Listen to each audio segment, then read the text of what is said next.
has done more damage than we anticipated. There's a rear wing broken. It's going to need some bodywork, but also the suspension issue. That car is crabbing quite badly, and so the team are already beginning to clear out the pit lane because they know the pit box, because they know that car will be coming in next time around. Just seeing the Iron Dames in a bit of a battle with a McLaren.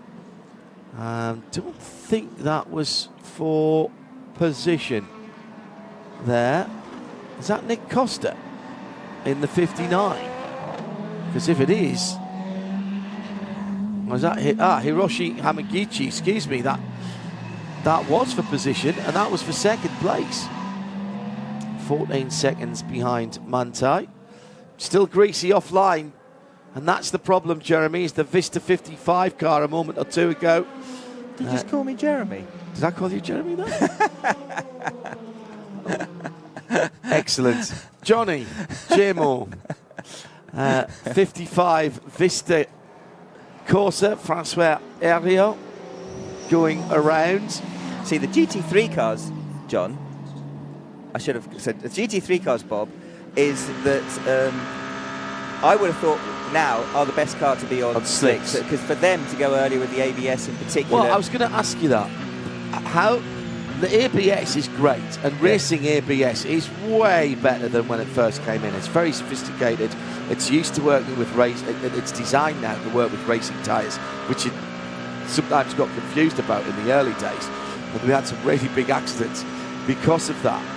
But how does it deal with the reduced grip conditions on slick tyres? Do you have to turn it right up, or do you have to turn it right down?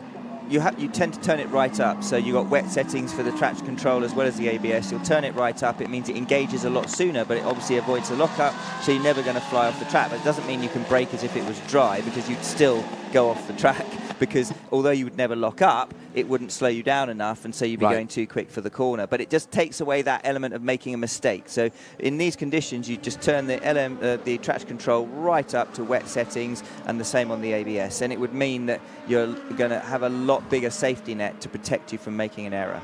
The LMP2s will probably, and the LMDHs will probably be the cars that struggle the most in these conditions when they go to slicks. Lawrence Hurd just out of the pits of the TKI Engineering, taking an unconventional line through the Dunlop chicane, and there was a car off as well at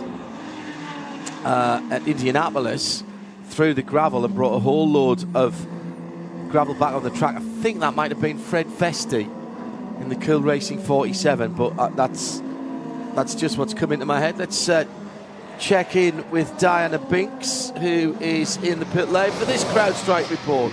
The number 60p Lamborghini Iron Lynx car has just come in for a change of tyres, slick tyres and fuel. No driver change for there. We're still waiting on the 85 Iron Dames of the LMGT3 car to come in. That was they've been in the pit lane for quite some time, but the car hasn't arrived as yet.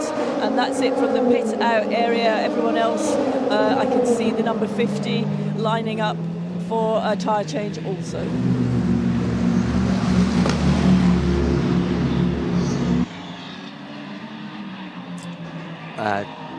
Diana Binks with that report. Now, Nick De Vries, what's his times? We said it would take a wee while. He's in the first sector, he's not quite there yet. He's about half a second to 8/10 off the best, and in the middle sector, pretty much matching them. So I think the crossover, it was a little bit early. He had no choice because he was off strategy. Yeah. But there's no doubt on the next lap and the lap after, he's going to start. It will be time for slicks. So it wasn't perfect for him, but they didn't have any choice. Exactly. It was put wets back on again and struggle for 7 of his 12 lap stint, or put and struggle for 3 of his 12 laps. I don't even think it's going to be 3, John. I think it's literally that out lap. He's pretty much matching the times, and then it'll be slicks. And no inters, of course. No cut slicks, no inters. It is air wet, and then the different compounds of slicks. Joe Bradley has some trade. Yeah, a couple of hypercars that have just come in for slick tyres. The number 2 Cadillac's in, the number 4 Porsche 963 is in. So now we've got we obviously saw the number 7 Toyota obviously went on to slicks a little while ago. Now we've definitely got a dry track out there, haven't we? And slicks are going to be the tyre to have. And also Robert Kubica coming in. Heard him on the radio a moment or two ago saying, yeah, I want slicks. And this will be interesting because obviously not the four-wheel drive, so it'll be interesting to see how that 83 copes when he comes out with tricks, especially... No, that is four-wheel drive, isn't it? That's a hypercar. Ferrari's the hypercar. Oh, you're right. Absolutely, yes. Yeah, you're thinking privateer, so you thought Porsche. Yes, I am. Absolutely right. Don't worry. So it'd be interesting to see when the first LMDH, which I don't believe we've had any LMDH go to slicks yet. Yeah, it'd be interesting to see when we do how they. It might be one of the reasons why they're not opting to go quite so early for the changeover. Ferrari, of course, Antonio Giovinazzi has not shaken Norman Nato. He's about 5 car lengths back and sitting quite nicely as De Vries starts to go quicker, and he's now actually gone quicker that time around than the leader. So now that is crossover now. And that's his first flying lap. Yeah, here's Rio. Okay, Rio, box this lap for scrubbed softs. Box this lap for scrubbed softs. I'm loving this engineer of this number 8 car because he's called for scrubs, and actually every other set of tyres that I saw going on looked brand new, and he's gone for scrubs, and I think that's a really good call. Yeah. So Hypercar with just a 3-second lead at the moment over Lawrence Vanto, and he how long has he been out? Paul just nipping away to get a bite to eat, so I'll have to have a quick look myself. Here's Tony. Well, Miss Antonio Giovinazzi, excuse me. Right, so Rio has, well, he's only been out for 8 laps, and Vanto's gone by as he pits. Hypercar into the pits then, so let's head down to the pit-in end of things, and Joe Bradley. Well, it's not just about tyres, is it? While we're in the pits for those tyres, scrubbed, as we heard the engineer mention, and Johnny was spot on. I've not seen that every set of slick tyres that we brought out this morning being brand shiny and new. However, just about to go on to the number 8 Toyota is a set of scrubbed slicks. Fueling though, might as well fuel if you're going to put the tyres on, and now the tyres go on. This is a tyre stop rather than a fuel stop though, because he did not need to come in for fuel here. They have made this call. Oh, did they fire the engine there, Joe, rather than take it off on milk float? It was certainly fired. The engine was fired before it even moved off its pit apron. So yeah, they didn't move off the... Did you say before they tightened the bolt? The nut, did you say? No, I said before they moved off. Felipe Mendaza is off the circuit at the Porsche... at Indianapolis. Yeah.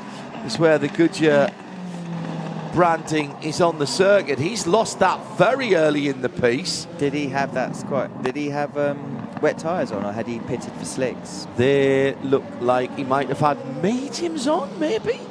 Yellows? Didn't look like he hit the curb. Oh, that was a nasty flick of the back end. I was going to say that looked like it had hit reasonably hard. Yeah. Yeah, he just lost the back end, and at this point, as soon as he flicks sideways, he knows he's going to have a big accident.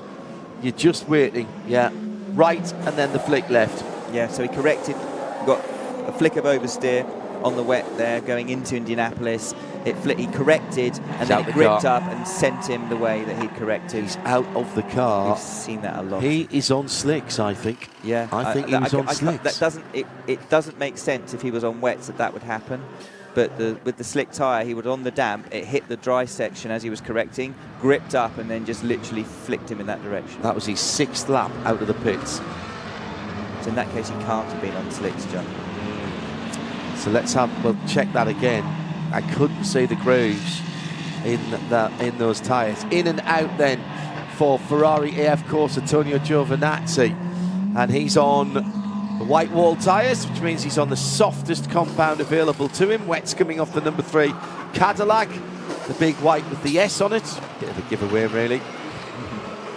And that is, he was in that Cadillac now, Seb Bourdais, Sebas, the Sartois man, born in Le Mans. Oh no, he's got out, excuse me.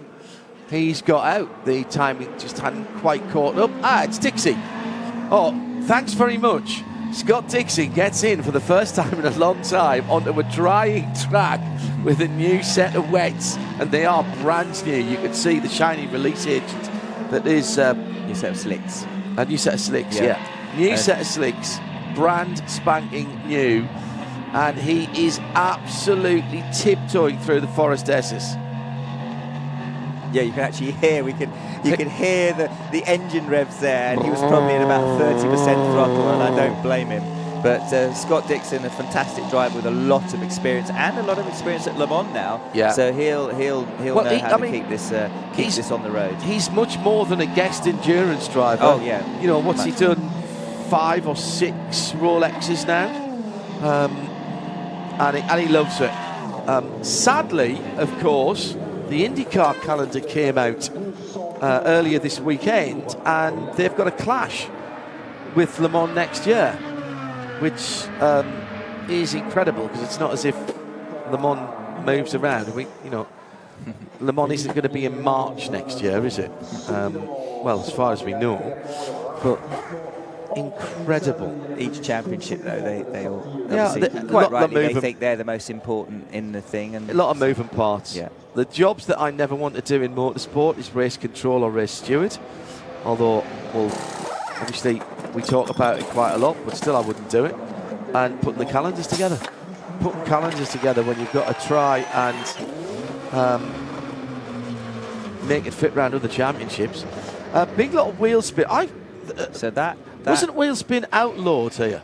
Yeah, but not now. But since they got rid of the tyre warmers, you're allowed now to wheel spin. Okay, that was the front and rear in order to generate tyre temperature. There's a setting now on the all-wheel drive cars, so that you can, in the pit lane, I think, that you can spin them up. Because I believe out on the track it's anything above 190, isn't it? And you're seeing already the number 6 Porsche Penske there, a lot more taily than the hypercars that we saw coming out of Dunlop, coming down into the S's, going on the inside. I tell you what, though, Vantor's attacking the S's. That is brave. Let's watch and see if we stayed with that. It'd be interesting to see whether the rear got away from him coming out of the S's. Not away from him, but in terms of sliding it. But yeah, he's driving it with a lot of confidence. Yeah, and Scott Dixon, of course, also only with rear drive. On the Cadillac that went out a little bit earlier. Joe Bradley, let's check in with him after that little cycle of pit stops. Bradders? The number 6 wheel spinning caught my eye as well. The car literally stood still, and I think the rear wheels were doing 120 miles an hour, and then it just began to grip up and move off. But I always used to think back in years gone by when we did the IMSA Championship, and then we used to come to Le Mans, I used to kind of miss the cars wheel spinning off the apron, and I always used to think there should be a penalty if you didn't wheel spin off the apron in a cloud of storm. But I'm just old school. Yeah, I agree. I love the wheel spinning in IMSA. I used to leave some black marks. Corvette with a problem on the middle part of the Mulsanne straight. We got a slow zone now. This is slow zone 4. So this is from the entrance to the first chicane to the entrance to the second chicane. And that's Charlie Eastwood. He's also chosen Northern Ireland. He's also chosen to park it at where he knew there was a gap, so that doesn't bode well for what he thinks may be a problem with the car. Such a shame for the TF Sport team. So now this is awful news for Lawrence Vanthoor, because he's in that slow zone, and that slow zone is not going to last a long time. Meanwhile, we still haven't seen anything more of Felipe Nasr. He's been craned away from that was Indianapolis, that one, wasn't it? And that car's going no further. Still haven't worked out what tyres he was on. Even in slow motion. I can't see. It has to be slicks. John. It has to be to have that kind of accident. Right. we might. Well, they're not blue sidewalls on that car, and this was the shot that we're getting again. That looks like a slick tyre to me. I can't see any other reason why that would happen, because that would have been. You said he'd been out for 6 laps. That was his 6th lap. There you go. Oh, are they blue sidewalls? Nick Damon has joined us when you need him. Nick Damon is with us. No, they're white.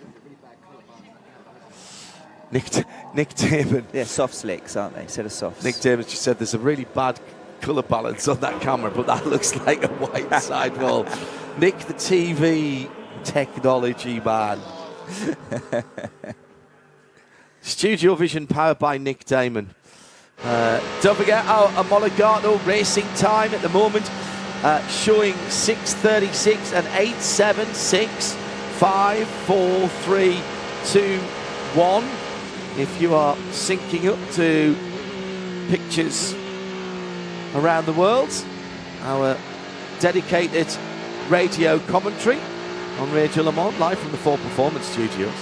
Whole race live on Sirius 137 XM 202, RS1 via radiolemans.com, and of course 91.2 around the world. Next weekend, it's the Salem 6 hours at the Glen, and a variety of races, including the full 6 hours, which will be again on XM Sirius, and the rest of the action on RS2 IMSA Radio, with more than a modicum of it in sound and vision as well.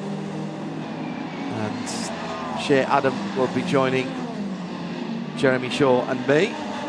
I'll call Jeremy JMO next week just to balance out the universe. Is that all right, JMO? That's thank you. Yeah. Thank you, John. That makes me feel a lot better. Yeah, I'll do that. That starts from, well, at the track from Thursday, and track action late on Thursday into Friday if you're coming up to watch. Just a reminder as well, whilst we're trailing ahead slightly, that there is, as tradition dictates, there is no midweek motorsport on Wednesday, as the Isotta Fraschini still on wets, because I could see the grooves when all of the tyres were off the ground there as it was bouncing through the first part of the Ford chicane. Everybody's so knackered by the time we get to Wednesday, and we've talked about motor racing a lot, so no midweek motorsport on Thursday. It would have been show 24 actually as well of Series 19. We pick that back up a week on Wednesday with a look back at everything that's happened, but we will of course have post-race tech after the race at 4 o'clock this afternoon. Your opportunity to ask questions of us. Gaggle of cars coming through together. Toyota number 7, Nick De Vries, Tonio Fuoco and Robert Schwartzman all together battling for position. Actually, that's not Schwartzman, is it? That is... Oh, yes, it is. Yes, it is. Yes. Yeah. So that is then 3rd, 4th and 5th. I'm not sure it's 6.5 hours out, you can say, the battle for the final podium position, but it may well end up as that in that amount of time. And that early call to go to slicks, I mean, as you rightly said, John, for Nick De Vries, he didn't have a lot of choice because he was off strategy, because he had to pit because of the window visibility issue. But that's kind of played into his hands. He probably was a lap early if it was perfection, but it certainly meant that he could be out on a drying track on slicks with them up to temperature. Because of the lack of tyre warmers, having a couple of extra laps over the others has played into his hands. So he definitely got the pace now. The only difficulty will be coming forward is that he's still going to need to pit 2 or 3 laps at least earlier than those that are following him. Good morning to Charlotte, starting from the pits, who was hoping to be here, but her current driving tour didn't quite manage to pass close enough to us, but she is listening and watching. And morning, Charlotte. And yes, of course, we're fueled by Sacred.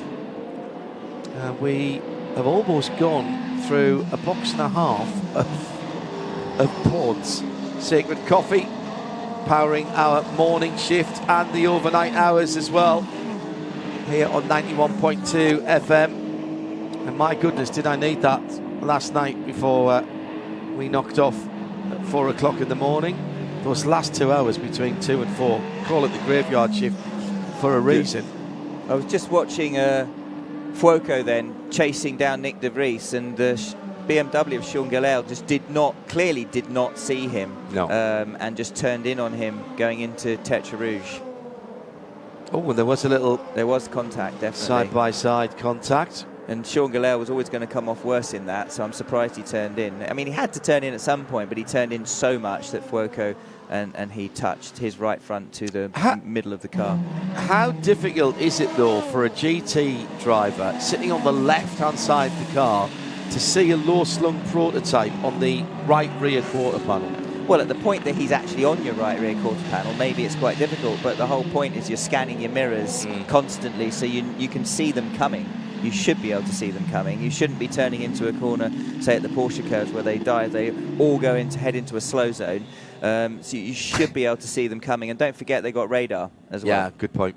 Good point. Jack Szalowski just had my yearly bout of fake jet lag as I stepped outside for a quick wake-up walk to find that despite what my eyes have been telling me over the past few hours, it's not daylight yet. All the fun of jet lag without the inconvenience of having to go on holiday. Or, indeed, having to go through immigration or security, Jack. We call that race lag, actually. It does happen, particularly if you're off your own time zone. 3 highly motivated hypercar drivers, Nick de Vries, Tonio Fuoco and Robert Schwartzman.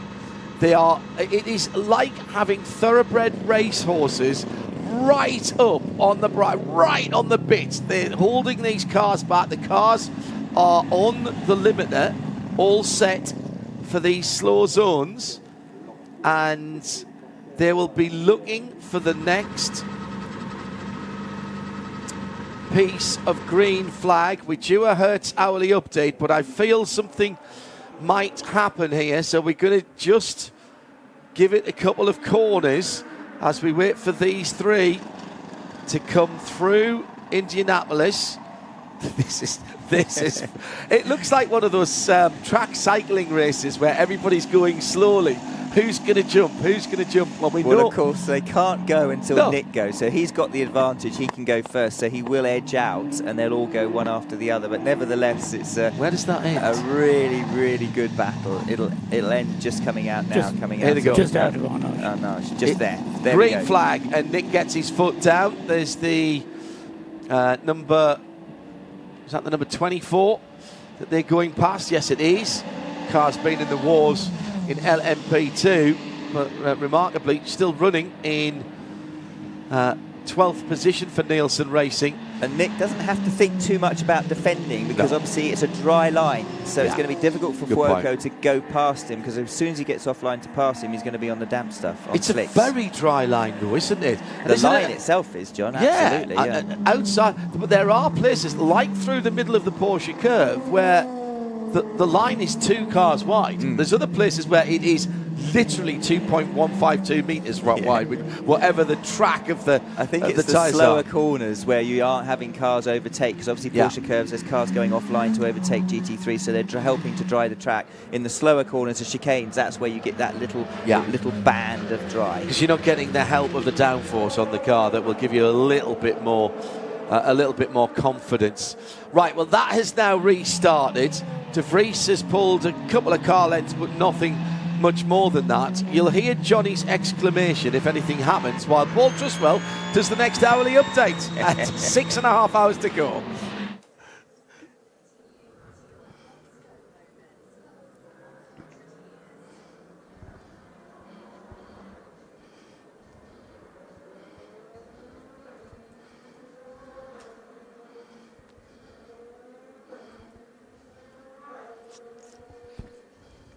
We're slowly ticking off the hours. We're slowly ticking off the laps.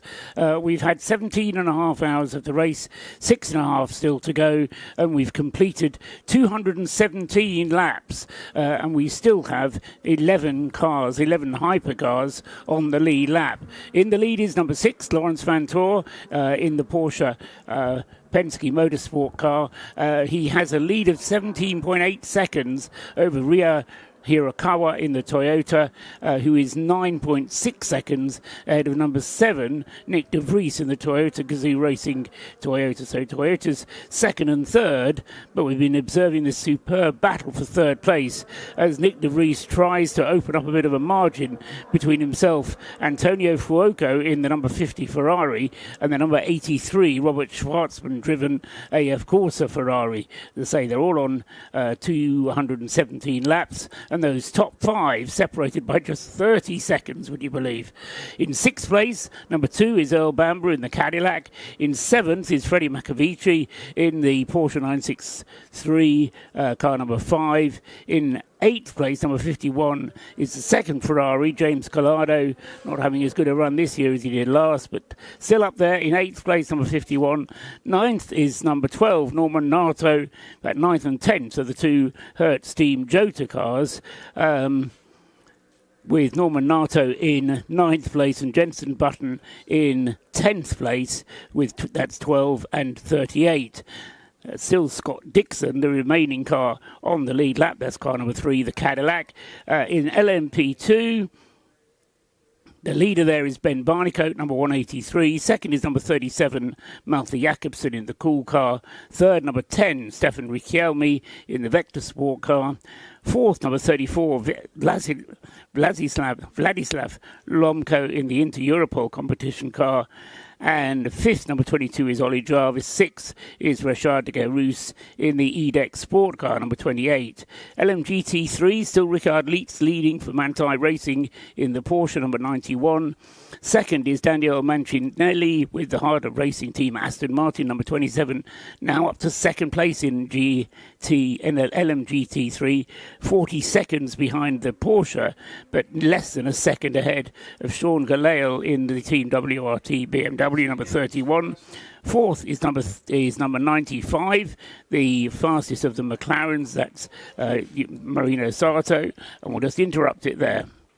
We have a double yellow and a safety car with a car upside down on the circuit, so we'll terminate the Hertz hourly update at that point. We'll go back to our pit lane reporters because there will be a rash of safety cars. They've been scrambled very, very quickly.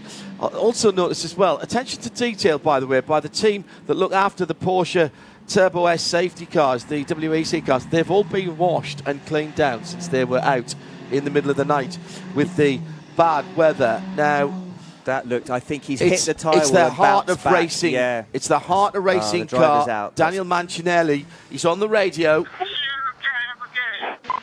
Okay, good news. Stay in the car, wait for the marshals to get to you.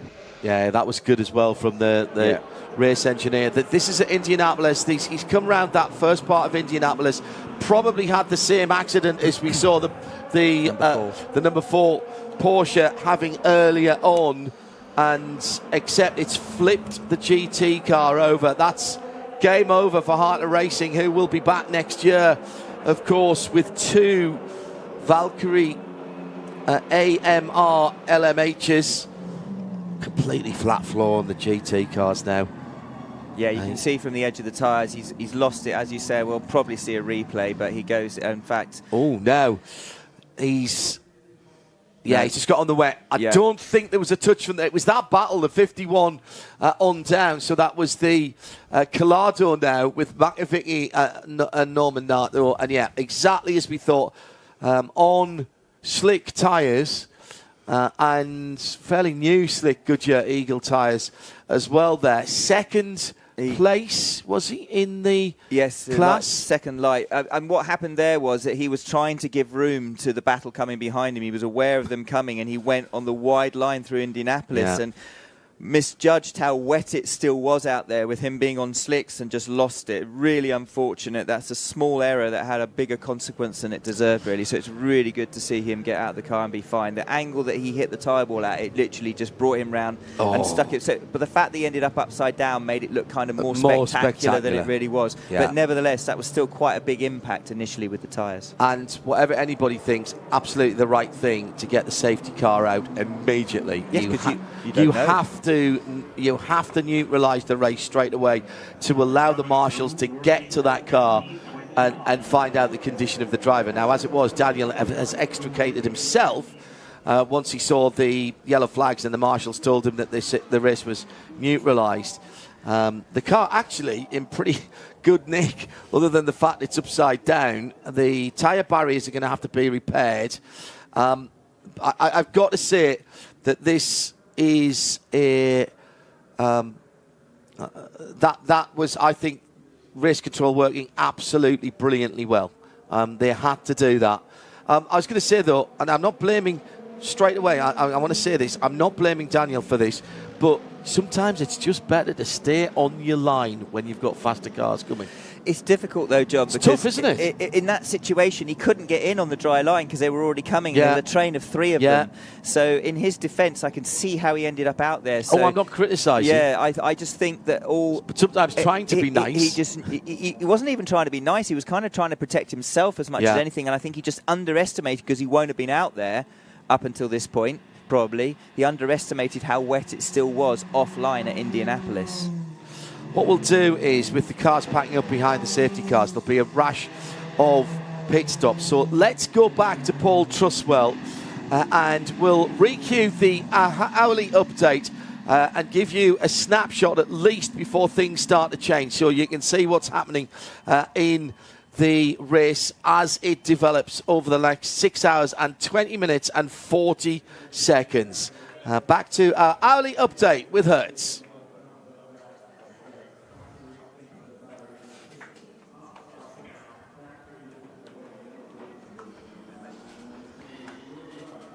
Yes, just trying to pick up where I left off, really. We're down at the end of the LMGT3 class, just to reset the LMGT3 class, because obviously that incident that's just occurred to the Heart of Racing Aston Martin, it was right up there. It was second in the LMGT3 class, but as a result of the safety car that's now out, we now have number 95, Marino Sato, leading the way in LMGT3 with the United Autosports McLaren, and then just in behind it is the number 85, Iron Dames Lamborghini Huracan, Michel Gatting, and in third place in LMGT3, Dennis Olsen with the number 88 Proton Competition Ford Mustang. In fourth place is Gregoire Saucy with the United Autosports McLaren. In fifth, number 87, the Lexus from the Acodis ASP team, Jack Horsworth at the wheel. And in sixth place, Richard Leitz, who's just made a pit stop, and that's why he's down into sixth place in what was the leading car in LMGT3. But I think when the pit stops cycle out, that should enable Richard Leitz to get back, if not to the top of the LMGT3 class, then to at least the top 3. So 91 in third place in the LMGT3 class, but still very close behind him. Those top 6 LMGT3 cars separated from one another by just under 30 seconds. That's the hourly update for now, and we can go back to the race live action.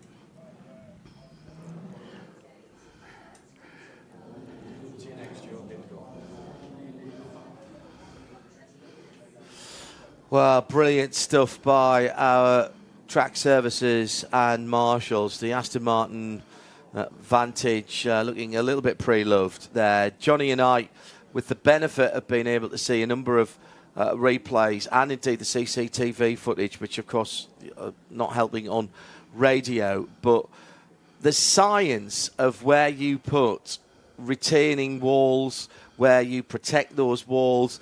The people look at tyres and think they're a little bit agricultural, but they dissipate the energy very, very well. And how you bunch them together in terms of, is it 2 rows? Are you fastening those together? Is it 3 rows? Have you got a little triangle? And where you put them and what you wrap around them. As meantime, in the pit lane, there's been a change of position as the 83 Ferrari got out to the end of the pit lane. Robert Schwartzman beats Antonio Fuoco to the end of the pit lane. So that was a pass for that battle in third position. But that science, and I say that word advisedly, use that word advisedly, JMO, the science of how you protect the bits of the track that you can't move, even if it is with just tyres, that actually prevented a bigger accident there, because that was a lot of energy that had to be absorbed. Yeah, I mean, he lost it and hit towards the end of where the tyres were. If you imagine going through the right at Indianapolis, at the right at Indianapolis, the tyre wall kind of curves back towards you. They'd had 3 or 4 layers of tyres all the way down, and towards the end, the design of them, somebody deserves a pat on the back, because they'd angled them back in case exactly what happened, and that somebody hit the very end of the tyres. So they weren't then hitting it at an oblique angle, which would have then sent them straight across the track onto the other side of the left of the Indianapolis. So what happened there was it stopped him, dissipated the energy, pulled him in, stopped him, which is one of the reasons why the force then caused him to overturn. But if they hadn't done that, he would have gone flying across the track. He'd have bounced back. He would have bounced right across the track, and all the cars following him, and there would have been a much worse accident. So real kudos to the designer of that tyre wall. It's little things like that. Let's go to Joe Bradley for a CrowdStrike pit lane report. I've got Gus Patelli, who's head of performance at AMR, Heart of Racing. Gus, scary scenes that when you see a car go over, but I believe Daniel's fine. Yeah, he's okay. He managed to talk to us when I was still in the car and got out of the car by himself, so he's good. Sorry, it's just the microphone. Yeah, no, he's okay. He spoke to us in the car and got out by himself, so he's good. And we think that he went off, he was unfortunate to end up on the wet line. Is that how you read it? Yeah, he tried to avoid the prototype coming on the inside and went on the wet patch and lost the car. Yeah, as it happens.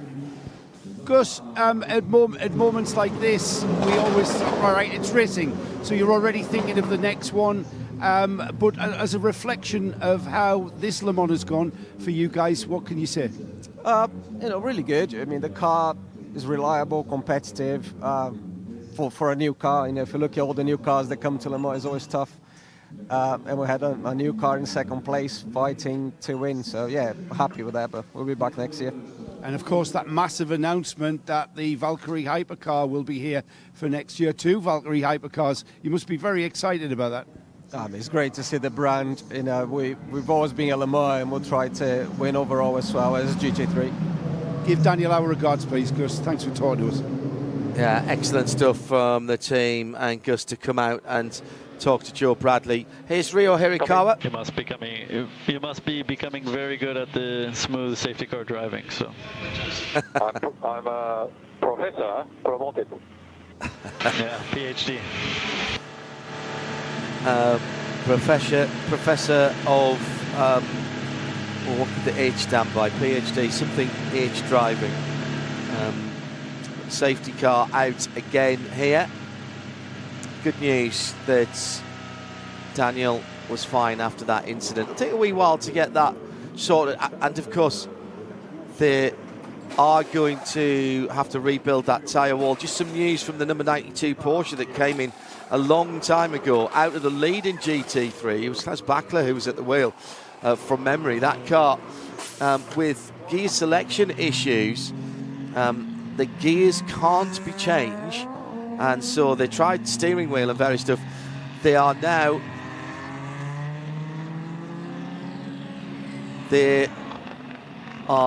can't change the gears, so they are changing electrical components now. They changed the steering wheel twice. Back to Joe for an interview at Inception with Sean Goff. It's that time of the race, Sean, where we get a bit of a report. I saw your car coming in a cloud of steam. That kind of put you out of contention, didn't it? Yeah, unfortunately, the tricky weather conditions caught us out. Brendan was on slicks and unfortunately had to take the exit route at the chicane, and where the track was sort of slightly drying on whilst we were on slicks. When we cut through that chicane, that was very wet, and we just understeered into the tyre barriers, and that just compressed the water radiator, and gave us a water leak. The guys did a mega job changing the rad and getting it back out there. Four laps down. We're now 3 laps behind. Possibly going to get a wave by to get one of those laps back, so two laps behind. Brendan's got an hour left of his driving time, and as we've seen, the McLaren in the wet is super fast, and Ollie and Fred can maybe claw some of those them laps back, and it's still 6 hours to go, and fingers crossed, we can maybe claw some of that back. But Sean, you've got to take something away from this Le Mans. You guys were on the pole position for the class, GT3 brand new to Le Mans, and also bringing McLaren back after we haven't seen McLaren here since 1995. So all those positives, you'll be able to reflect on these by about Thursday, I think.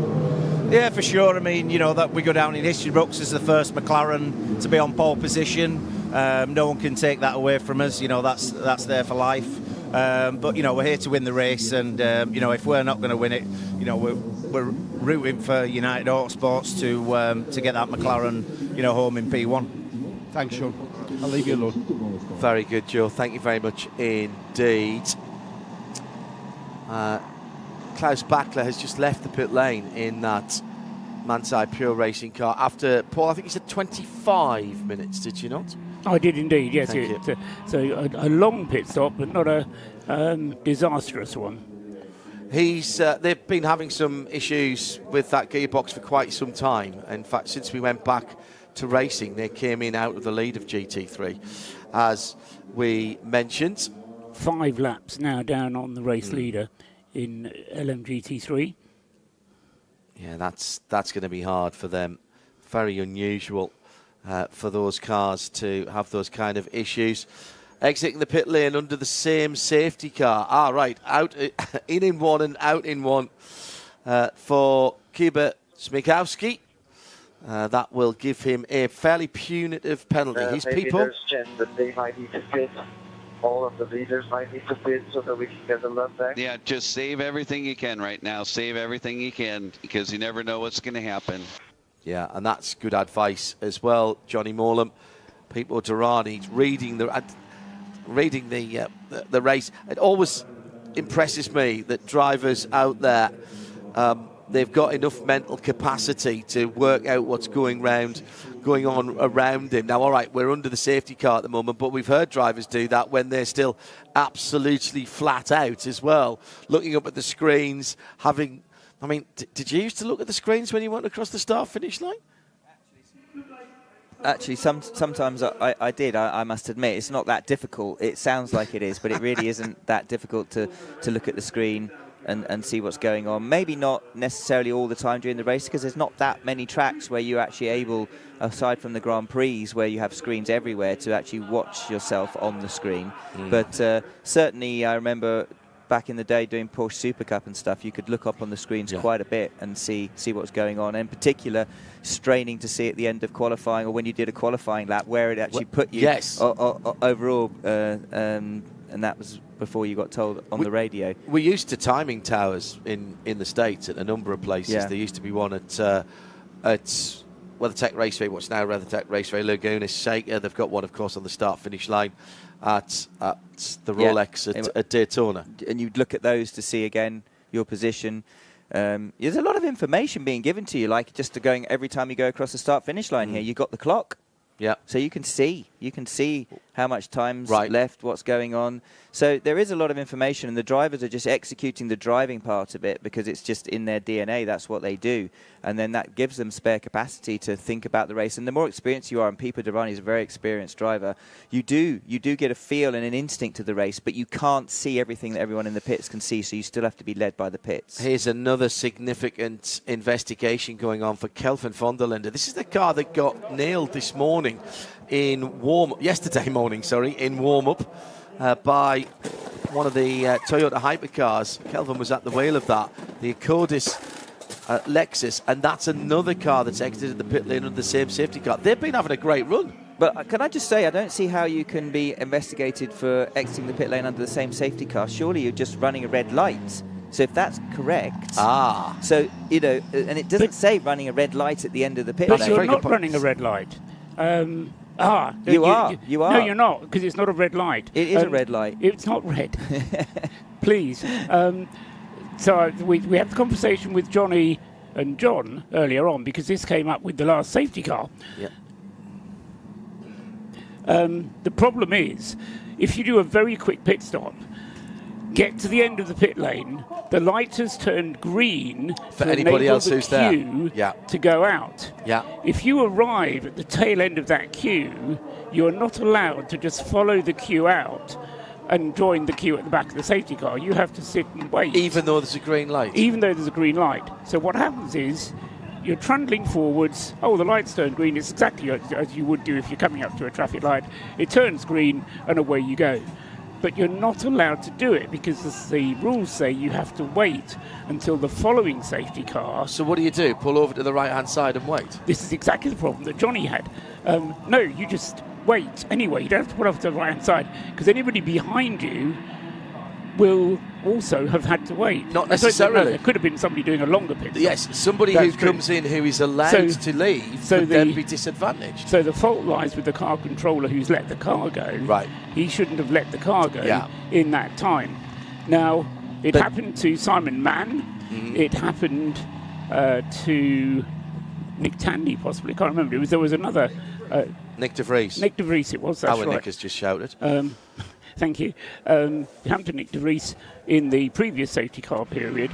What they do is they go round for a lap, they come back in, they then hold the car until the whole safety car train has gone past, and then they join in at the back of the queue that they should have joined anyway.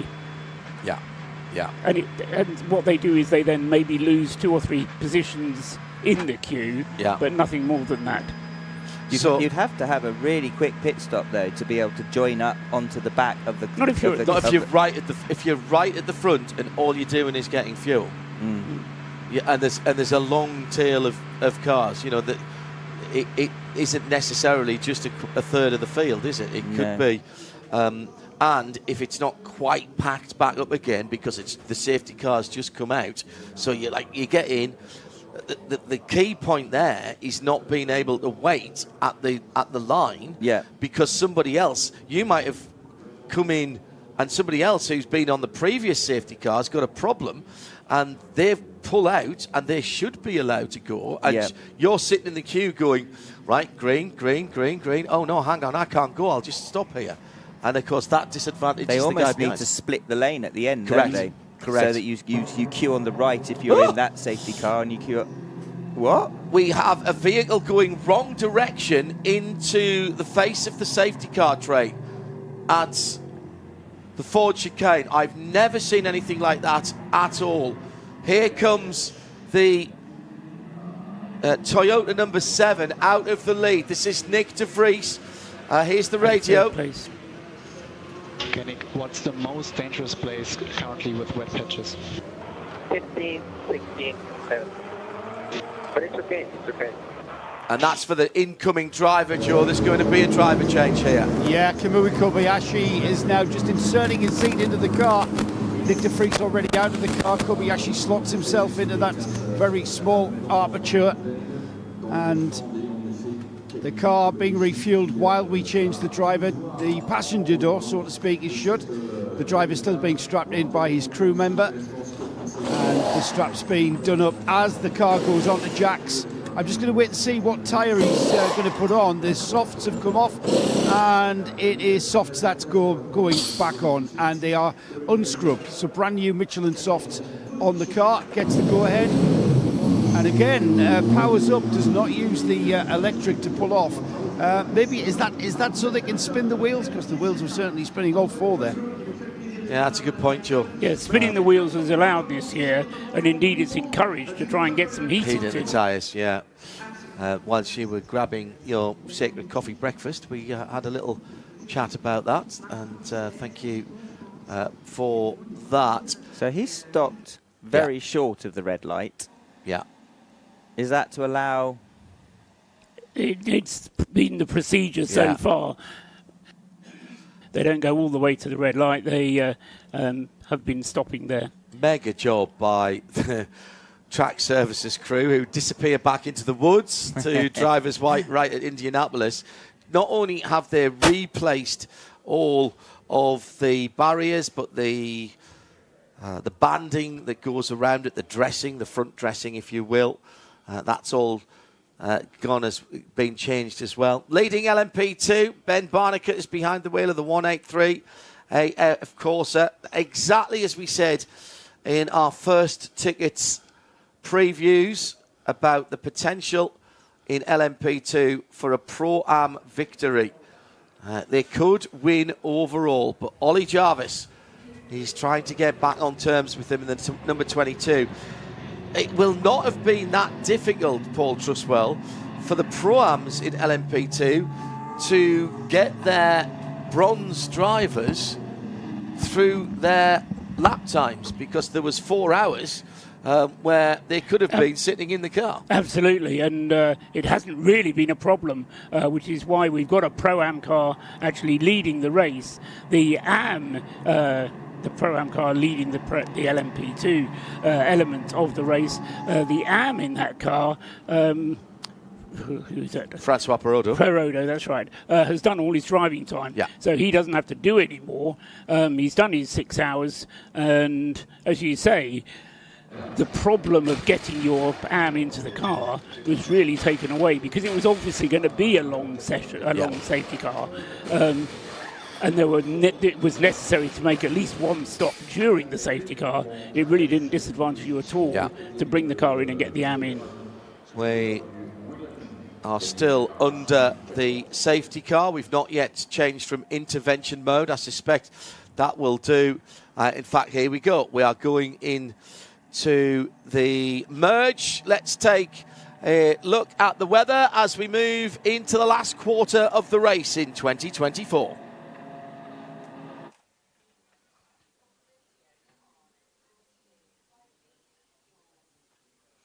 Well, today we are looking at a top temperature of 21, mostly cloudy with a couple of showers. Overcast tonight with a little rain late on, but that'll be after the end of the race, with the temperature dropping down to 13, so much the same as last night. If you're heading home tomorrow, 21 degrees, rather cloudy with showers around, and the temperature here at the end of the Bugatti circuit at the Ford Performance Studios, 16.5 degrees. The track temperature, 15.9 degrees. And the merge has started. That's your weather.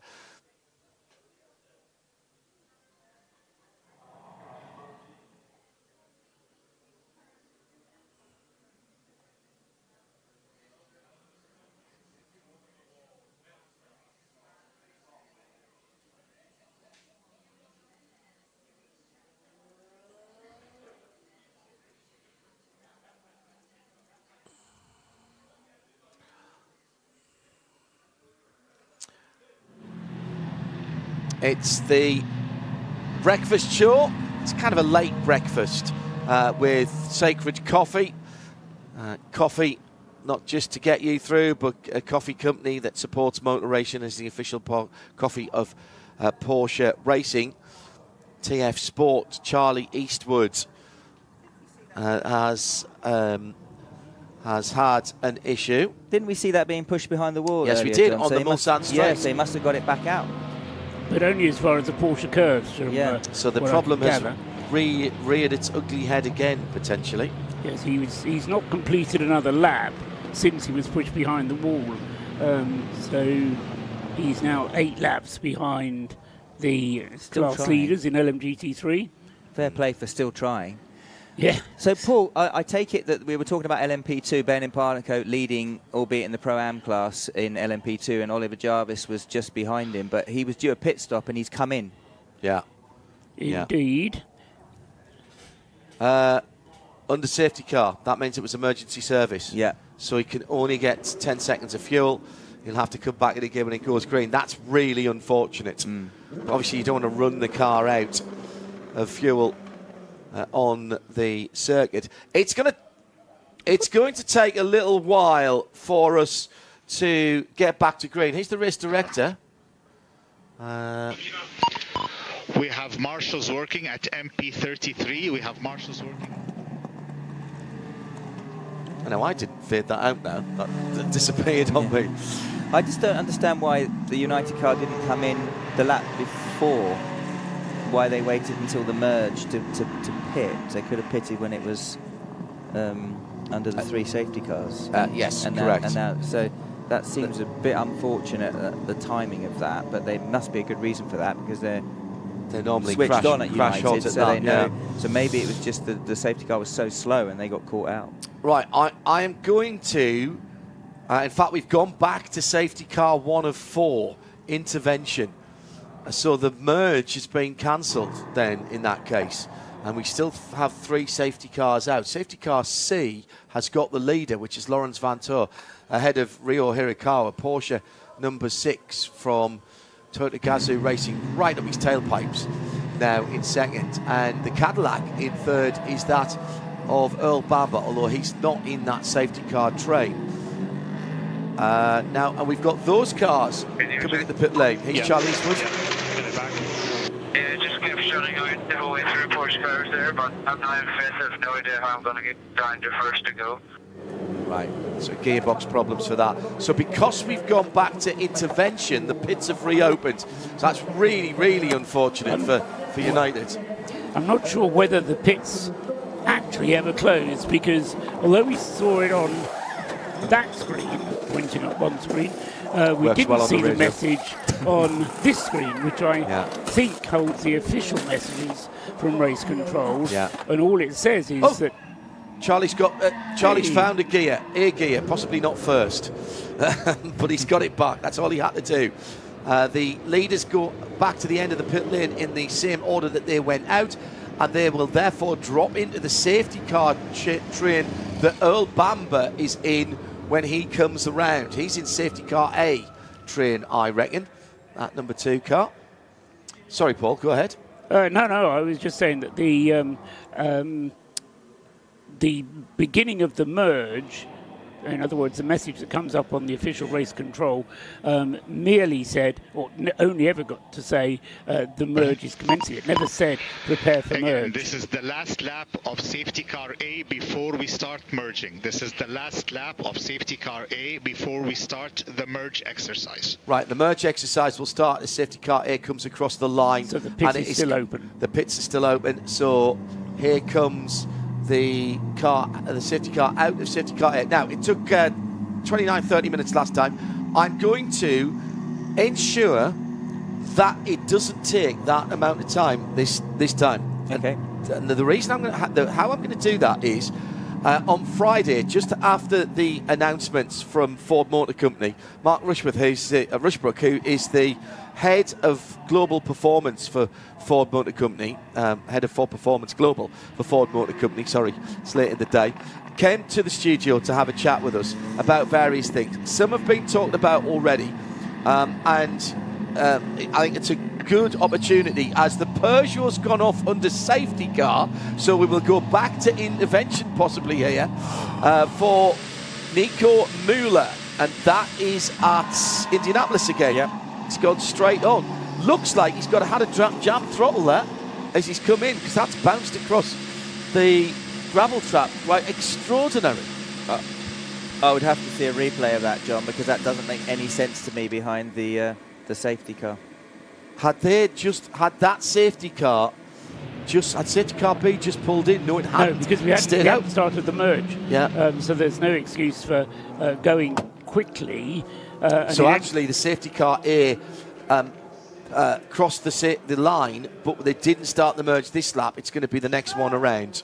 That's what they've said. But of course, if something else happens in the meantime, then they won't start the merge. Yeah. And as long as they don't start the merge... Sorry, my point is that announcement came whilst safety car A was coming through the Porsche curves to the line. Yes. It didn't start the merge when it went across the line. All right, let's work out what's happened with the 93 car. He turns in, just gets a wiggle and goes straight on. That's front end spinning up? Well, you noticed that the car he's on the brakes. Yeah, Try reverse. I did. I cannot get out. I did. Okay, we have the video. We will need to wait the tractor. So there's a lot of dirt that was put down, there was cement dust and everything from that car tipped over, and on the apex of that corner you saw the car ahead of him have a little bit of a wiggle, John. And he almost got out the throttle himself in response to that. But it's still astonishing to me that at those slow speeds, albeit that means that you don't have any downforce in the car, that that kind of accident could happen. But Nico Müller's a really good driver, so clearly something caught him out. I thought you were going to go and get this a really fast. I cannot believe it. That came out of the blue. Okay, Nico, don't worry. We look in front. We solve the issue.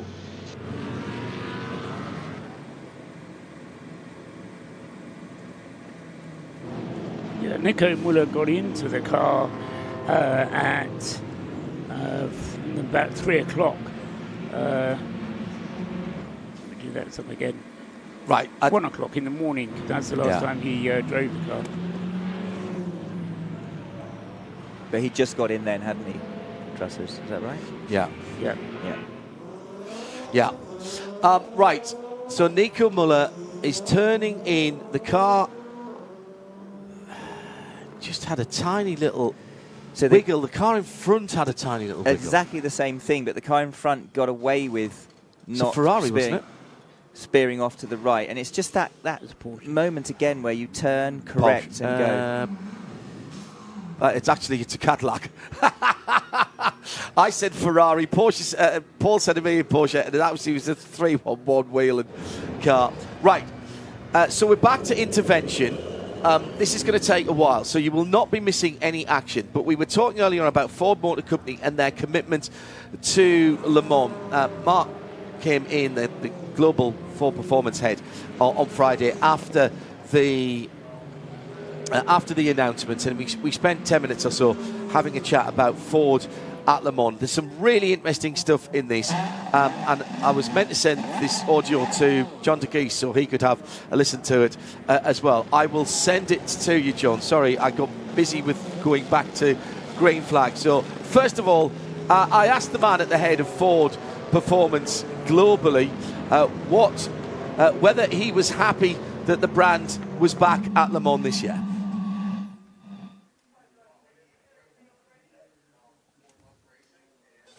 Sorry, say again? Yeah, I can hear you on the radio.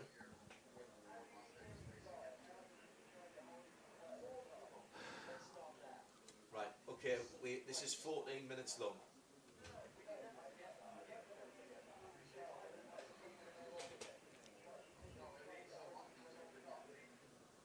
Yeah, there's been stuff going on. We can't always come immediately to you.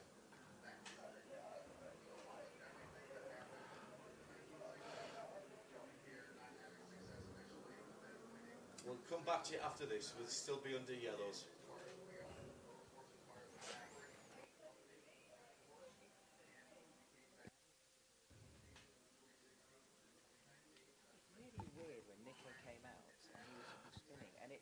Front wheel was going backwards.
overlap, try and find an orange overlap.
Trundling round very, very slowly through the Portico.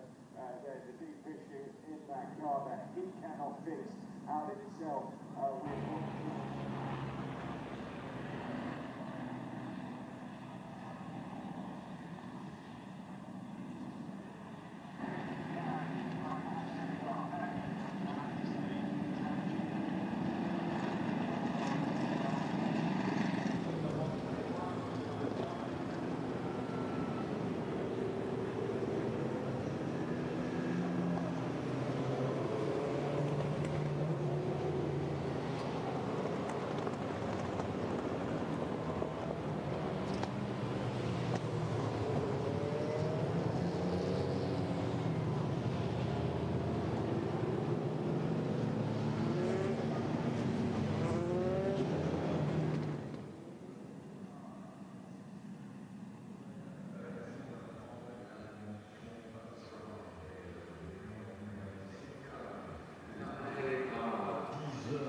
Mark Rushbrook, Global Director for Performance, talking to me on Friday after that announcement of Mustang. When I spoke to John DeGeese of Sportscar 365 last night, he said 70. He's like, are you kidding me? No, he said 70. There it was. You heard it. Cadillac Racing leads Earl Bamber because of the pit stops. He pitted earlier and was in safety car line 2 as everybody else pitted. They had to fall behind him. That's the good news for the bow tie. Talking to the Blue Oval there, their big rivals. The bad news is that Scott Dixon's been having hellish problems on this merging phase, and Nick Damon is at the Cadillac number 3 pits. Yeah, he came in for what was going to be that nice top-up pit stop before the restart, and then I think on his out lap, or 2 very slow laps, he just crawled out. And the reason being is that he's dropping a load of oil. Now, you would think, well, that's the end of it. The fluids are falling out the car. But I get the impression the fact that they've not done the fingers across the throat, i.e. they've not said it's the engine's blown or the gearbox is blown.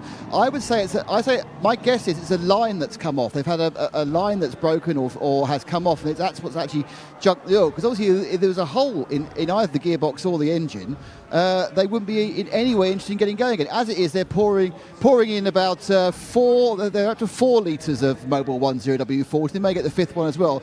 And there is a large amount of oil being cleared up on the inroads to the pit box. So they don't want the rest of the cars sliding on it. But it looks like they are pretty confident they get the car back out again. So obviously it was a line that came off or a line that cracked. Yeah, that he must have had a low pressure warning on the car. He was crawling around what appeared to be in 7th gear at one stage, which made us think that it was a gearbox issue. We are coming round to a Hertz hourly update. In point of fact, Earl Bamber didn't stop during that extended on-off safety car period. He was always in safety car B line, and it was the guys in front that stopped to allow Earl to whiz into the lead, Paul. And with him, he took Fred McAvici in the number 5 Penske Motorsport Porsche. Who did not stop either. So whilst it's always been the number 6 Porsche, which has been the leading threat, it's now the number 5. But of course, both of them are low on fuel now. Yeah, exactly right. But the 83 isn't, and he managed to jump, didn't he? He jumped in front of the 50 car, so in 3rd place overall at the moment. He's sitting pretty. He stopped early on in the piece. By coming in at the beginning of the safety car period. Exactly right. Okay, so that's the thought process behind it. That's how we've got to where we are as the pass around is going on. Let's take our 5.5 hours to go Hertz hourly update.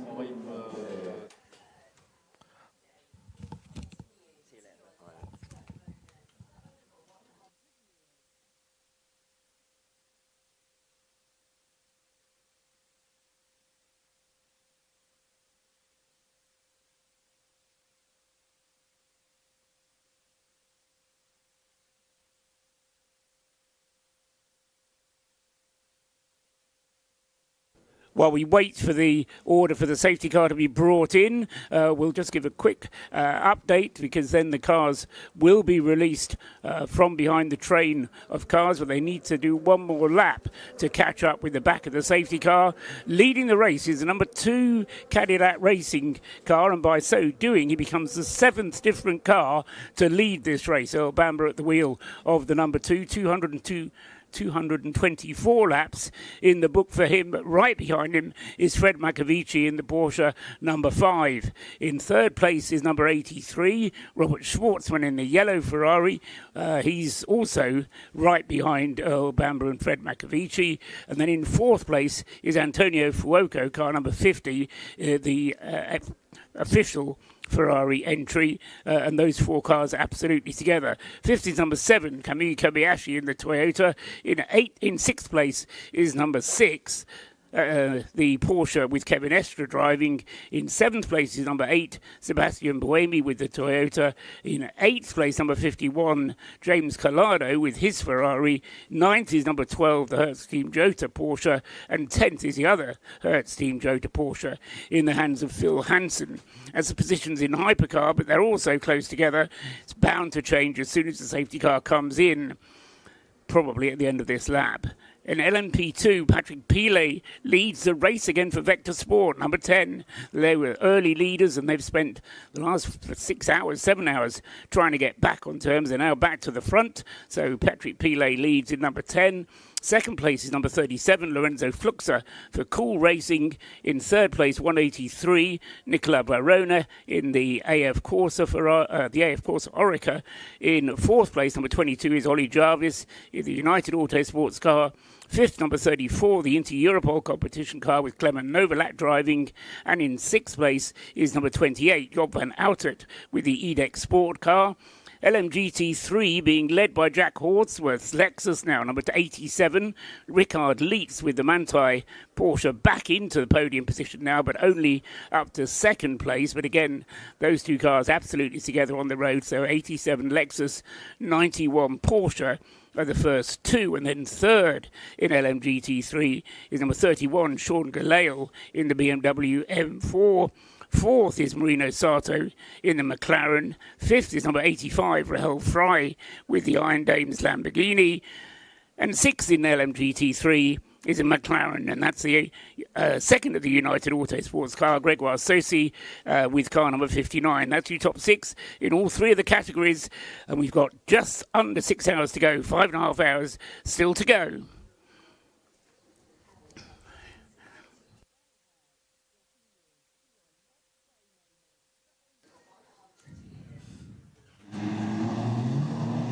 Joining us in the Ford Performance Global Broadcast Centre, Bruce Jones.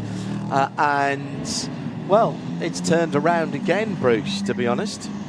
Even in the past hour since I emerged from my cocoon to just check what was going on, I was delighted to see the safety car period had come to an end after its 4.5 hours. But just little incidents. About the first thing I saw was Daniel Mancinelli putting the Aston Martin from Heart of Racing onto its side at Indianapolis, and so it went on. And suddenly a Peugeot's off, then you got Scott Dixon. You think, even when the track is dry or nearly dry, things can still happen here. But safety car still leading around. Pass around is completed, but this is a race that still has a lot of people in the mix, which is the most extraordinary thing. You know, many times it hasn't been that close. You've had up to a dozen cars in the hypercar class on the lead lap or thereabouts, maybe 11, but all still within striking distance behind that safety car. But Paul, just to clarify, the number 2 Cadillac with Earl Bamber at the wheel leading the train around, how soon do we think he has to pit? He will be in, I think, within 2 laps. Safety car lights are out, so it will be in this lap.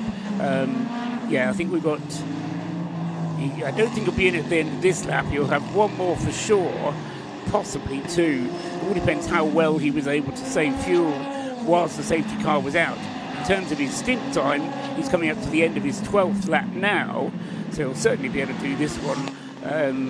Whereas the 83 Ferrari and the 50 Ferrari will both, I reckon, be able to do at least another 8 laps, possibly 9 laps, once the safety car pulls in. And then the 2 Toyotas, having sacrificed track position, will be able to go for another hour, I reckon. Coming back to green flag racing, the pit lane has been reopened. It's time to get back onto full throttle, full dry track, and we are back racing with 5 hours and 27 minutes and 34, 33, 32, 31, 30. If you're on the Studiovision, you will be able to follow along with that with our Omologato racing time countdown clock. And Earl Bamber leads Le Mans 2024 for Cadillac with right up his rear spoiler, Fred McAvicky in the 963 from Porsche. He closes up under braking into Dunlop. Then it's Robert Kubica in the first of the Ferraris, the Akiri Fankasham coloured car, the all-unsponsored machine in third. Best of the works cars is Antonio Fuoco in fourth position. Then Kamui Kobayashi for Toyota Gazoo Racing in the number 7 car. Kevin Estra, Paul Sitter right in there as well. And these cars are all line astern all the way down to 7th position, which is the number 8 of Seb Buemi. And they're stretching away. Here's Earl Bamber. Time to make the eagle fly. Time to make the eagle fly. Earl Bamber has to try and build up some kind of gap round the outside. The move, opportunistic manoeuvre tried by Kamui Kobayashi, but that one's not going to come off.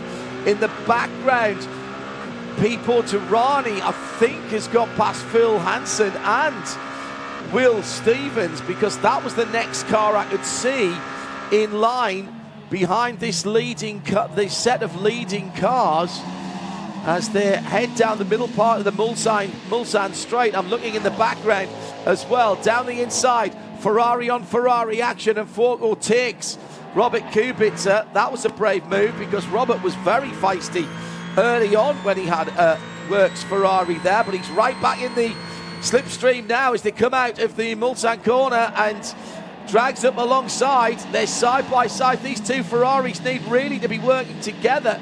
Towards the Mulsanne corner. That was coming out the second chicane, and it will be the 83 going down the inside. This is the opportunity for the number 7, Schwartzman rather, behind the wheel rather than Kubica, and that was the opportunity for Kobayashi as well to follow through. Hasn't quite got it done, and the other Toyota on the wet stuff as they go 3 wide to the first king on the run down from Arnage to Indianapolis.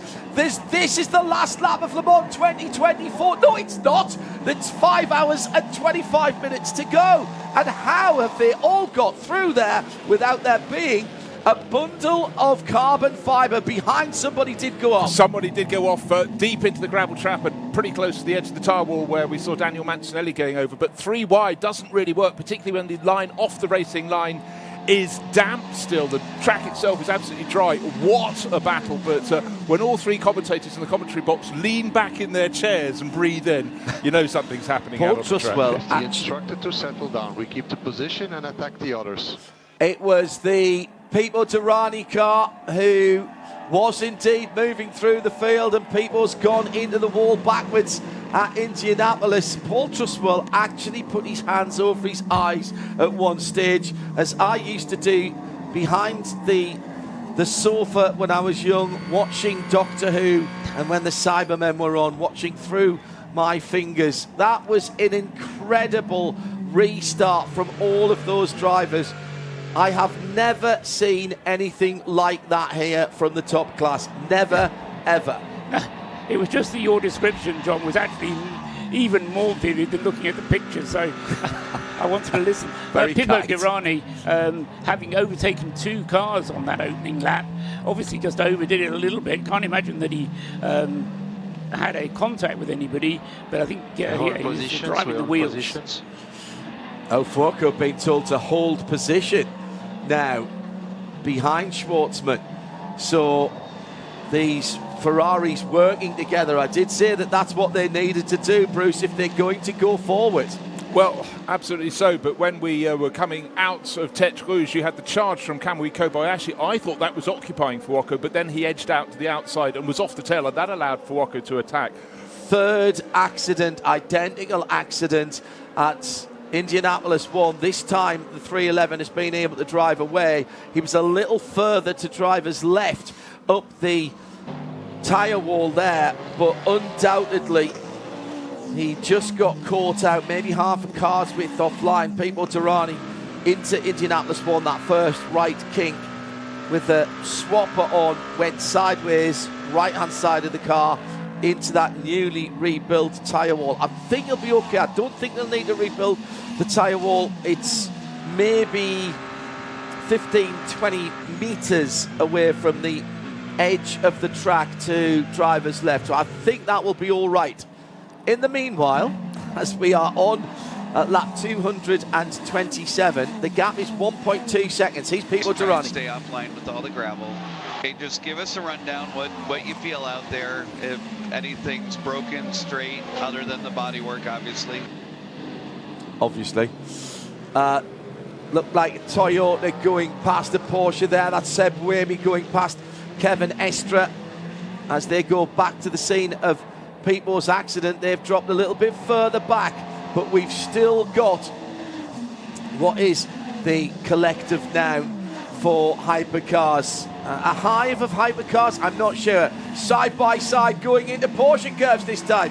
The Ferrari number 50 of Antonio Fuoco. Kamui Kobayashi thought about going up the inside, but it is very, very slippery again. Again, that's into Indianapolis and Arlage, excuse me. It's still just a local yellow there. It's not a slow zone, local yellow. So no overtaking, single waved yellow.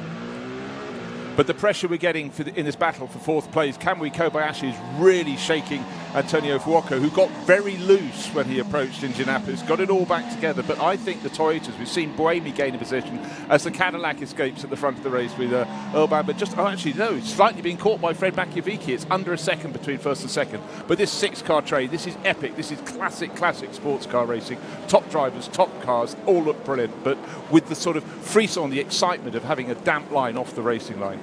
Klaus Bachler, the much delayed Manthey Pure Racing with those gearbox and gear selection issues, will have to come through a drive-through, not respecting blue flags. Came in out of the lead with those gearbox problems at the end of the 4-hour plus safety car period in the overnight time for inclement weather.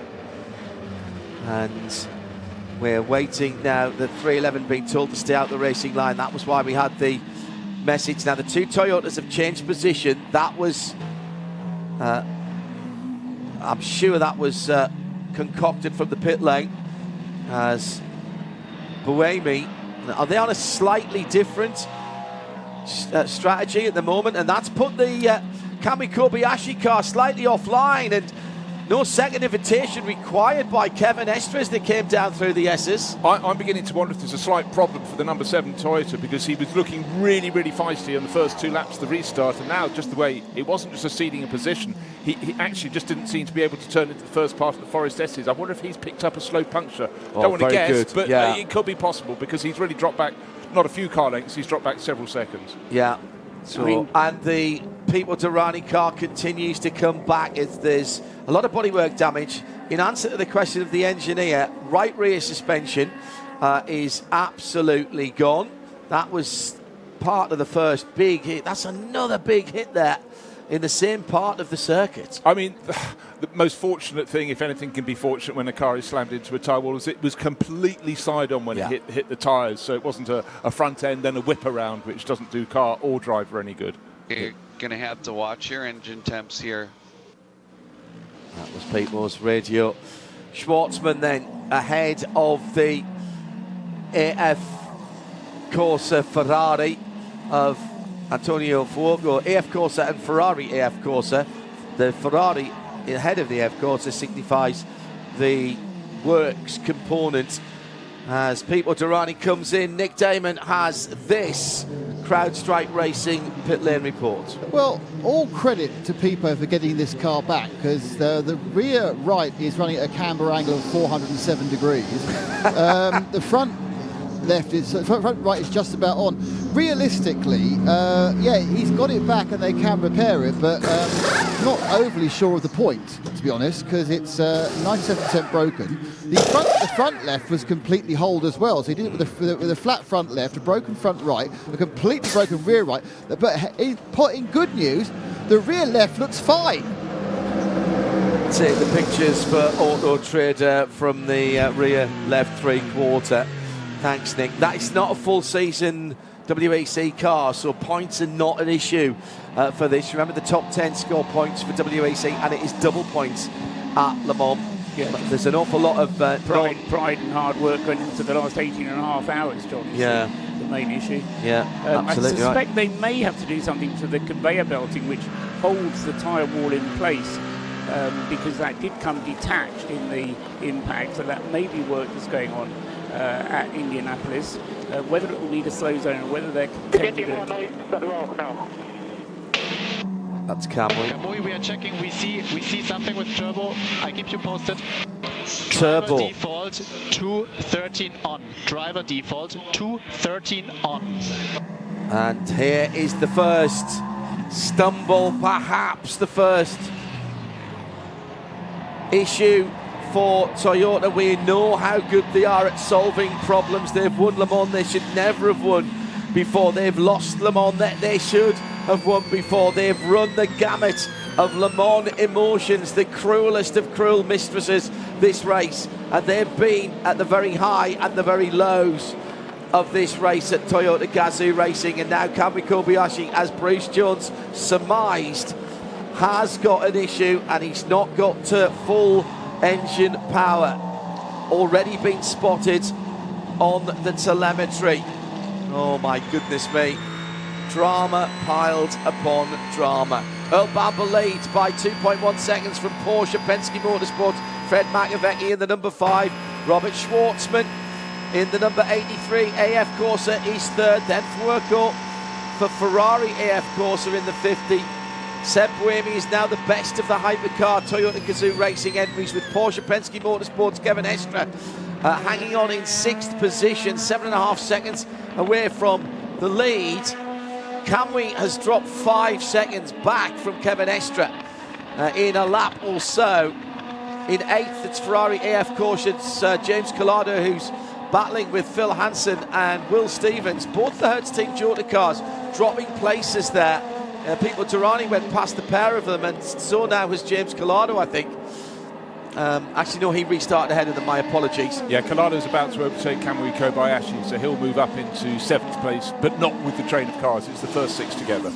Leaders in traffic, and the 2 Ferraris picking their way through. They're going to have to keep an eye on their mirrors as Buemi is hoving up, and here comes the Ferrari of Antonio Fuoco, having been told to hold position. He goes round the outside into the right kink just before the Mulsanne corner. Now Schwartzman will get the draft down here if he gets a decent exit from the corner, which he does. Also hoving into view behind them is Kevin Estre. This battling is bringing Estre back into the fight for what effectively is 3rd position. They're closing themselves back up again.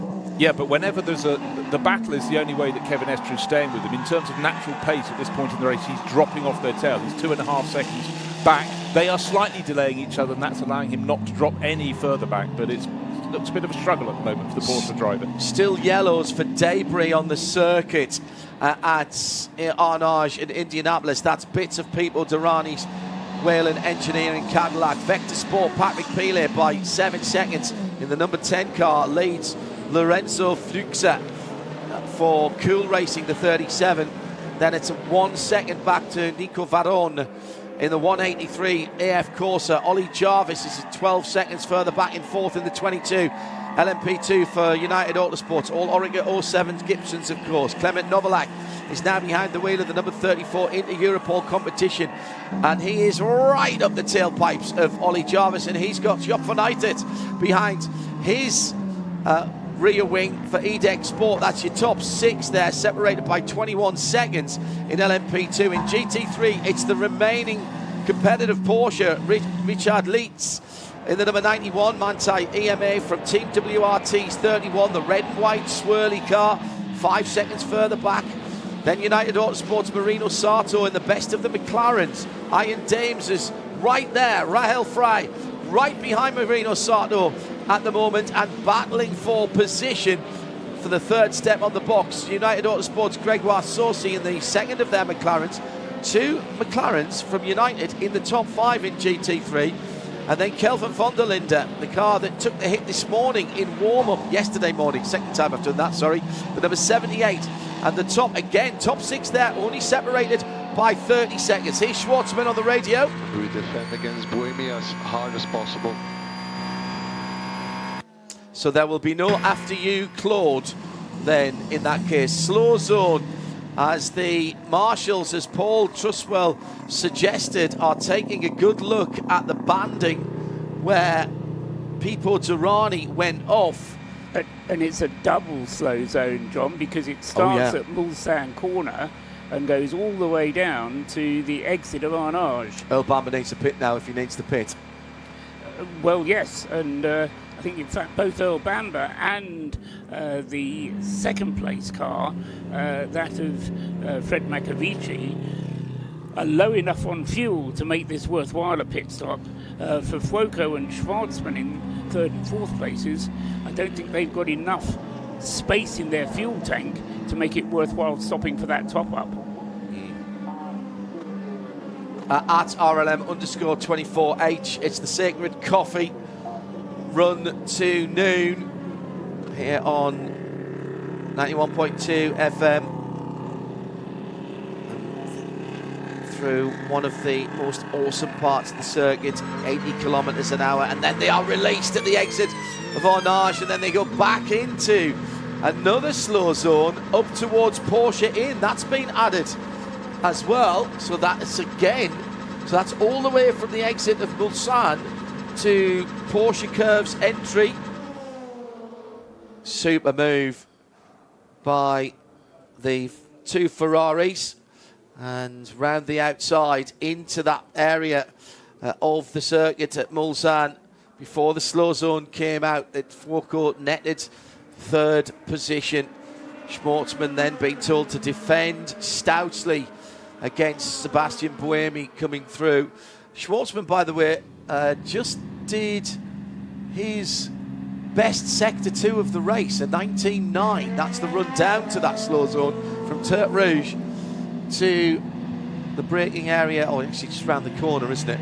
Slow zones, by the way, are deliberately designed. They may look like they're odd areas, but they start in areas where the cars are already braking, and they end, generally speaking, after a corner where cars are accelerating, designed that way.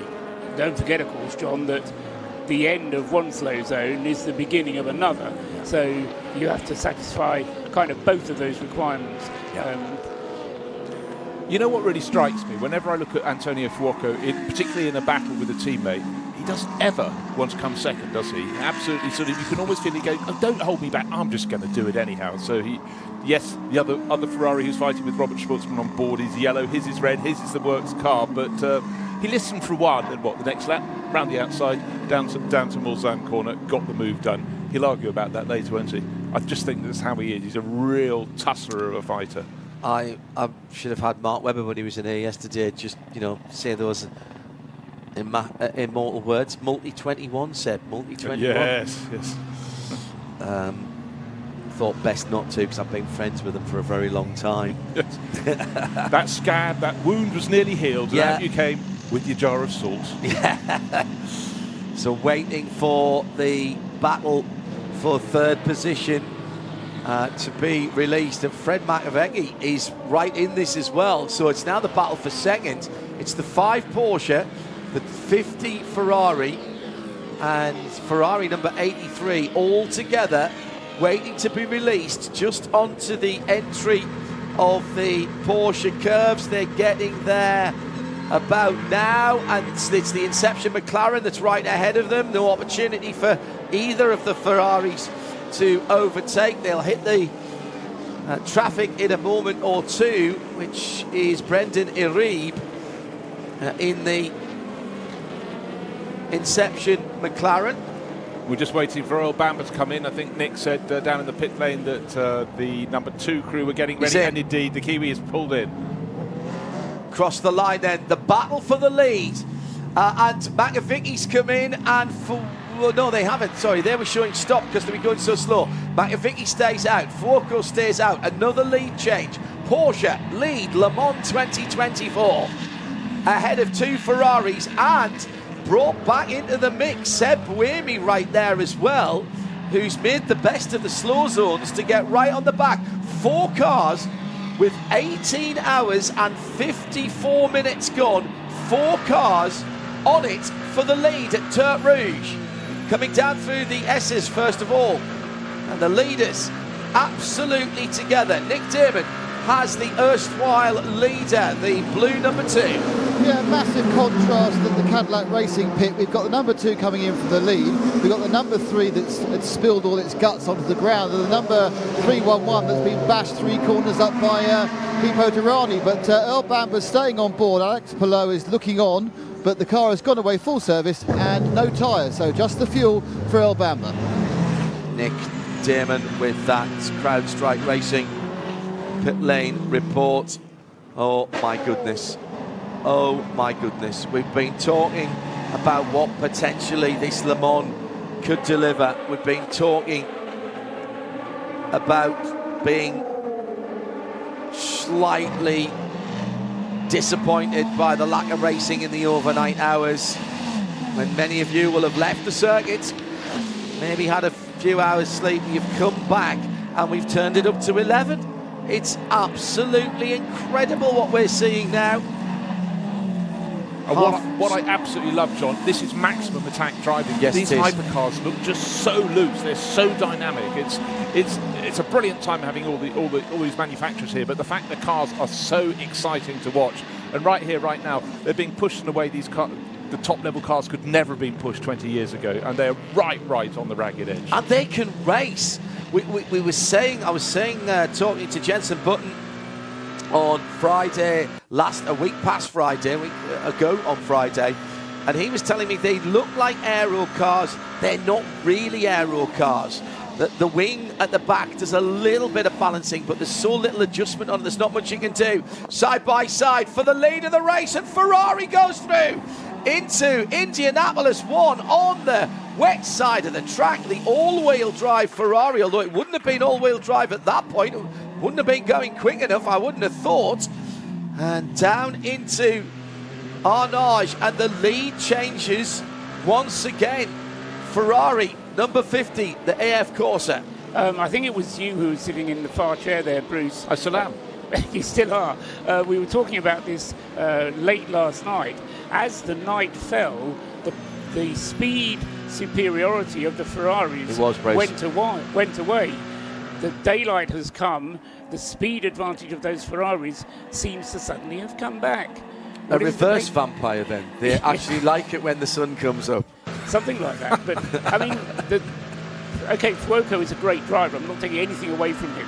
But he had a car there that was at an advantage over the car he was overtaking. The point I was about to make, Bruce, that I agree with you entirely about these cars. Because they're making their downforce mainly from underneath the cars. Here's Fuoco on the radio. Hey, let's make a gap. Let's make a gap. Good job, mate. Yeah, very good. Because they're doing that from the underside of the car and the rear diffuser, then they can travel closely together. They are making a big enough a hole in the air to give a draft, to give a slipstream, but they can race. They can race closely together, and the drivers are making a difference. Yeah, they can. They're not getting disturbed by the airflow off another car, but just looking at them coming down the Mulsanne Straight, it's just God's gift of places to go racing. But if you've got a car that's not suffering from too much of aerodynamic disaster behind another, you can have passes. And the two Ferraris, Schwartzman and Antonio Fuoco, have just absolutely shown these cars can race. Top four cars covered by 2.5 seconds. And we've now had 8 different cars leading this race at various points. We've had 3 different Ferraris in the lead. All the Ferraris did. Yes, all the different Ferraris have led at some stage. Both of the Toyotas have led at some stage, and 2 of the Porsches, 5 and 6, have both led, plus the number 2 Cadillac. Battle for the lead in LMP2 coming to the end of the lap now as well. Vector Sport Patrick Pilet has been caught by by Lorenzo Fluxa, but Nico Varone is right there as well. Actually, that's Fluxa and Varone that were battling for second. My apologies, 37 and 1. 8-3. We're coming down the end of another hour. Get well soon. Dom Scarf laid up with Flew in first ticket to campsite. Barnaby Scarf, one of our regulars, says he must be bad not to be trackside, but he'll watch it back 20 times. At RLM_studio, hashtag RLM_24H. We've got a couple of minutes to the top of the hour. Let's take a quick update before we go to the weather with our pit lane team. He's going to have to speak loud. It's really hard to hear. Go ahead. I've got Calvin van der Linde here, and Calvin, you've been chatting to me about the rain through the night here, and obviously we follow you on NLS as well, and the difference between the rain at the Nordschleife and here at Les Ardennes. There's a very big difference you've just made, which is fascinating. Tell us about that. Yeah, I actually find it quite tricky here because we arrive to the chicanes and to Mulsanne hairpin at such a high speed, so it's a lot more commitment you need. You know, at the Nordschleife you've got so many corners, so you can kind of feel your way around with a grip and build up to it. But here you're arriving at 300 kph, and then you have to find a braking mark, and hopefully you choose the right one. So you suggest the Nordschleife, you just drive around slowly and build up to it? Yeah, exactly. Nordschleife is easy compared to this, actually. Really? Sometimes. I tell you, some of the stints were really sketchy out there on slicks. You could see also the hypercars were struggling. I don't know if that's due to the tyres. They're just struggling at the low temperatures, but it was very tricky out there. I have to say, for sure the Nordschleife experience helped me a lot here, but it hasn't been easy. Yeah. Thanks very much, Calvin. Thanks for your time. Let's take a look at the weather then as we head towards 11 o'clock in the morning here on Sunday.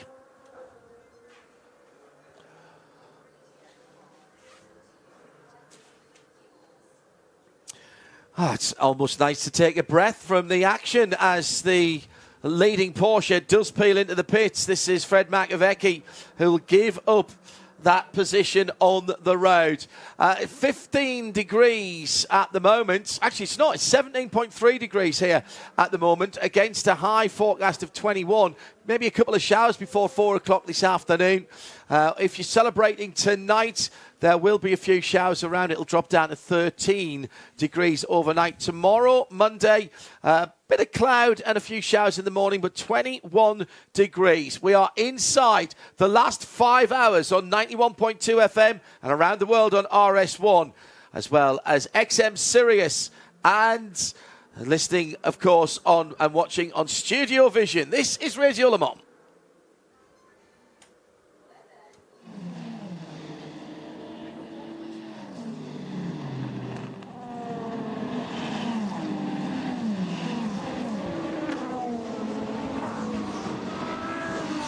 We've had 19 hours of this, and there's no reason to suppose that the last 5 are going to be any less exciting, if not any more exciting. As we just heard, the weather could still play a role in the outcome of this race. And the forecasts so far have been a little bit hit and miss, but we've got a Ferrari back to the front of the field, and Antonio Fuoco with the number 50, looking as dominant as it did in the early stages of the race, and those two cars were both outside. I think they dropped down to 6th and 8th at one point during the night, but they kept on plugging away, and now we've got a Ferrari 1-2 separated by just 1.8 seconds, with the knowledge that the number 8 Toyota, which is in 3rd place, is being protected a little bit from being able to challenge Fuoco by the presence of that satellite operation Ferrari, the yellow car in between Buemi and Fuoco. Another Porsche is back, first Porsche I should say, is back in 4th place, Kevin Estre with the number 6. Then we've got Kobayashi in number 7, and then Collado in number 8. But we've got the whole of the top 10 still on that lead lap. And one other thing that has just been notified to me is that the number 3 Cadillac, which is the yellow-nosed one, Sebastian Bourdais' car that he was sharing with Renko van der Zande, Scott Dixon, posted as an official retirement now. So that car no longer participating in the race, which brings us to a total, I reckon, of 14 retirements in 19 hours so far, which is about par for the course these days, with these new hypercars showing a little bit of fragility which perhaps their predecessors didn't have. Welcome back to my right to Johnny Palmer. I was going to say good morning, and it is still morning. It is. No, you're right. Sort of coffee time, really. Still coffee time. Too right. I've had some breakfast. I had a little bit of sleep earlier on as well, about 3.5 hours, which is pretty good going, actually. And did you catch some fireworks? Yes.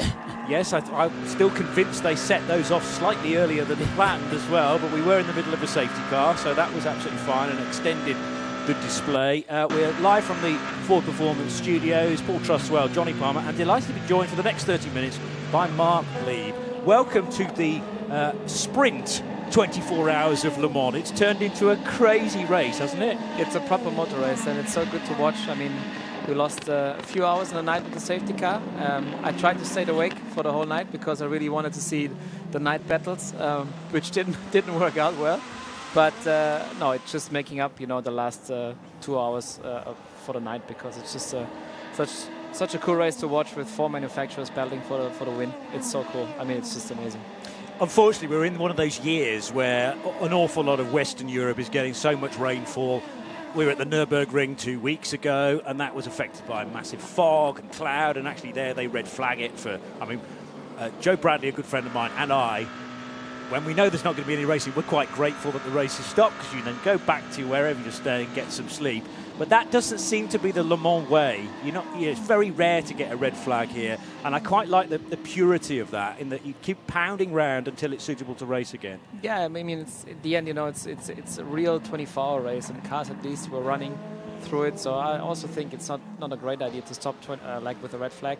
So I really like the way they're doing it right now. I mean, now mixing it up with the new safety car situation, which got introduced last year. Yeah, it's a bit of a mix. Sometimes, to be honest, for me, it's a bit too long how they operate with all the merge and then the wave bias and stuff. So this is the only thing I don't like.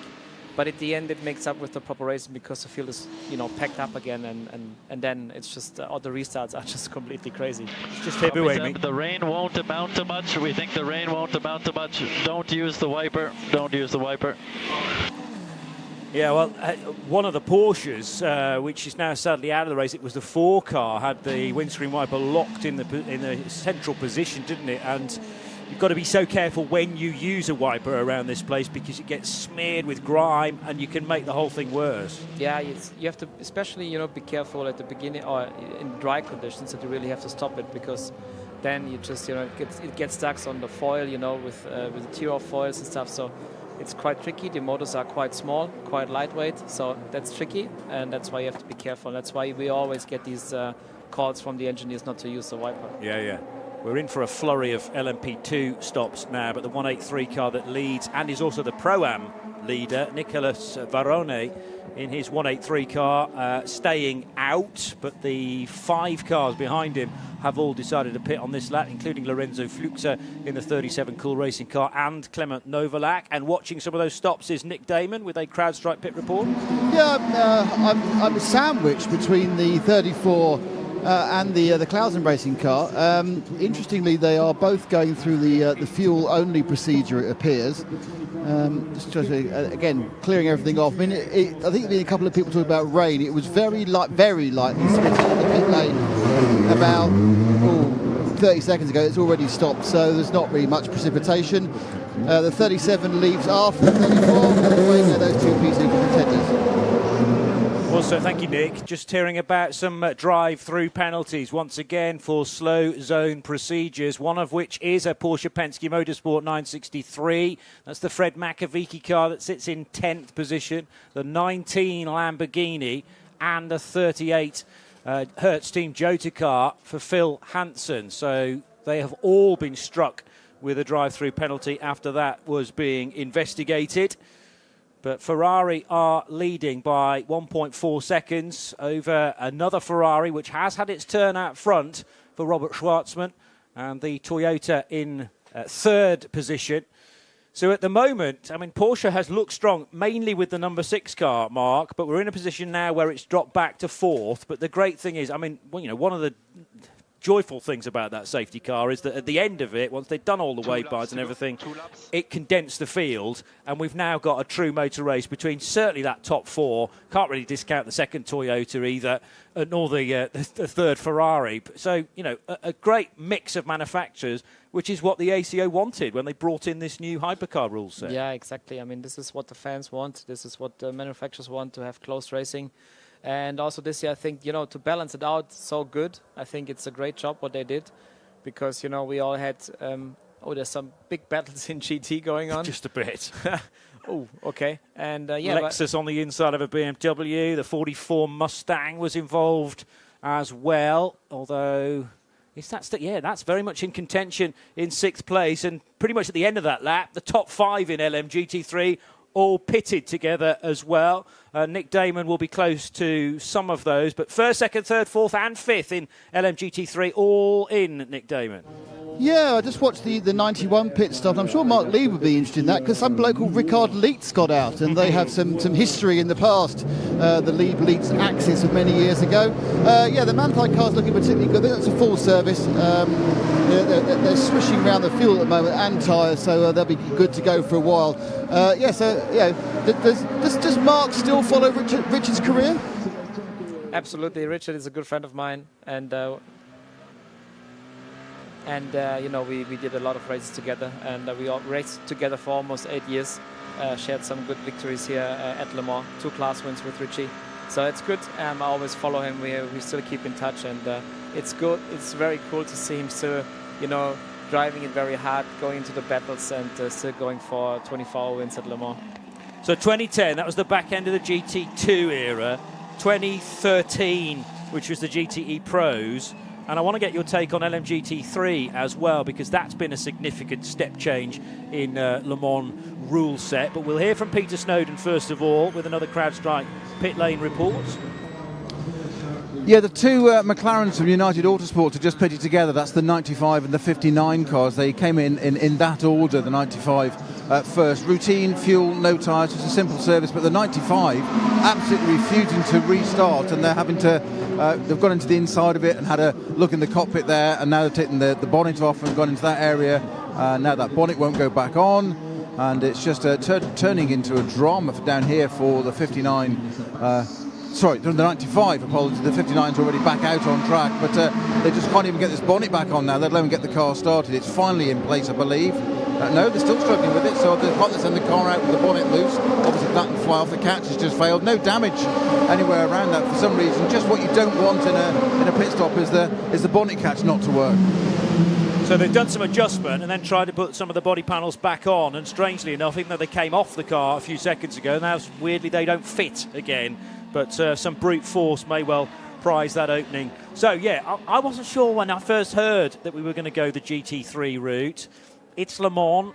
Should it be slightly above the global category? But there is a discernible difference between standard GT3 and these LM GT3 cars. There's a small difference, you know, and I mean, the whole concept of, you know, driving with amateurs, or they have to mix between pros and amateurs, is something which is quite cool, because, you know, that really keeps the amateurs in the race, because I think we need them.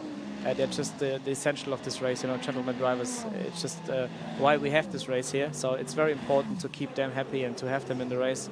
And you have a lot of manufacturers this year, because you only have 2 starting spots for the WC, and then you can earn your spots through other championships, which makes it quite hard to have more cars of a manufacturer in the race.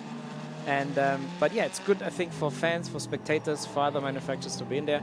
Of course, my Porsche heart is a bit hurting, because, you know, we had times when we had like 10 RSRs in the grid, and you know, when you hear the sound of these cars and how they perform in the race in Pro or in GTEM, that was nice as well. But I really see the approach from the ACO, and I think it was a good change. I hope, if it's even just a few years down the line, there might be room for a pro-only GT class. You know, keep it maybe LMGT3, but like they do in IMSA, have a pro version of that. Well, you know, it's yes and no. You always have advantages and disadvantages. The problem is, because, you know, it's the main manufacturers, they put so much effort in the LMDH category right now, that it's just very tricky in current circumstances. Environment is not that easy for the automobile industry, especially, you know, in Europe.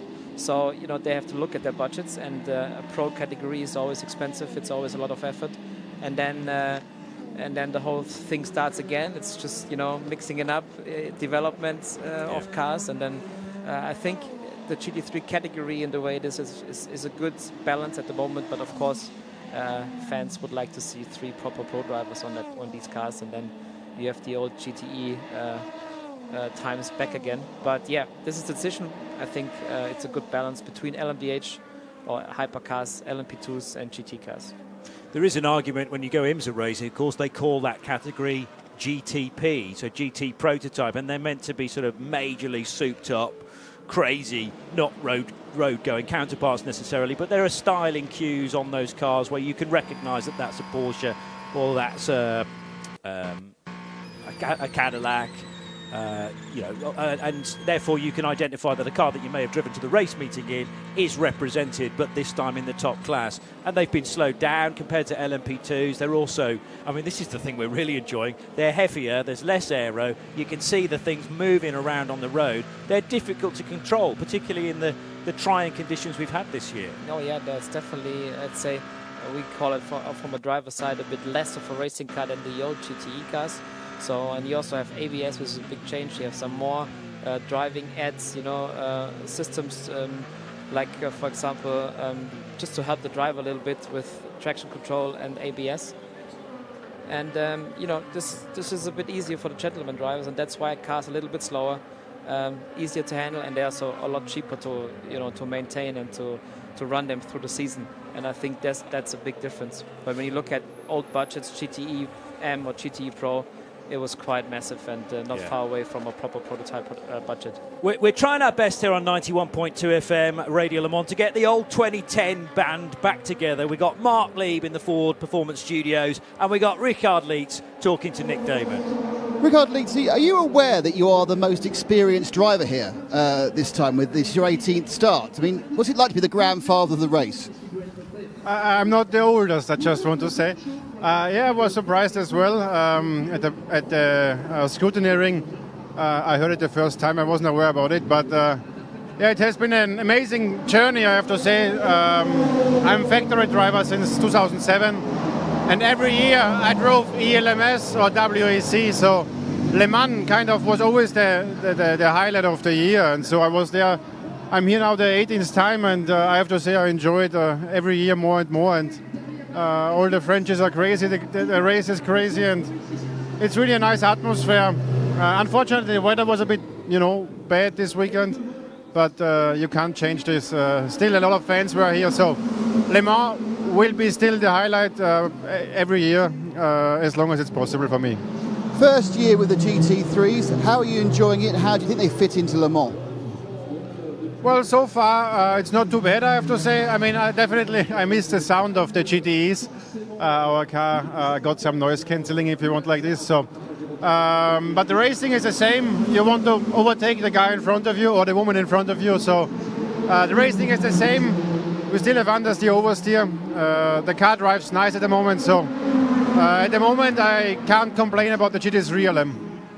You wouldn't know this, but in our broadcast booth at the moment, we have someone you know quite well. It's Mark Lieb. What's your memories of racing with Mark here? Well, we had, amazing time. At the beginning, I drove against him, and 2010 we drove together, and we won it together with Wolf Hensler. It was a really nice year. We won the ELMS Championship plus the 24 of Le Mans, and I think it was one of the best years from Proton, and one of the best years we had together. I really enjoy being with Mark. Unfortunately, now he's working in Porsche in the office, so we don't see us anymore so much. But I'm still driving in a circle. Maybe at one point also it will hit me that I have to start to work. So maybe then we see a bit more again. Rick, I hope it worked for a while. Well done, so thank you. Thank you.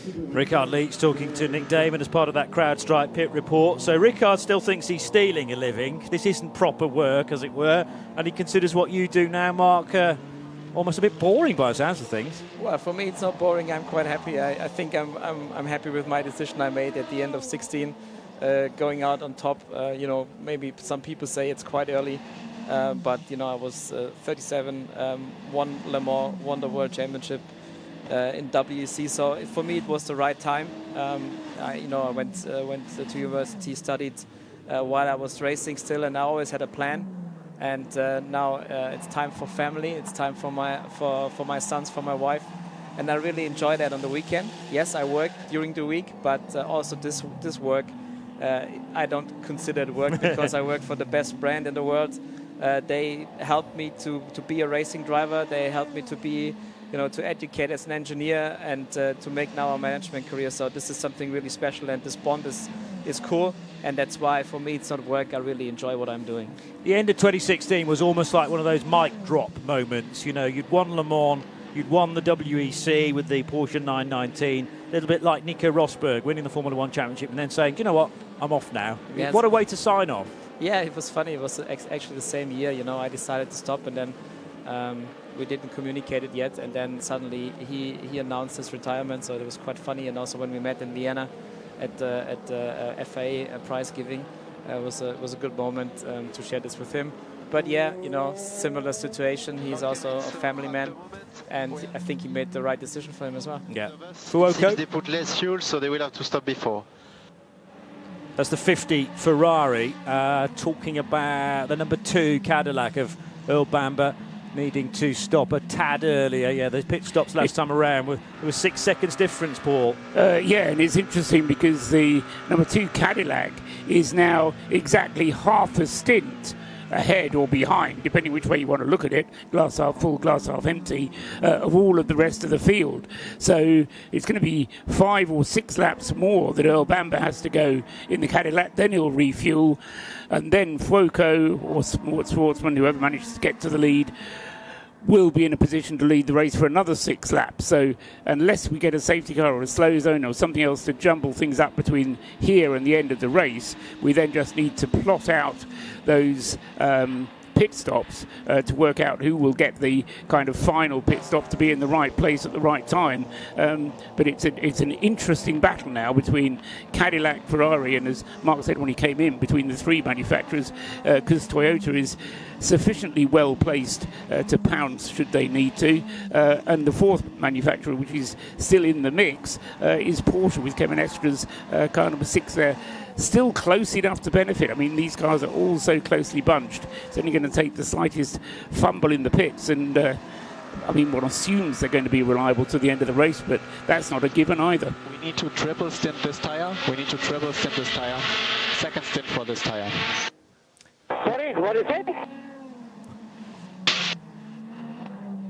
I think he probably knew what was being said there, but he wanted it to be repeated because maybe the tyre in its second stint is in not great shape. Kamui Kobayashi being asked to triple stint this set of Michelin tyres. Then in the number 7 Toyota, he's right on the tail of the Porsche of Kevin Estre, and in fact took a little look up the inside there, will make the pass at Mulsanne corner. Estre giving him plenty of space, and was that because he was going to fight back on the exit? He thought about it, outside-inside trick. Well, Estre's got a perfect toe now on the Toyota as they head down towards Indianapolis, Mark Lee. Yeah, he's just really gets the toe, and he's on the inside now for Indy 1, so it should be okay. Now there's some traffic, so it's maybe they're going 3 wide again into Indy 1, so... Yes, they are.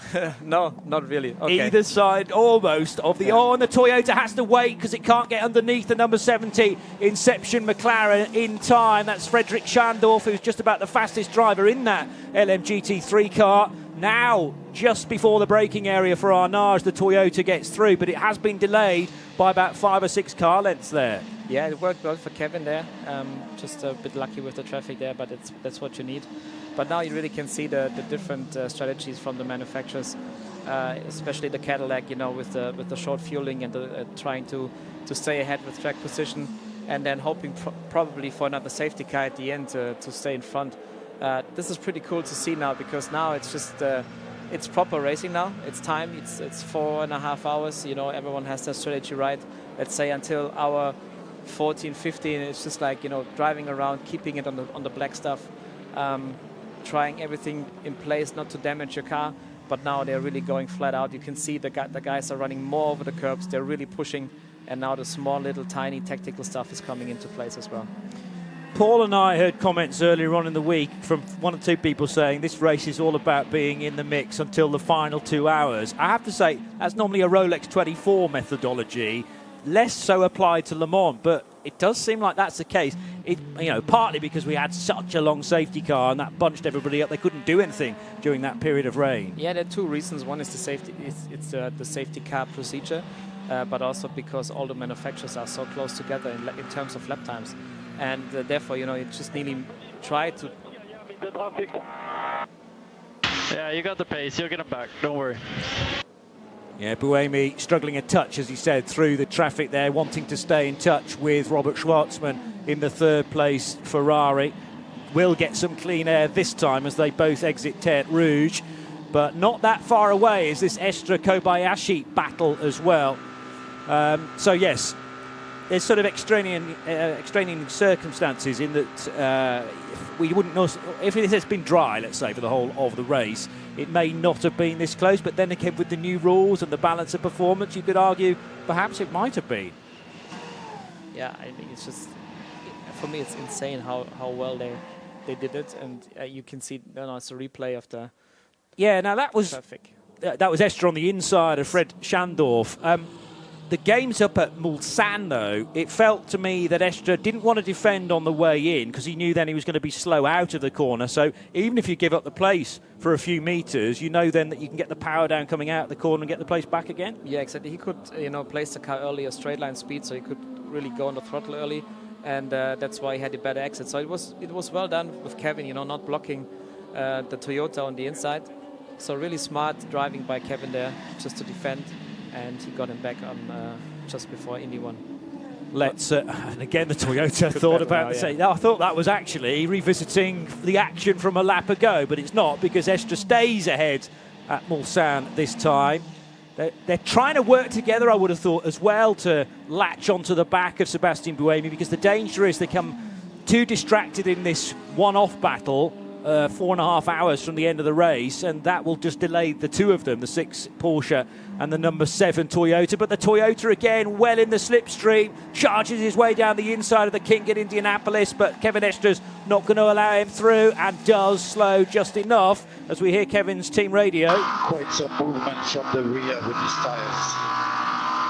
The balance is not too bad, but some movement. Sounding very, very chilled on the radio. That wasn't right in the thick of the fight, but bear in mind, because these radio messages are slightly delayed. Let's get a word from Peter Snowden with the CrowdStrike pit report. Yeah, the work on the number 95 McLaren down at United Autosports continues. In fact, the driver has just finally hopped out. It is a start motor issue, I understand. That's the main culprit. So there was power, but of course they have to go through the process of finding out what that was. But the driver was gesticulating when it was in the pits on the apron, trying to get it restarted. And obviously the start motor wasn't engaged, and they are doing that. I mentioned about that the bonnets don't want it to go back on again. That became a second layer where they got the spare bonnet out, simple plan B solution. Apart from, of course, it comes out in naked nude carbon with no decals on it. And those decals are pretty important because it's got the race number on it, and of course its category, it's class LMGT3, so they've had to decal that bonnet up. What intrigues me as well, there's mechanics underneath it and in top, lying in physically over the engine bay. They're still working on something front left, and I know the starter motor is down there on a McLaren, so I think there's a little while before this 95 car rejoins. Thank you, Snowy, and more from you as you get it with the CrowdStrike pit reports. You will have spoken about this at length over the years, I know, but we must touch very briefly on the events of 2016. It's a rather unconventional way of winning a race, and that's going to go down in the annals of history in Le Mans probably forever. Toyota breaking down as it headed onto the final lap, but you were there to take the win. Yes, we were there. It was such a mix of emotions. And I think I've never experienced that, like in 5 minutes, from being just normally quiet, accepting second position, then really excited to get into the lead. On the other hand, feeling really sorry for the Toyota guys. So this was something I had never experienced before in my life, and it's just completely nuts. And it's you can argue, yes, we won the race by luck. Of course, you always need luck to win Le Mans. You need it maybe in the first hour, or maybe you need it just 4 minutes to the end. On the other hand, this was one of our best races because we really had a tough battle. I still say this was my best race performance-wise in LMP1 car, so that's why I'm quite happy. Even though if we would have finished second, because I remember getting out 2 hours before the end out of the car, giving the car to Neil. I was so happy because we just executed very well. We always had bad luck with punctures. We always got pushed back, and we always fought back to the Toyota. So at the end, I think we still deserved it.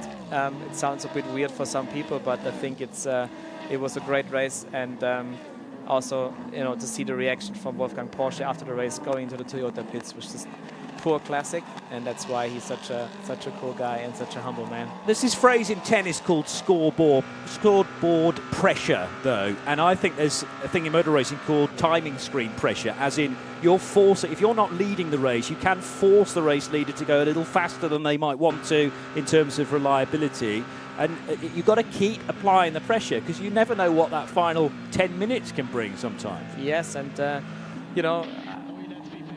Get him. We will get him. Yeah, just to keep pressure, man. I know what I need to do. I've been here so long. Don't worry. Kobayashi saying, you don't need to tell me about how to run this race. I've done it many, many times. I thought there was a slight error maybe from Estre there, running maybe a bit too deep into Arnage, but his exit was good, so the Toyota's not going to have a chance into Porsche curves. So, yes, as I say, I think it was deserved. Yes, you needed the bad luck from somebody else, but you kept pounding round, And you know what, so with the problem they had, like I think an intercooler pipe or something broke, and they couldn't restart the car for a long time. I mean, there's procedures. I think you have to be prepared for these things as well. And you could see there was a bit hectic, and they were not prepared for that because they were just not ready for that stuff. And this is also like the small, tiny little things. Also, engineers and guys in the pits, they also can decide the race. So you really have to rely on the whole team. And I mean, I really felt bad for the 3 drivers because I think they put on a stellar drive, and we had so many nice battles between Anthony and myself, and it was so cool. It was so nice. Also, a few weeks later, I spoke to Buemi. It was like 6 weeks after the race. I spoke to Sepp, and we had a really nice chat, and it was really cool because it was just appreciation on both sides, and it was nice, and I think it will stay as a very special moment in my racing career. Yeah. Well, for everybody, actually, but particularly for you guys who are involved in the car. I often think that feels about 3 or 4 years ago, and you check the stats, and it was 8. In 2 years, that will have been a decade since you. I'm sorry to make you feel old. No, you're about the same age as me, actually. But but you will be there forever in that very famous win. Before we let you go, then just tell us what you are doing for Porsche right now. As you said, you've stepped back from racing, but what's your actual role as we speak today? Yeah. So after I stopped racing, I went to the customer racing department in motorsports. I was running the different regions. I was responsible for selling GT cars and spare parts, and also for Carrera Cups in Germany and in Great Britain. So it was a nice field, so I was really involved into racing. And then I got the opportunity and the offer to make a slightly change into another department to get some more knowledge about management. So now running the sports communication at Porsche. So we are responsible for motorsport, but also all other sports we're doing, especially tennis, golf, where we're involved heavily in sponsorship, but also now football, soccer. We are involved in these types. We take care of, in my team, about all the brand ambassadors. So it's a nice thing, a completely different role, but it teaches me. It was good to get out of the motorsport bubble to get a broader view about management, a bit closer to the headquarters. So very nice, but I'm sure I will be back in motorsport at one day. Good. Glad to hear it. And thank you for stopping by. Enjoyed that chat. And a nice little catch-up here on 91.2 FM Radio Le Mans. That's Mark Lieb from Porsche Motorsport. And at 11:30, just turned, time for our latest Hertz hourly update.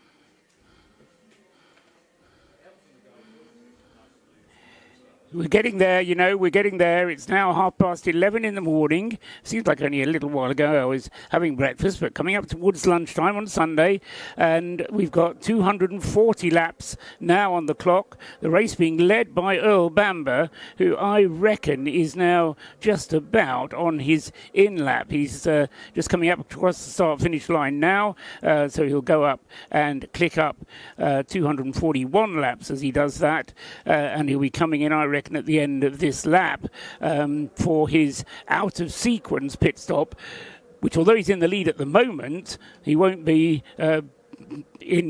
by the end of his pit stop. In second place is number 50, Antonio Fuoco in the Ferrari, with Robert Schwartzman in number 83 in the yellow Ferrari in third place. Those two separated by just over 4 seconds. In fourth is Sebastian Buemi with the Toyota number 8. He's right on the tail and giving Schwartzman a real run for his money. In fifth place is number 6, Kevin Estre, in the leading Porsche 963, but he's only 5 and a bit 8 seconds behind the Toyota, so they may not be quite on the same TV screen, but they're certainly within sight of each other out on the Mulsanne Straight. That's Kevin Estre in the Porsche in 5th. In 6th place is number 7, Kamui Kobayashi in the Toyota. Whom we've been hearing talking to his engineer. He is 1.1 seconds behind Kevin Estre, so really not at all far adrift considering he's down in 6th. 7th is James Collado, number 51 in his Ferrari, a further 8 seconds behind. And then the gaps go out just a little bit. Fred Macavici in number 5 with a 25-second disadvantage on the Ferrari ahead of him. And in 9th place and 10th are the two Hertz Team Jota's Porsches, as they have been for some time, just propping up the bottom of the top 10, but importantly remaining on the lead lap. And because of the way the safety car has been coming out, their total gap back to the race leader is, in the case of Will Stevens, just under a minute, and in the case of Phil Hansen, a minute and a half. So the two Jota Porsches still going strongly. I won't say what else I'd like to say in case I jinx it, but they're in 9th and 10th places with Will Stevens ahead of Phil Hansen, about 30 seconds between the two of them. In LMP2, Patrick Pilet has the Vector Sport Orica in the lead. That's number 10. Second is Job van Uitert now with the EDEX Sport car moving up to second place in number 28. In third place is now Clement Novalak with the Inter-Europol competition car. That's number 34. Fourth is number 22, the United Orica with Nolan Siegel behind the wheel. And in 5th place, although putting him under quite a bit of pressure, is the young star, Japanese star, Ritomo Miyata in the Cool Racing Orica number 37. And then rounding out the top 6 of LMP2 is Nicolas Veroni in the AF Corsa Orica. That's car number 183. LMGT3 back in the hands of Manthey, the number 92 car having had problems, but it's the number 91 car, Maurice Schuring, back at the wheel. Did a great stint during the night, did Maurice, and he's now back up to the front of the field in LMGT3 and has, by the standards of the class, 6.8 seconds. He's quite a large margin on Augusto Farfus, who's in second place with the BMW, number 31. Third is Rahel Frey with the Iron Dames Lamborghini, number 85. Fourth is Mikkel Pedersen with the Proton Mustang, car number 88. Fifth is Gregoire Saucy with the McLaren, number 59. And sixth, number 78, the Lexus of Timu Boguslavsky. That's your top positions in each of the categories, but it's getting very close at the front.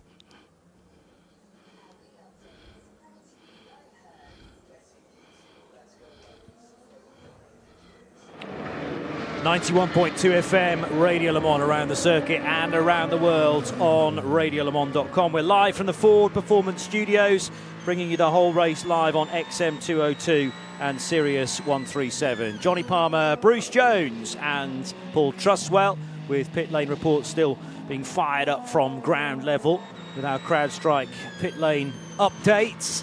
And Ferrari now lead Le Mans with the number 50 AF Corsa car of Antonio Fuoco, leading by just 4.7 seconds over the second Ferrari, the satellite team, the principally yellow 499P for Robert Schwartzman. And this is all because the number 2 Cadillac has just pitted for the 22nd time. No, hang on a moment. Car 2, yeah, I was right. 22nd time for car 2 in 9th position. And this looking like a driver change. I only caught the back end of that. The door was up. And Earl Bamber's just brought that car in. Eduardo Mortara also into pit lane in the number 63 Lamborghini. But this is the beauty of having cars this close, Bruce, is that every time a leader pits, the whole picture changes again. Johnny, with 4.5 hours to go, and anybody who comes in from the lead and their car, I'm talking about the number 2 Cadillac, and drops immediately down the order by quite some amount to 10th place overall, just leaving the pits. Alex Palou has now taken over the number 2 Cadillac Racing entry. But here we are, 4.5 hours to go. Let's be friendly. Actually, 4 hours and 20 minutes remaining in this race. One pit stop, you drop from 1st to 10th. That is how we're still so close at the top, Paul. It's worth noting, though, that is the only car, though, that's on a different schedule to the rest. The rest of the top 10 are all on the same schedule. They all come in together, and they will be coming in together in 6 laps' time. And the other thing that makes it interesting is it's exactly half a stint. So they're exactly halfway out of kilter. Yeah. Okay, so looking towards 4 o'clock this afternoon, how does that half stint fit relative to the others? It fits very well for Cadillac. Does it? I'll say no more than that for now. Does it? But that's all things being equal, and the Trustwell phrase, and they very rarely are. Well, certainly for 4 and a bit hours, lots can change yet. Let's head back to the pit lane. Peter Snowden with the crowd strike report. Yeah, very fortuitously, was I'm still standing by this 95 United Autosports McLaren from the LMGT3 class. Right next to it is the number 2 Cadillac, which is just pitted, as you said, for a driver change. Alex Lynn hopping out of that, I believe, and certainly Alex Palou just jumped into that. The McLaren update for you is that this work that was going on the front left, I mentioned the starter motor, which could not to restart. There was a wishbone issue on the front left that was okay. They weren't going to pit for it, but they'd carry it on. As they've got to do the work, undertake the work for the starter motor, they decided to do this wishbone as well, which is now being done. And they've actually done that before the starter motor, would you believe? So that's ready to go. And that driver's going to change over to Nicolas Pinot, is going to take over the 95 United Autosports McLaren. It's Kobayashi again on the team radio with his engineer. Oh, sorry, just missed that. But the Kobayashi Toyota is actually coming in now, so I bet it was referencing the pit stop. That's early. It is early. This is the car that we thought might have a problem. The Toyota PR people said they were investigating it, they were monitoring it. It seemed to be all right, but all of a sudden a chink appears for Toyota. Yeah, let's get to Nick Damon, see what you can see. He pulled it into the pit box, putting fuel in. He's not getting out the car. I mean, I've looked at the lap times. He did lose 5 or 6 seconds a lap for the first 2 laps of that problem. And then he got back on just about the pace or thereabouts. Now, he seems to come in early. Perhaps the way they got back on the pace is using more fuel. Who knows? He's just now, it's fuel only, and they are going for tyres as well. Right side, they're doing all 4. We did see last year some just pairs of tyres done, but they are doing all 4 tyres. More Michelin softs on the board. Away he goes. And once again, as was noted by my other colleagues in the pit lane, he's firing it up on the engine, not on the milk float power, which we believe is probably just so he can get that wheel spin happening. Okay, yeah, and get the tyres heated up as early as possible, but maybe a potential hybrid issue creeping in as it now gets back up to speed, and is doing so fairly efficiently. Soft tyres, I reckon. It's difficult to tell at speed, but there's definitely no yellow on the sidewalls of those as he turns left and right. Nick said they were soft. I wasn't paying attention, sorry, doing a few other things. But I listen to most of the things you do, Nick. Honest, promise. As the Toyota heads through the Forest S's, or heads for the Forest S's and exits now. But this is a very tippy-toe stuff because the tyre temp just dropped away a little bit, even in that short period of time that the car was in the pit lane. 1 minute and 10 seconds for Kobayashi. Constantly having to look what's happening on the timing screens, and it does throw up stories developing. Car number 87, which is one of the 2 Acodis ASP team Lexuses that have been going so well, that has got an extra 10 seconds to serve at its next pit stop, and the driver on board at the moment is young racer Esteban Masson because of an incident with car 31 at P11, which is MP11, which is the first chicane, and the 31 is the Team WRT BMW M4 GT3 with Augusto Farfus in the wheel, but importantly that's lying second in class. But we have had the 87 Lexus in that equivalent position a while ago. It is chopping and changing in LMGT3, but the one constant seeming element in that is the fact that always for the last handful of hours has been a Manthey Porsche at the lead of that group, and this occasion it's a very promising young Dutch racer Maurice Schuring at the wheel of that. Only 7 seconds clear of Augusto Farfus's number 31 BMW, but it's just always there. Yes, he had to fight to get there because there was a period during the night when both of the Porsches pitted when it was raining, and that lost them some positions. they've fought back since it's dried out, and a bit like the Ferraris in the hypercar class, they've just seemed to be able to establish a sufficient advantage over the rest to be able to bubble back to the top.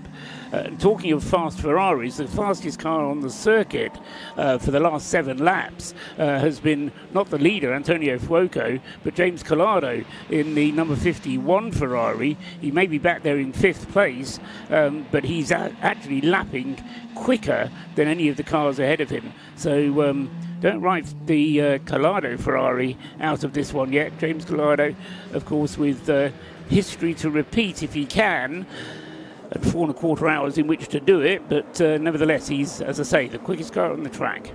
And we mentioned that Maurice Schuring was once a Red Camel driver. Yes, we did. Oh, you've done that story? Yes, we did that story. A couple of years ago. Could you tell he was a bit of a star in the future? Was it too early? He was certainly very quick. He came with a good reputation from Porsche Super Cup, and he was consistent. But as I say, he was just very young. 16. I think, yeah, he was 16 at the time, and your overriding impression from talking to him was, have you taken all that in? You know, and he did. I mean, he was. But you always kind of, I don't know. Maybe I'm just prejudiced against young people, but no, that's not fair. I mean, you know me, I'm a fairly generous person. But as I say, I just had this doubt. But he's certainly matured well. And as I say, he's certainly putting in some good lap times, has been very rapid. And he wouldn't be in the Manthey team if he was anything else. Paul, you've always been very generous with me, especially as I've got older. Not sure whether that was there necessarily at the start. Anyway, here's the 59 McLaren, which is stopped on the racetrack now. Peter Snowden's been keeping us up to date with the various issues with this car. And it is stopped out of Arnage between that point and Porsche curves properly. The 59 car was the better placed of the two United Autosports McLarens, because their number 95 car is currently in the pits and labelled as 16th place. But this is a top 6 car and stranded for the time being in that final sector. Can Gregoire Sauce get it moving again as it starts to tumble down the order? And in the meantime, we can take this update now from Nick Damon. Yeah, just had Fred Makovitzi in with the number 5 Porsche, full service tyres and a new driver.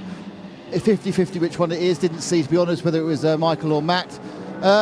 Interestingly, they are able to spin their tyres on electric power. They spin the electric power, get them degrip the grip, get them off and going, and then they fire up about 10 metres away from the actual box. But they have enough torque on their motors to get a bit of spin going.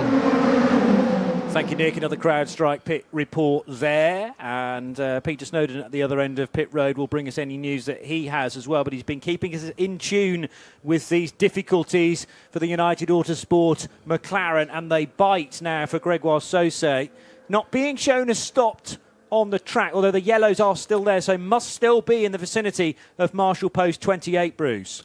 Yeah, my concern is, I'm concerned obviously for the United Autosport crew, but it looks though another driver was helmeted, ready to be taking over, and I wonder if that was the in-lap for a pit stop. And I'm totally guessing here.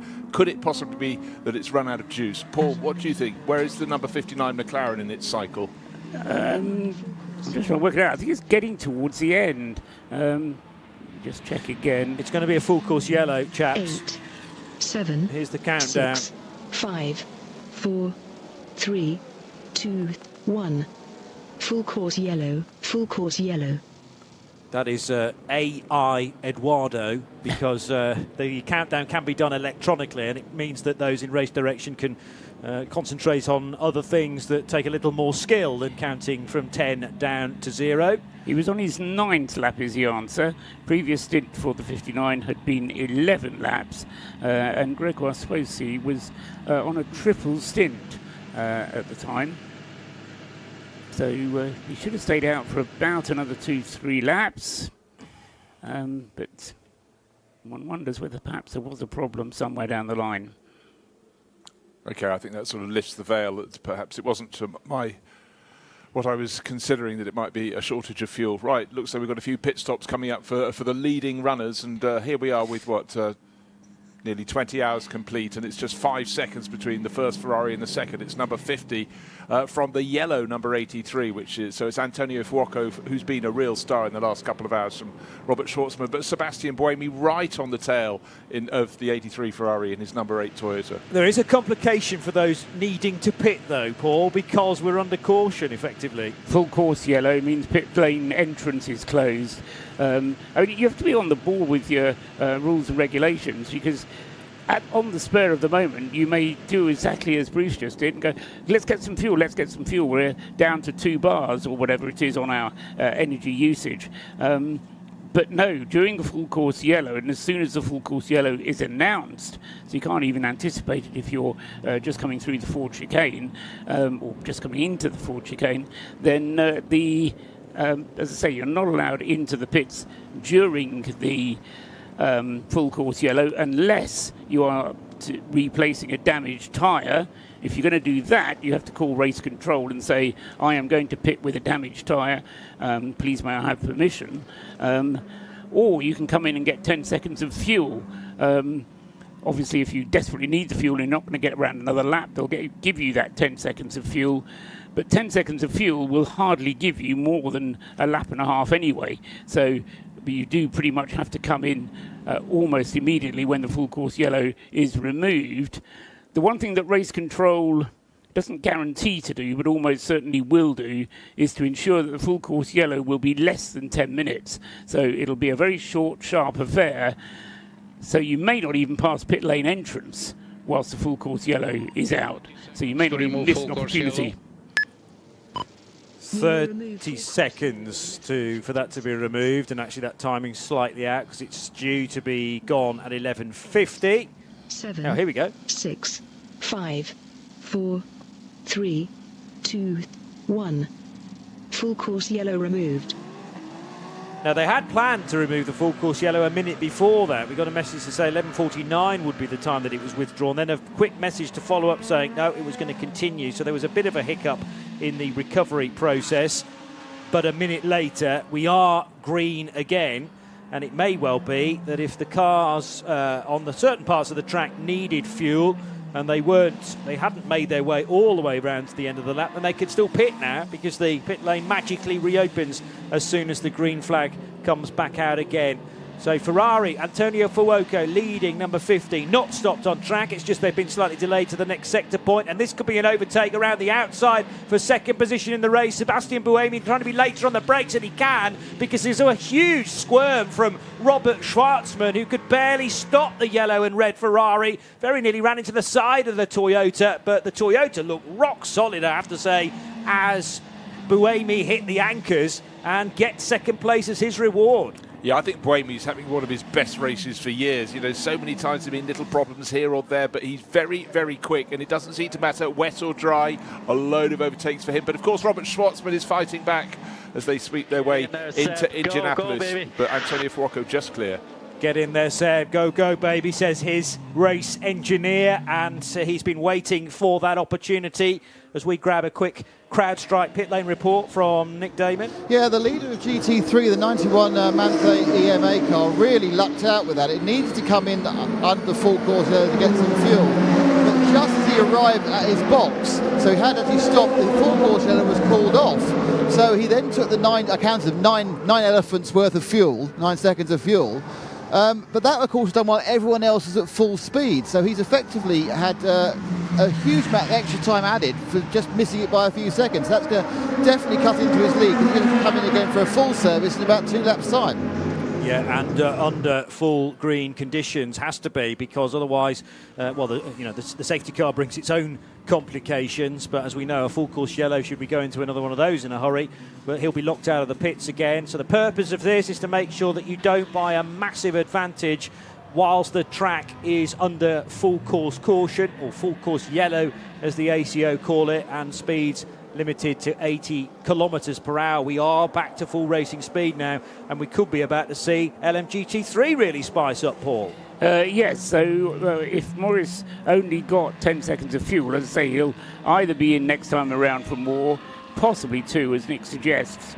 Depends really how much was left when he came in, because they will have left some margin just in case there was some problem with pickup or something at the end of getting the bottom dregs out of the tank. For the leading prototype runners, the hypercar runners, I reckon this lap that they're on, and then they will be on their in lap after that, and it will be the top 1, 2, 3, 4, 5, 6 cars all coming in together, and possibly James Collado, who's been really putting the hammer down, will be in before any of them. And now a mass of LMP2s coming in, including Ritomo Miata from the class lead, the 183 of Nicolas Varone and Nolan Siegel in the 22 United Autosports cars. Nick Damon's watching all this unfold. Yeah, we've got the 37 Cool Racing, we've got the 23 and the 22 United Autosports. There's a few more, there's too few more up by Snowy's in. Yeah, obviously they were all a bit desperate for fuel. They haven't got huge tanks, these P2s. They actually do consume more fuel per lap than a hypercar does, but they haven't got any hybridisation on them. So it's another round. They're in, they all come. I can't see anyone doing a driver change, but perhaps at Snowy's in they have done. But yeah, and we are waiting for the 91 to come back in again. They are waiting there with the fuel nozzle and the lollipop. And away goes that glorious sound of a 4.2 litre normally aspirated Gibson engine, set to have a few more years of this era of LMP2, but then there's going to be change, and that was all announced on Friday. Still remains to be seen precisely what power plant the new LMP2s are going to have. But the 10 car that didn't pit in that flurry, Patrick Pilet for Vector Sport, now retakes the class lead ahead of Clement Novalak, and they are 0.8 of a second apart, the 10 ahead of the 34, Bruce. And they were really, really hammering around their outlap. In fact, Patrick Pilet got very, very twitchy indeed going through the second part of the Ford chicane to rejoin the start-finish straight, because they were desperate to get past pit out before the others who pitted the following lap, including Nolan Siegel, would burst back onto the track. But first and second, Vector Sport ahead of Inter-Europol competition. So now, as expected, the 91 Manthey EMA Porsches back in to get this full fuel, Nick. Yeah, it was many more elephants of fuel went into it than it did last time. It rolls away. Interestingly, no tyres. They in between the two stops, they had brought out a complete set of tyres, which they didn't use. So that's all gone out. It'll be very interesting to see how it unwinds for the GT3 lead. And now up the pit lane towards pit out with Peter Snowden. Well, news from the United Autosport garage, the 59 car that just caused the full course yellow a few minutes ago. That's a gearbox failure. That's why that car was trying to do the side of the track. And this, the work's been continuing for some while now. Trousers will have exactly how long the 95 sister car on the other side of the garage has been in its box. And the body language at the moment, I haven't had it confirmed, the body language to me at the moment appears that 95 car is retired as well. In fact, well, there you go, 48 minutes in the pit. This has been trying to work this out, and they've done this wishbone and the starter, but Nicolas Pinot has now taken his lid off and clearly not getting in that car. There's commiserations going around a handshake, so it looks like both 95 and 59 United Autosport McLarens have retired in a matter of minutes from one another. Wow, and totally unrelated problems as well. So presumably there'd been no warning of that gearbox failure unless things like oil temp had started to spike a touch. But with the car stranded way out in the country, if the box is frozen solid in a particular gear, and probably a high gear, judging by the point where it toured to a stop coming out of Arnage, then it must be very difficult now to limp that car back, and then they're going to have to change a gearbox, even if it did get home, and they've only got 4 hours, just over 4 hours, in order to do that. 3 minutes to midday, 91.2 FM, Radio Le Mans for 2024, bringing you live coverage of the 92nd edition of the 24 Hours of Le Mans. Don't forget the social media handles at RSL_studio. Use the hashtag RLM_24H. And we're on Instagram this year, Radio Show LTD on Insta. The Vector Sport LMP2 car ran wide coming out of Indianapolis, and we've had a lead change, Bruce Jones, in that category. Yeah, I said just a lap ago that Patrick Pilet was getting very loose trying to defend the lead in that class, and it just went wrong for him, just too deep into Indianapolis corner, and then all he could see in front of him was a massive gravel trap, and he managed just to get the car turned left at that point. But Clément Novalek, young French racer, went, I thank you very much, into the lead of the class. He goes only by 0.8 of a second. I reckon Pilet will fight back because he's had such a good run for Vector Sport. Gary Holland and the gang must be delighted. I've got a feeling that that's the first time that the Inter-Europol competition has actually been in the lead of the LMP2 class in this race. I'm just scanning back whilst I'm talking, and it is indeed the car has been up into second place in the class, but it's not led a lap, has the Inter-Europol competition car, having been somewhat surprise winners last year. As I say, the time to lead the race is at the end. There's only one lap that ever matters, as Mark Lee will no doubt confirm. And so that car 34 now in the lead of the LMP2. We need to push. We need to push. Messages to Sebastian Buemi, we need to push, because that car, having just done a pit stop, rejoins in 6th position, and behind Alex Palou in his number 2 Cadillac. To Nick Damon for this CrowdStrike report. I saw the number 8 stop. It was absolutely fine to right at the end, but unfortunately he had to wait about 2 or 3 seconds to let a couple of cars come in who were in the running lane to avoid an unsafe release, one of which was one of the Jotas, one of which was a GT3 car. Definitely lost a couple of seconds waiting there in the most irritating way possible, just due to traffic in the pit lane. 11:59 on 91.2 FM Radio Le Mans. We've got to take a brief pause from this relentless action, but 4 hours to go. You will not want to miss the closing stages as this race. Well, it was interesting throughout, frankly, as we came out of the safety car surrounding all that weather, and it is truly spicing up now in all 3 of the categories. Let's pause, though, to check the latest weather update.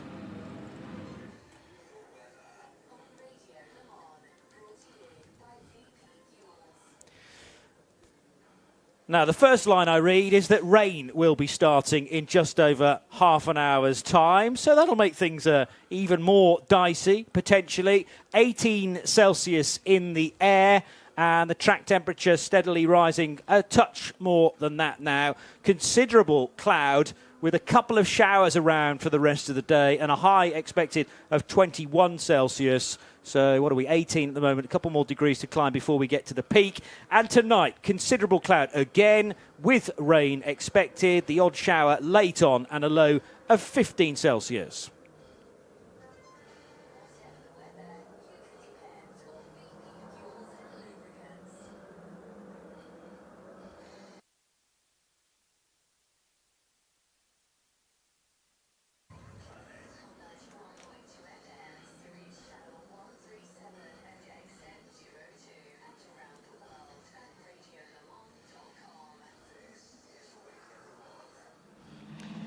We're live from the Ford Performance Studios. Johnny Palmer, Bruce Jones, Paul Truswell for this segment. Nick Damon and Peter Snowden in the pit lane bringing the CrowdStrike reports. And now there's a pit stop for the Robert Schwartzman-driven AF Corsa Ferrari, number 83. This was a brilliant, bright yellow car when we got started at 4 o'clock yesterday afternoon. It's a long stop. It no longer looks like that. And Paul tells me this is a longer stop as well.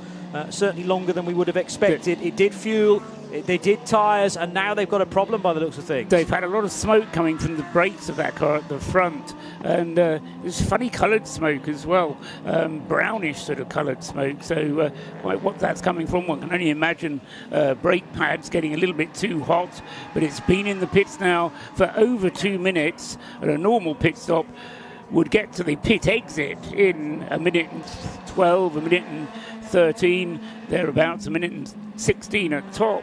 But problems then. First sign of a problem for the AF Corsa Ferrari, the satellite car, and it's still not moving.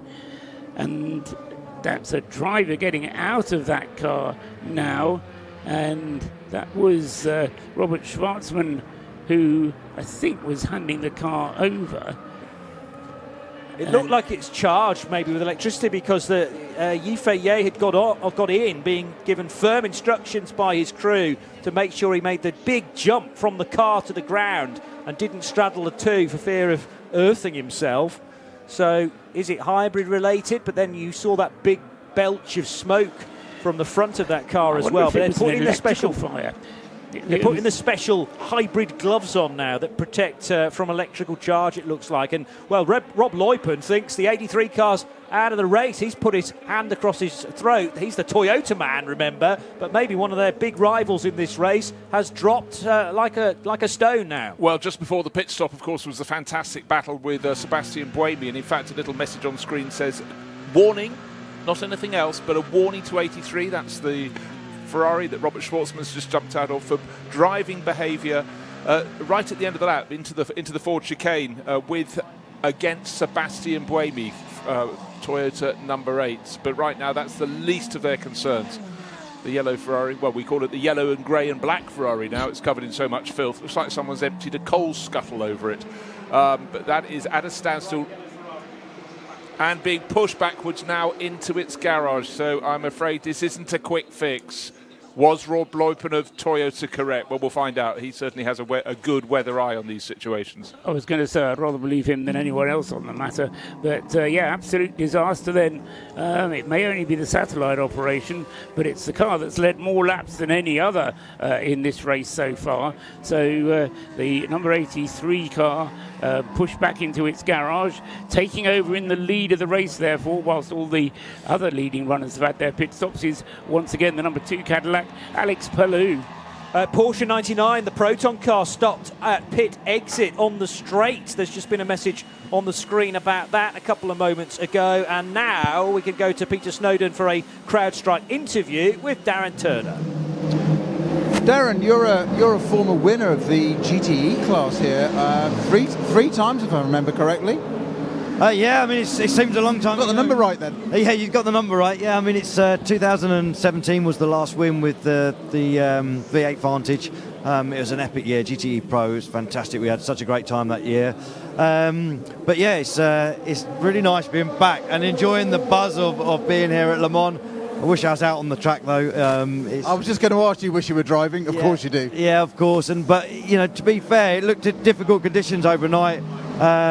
So sometimes you're in the garage looking out, going, "Oh, I want to be out there," and then other times when it's looking really tricky, it's like, "No, I don't. I'm quite happy not being out there." So you were desperate to do that sort of 4 hours behind the safety car in the middle of the night in the rain? No, that would be definitely one of those stints where you'll be happy for the other driver to be doing it. So. At that point, actually, last night was the most sleep I've ever had at Le Mans 24 hours. I had probably 6 hours sleep last night, so it's really nice. So I guess there's some benefits of not racing. Well, you've had a long-term association with Aston Martin. You're here doing garage tours, etc. You're also involved in developing the Formula 1 safety car and getting the pace of the DBX up a little bit, I understand.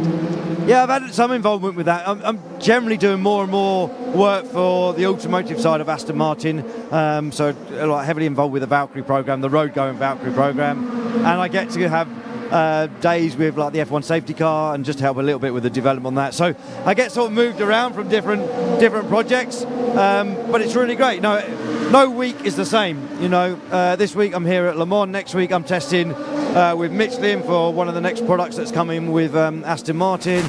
Then the following weekend it's British GT. So every week's different, and it's fantastic. It's like that. Darren Turner, thank you very much for your time. We'll see a bit of that later in the race.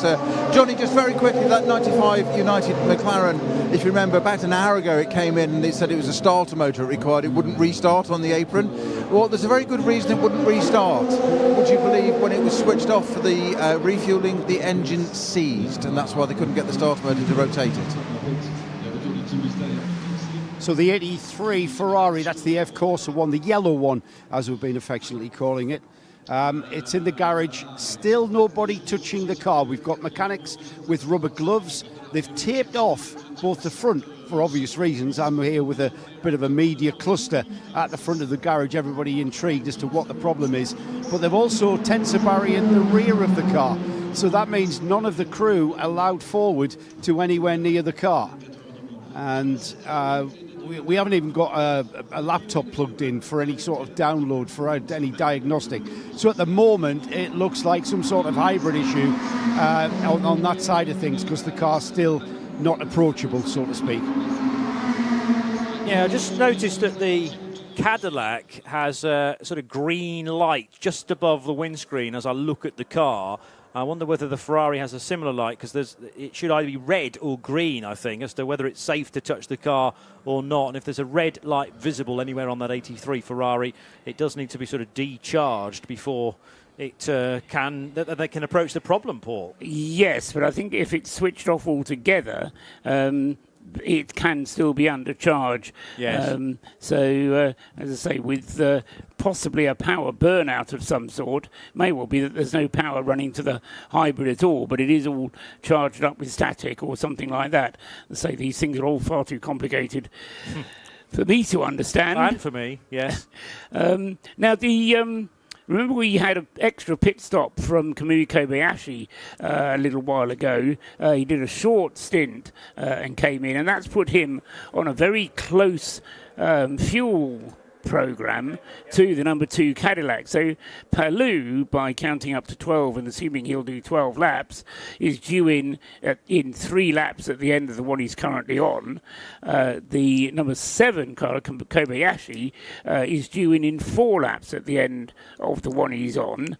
And then everybody else can go quite a long time, because they've all only just come in for their respective pit stops. But it does mean that the strategy is just beginning to diverge a little bit between the different cars, as either voluntarily or not, they're kind of wandering into different strategies.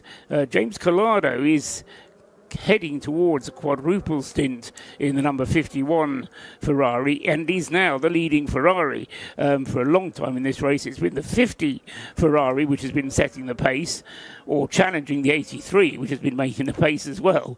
And the 51 car, last year's winners, has been dangling down a little bit, but all of a sudden, Collado's pace in his last stint has moved him right back up into this and moved him ahead of Antonio Fuoco, except Fuoco's switched now, hasn't he, to Miguel Molina.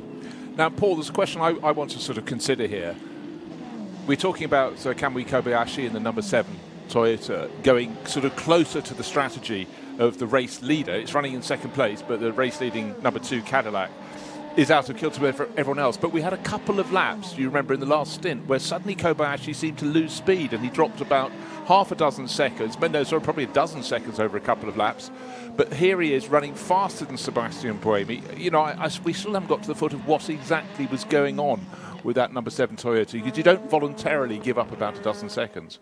Well, no, coming out of the safety car period, that was when he was complaining, and his lap times were indeed slower then. Since then, he had that shorter stint during which he was averaging 3 minutes 32. In this stint, he's averaging 3 minutes 31.8. So they must have done something, but either by doing it by telemetry when it was in the pits, because they can actually do that by short-range Bluetooth connection, as long as the car is stationary outside the pit lane. Johnny.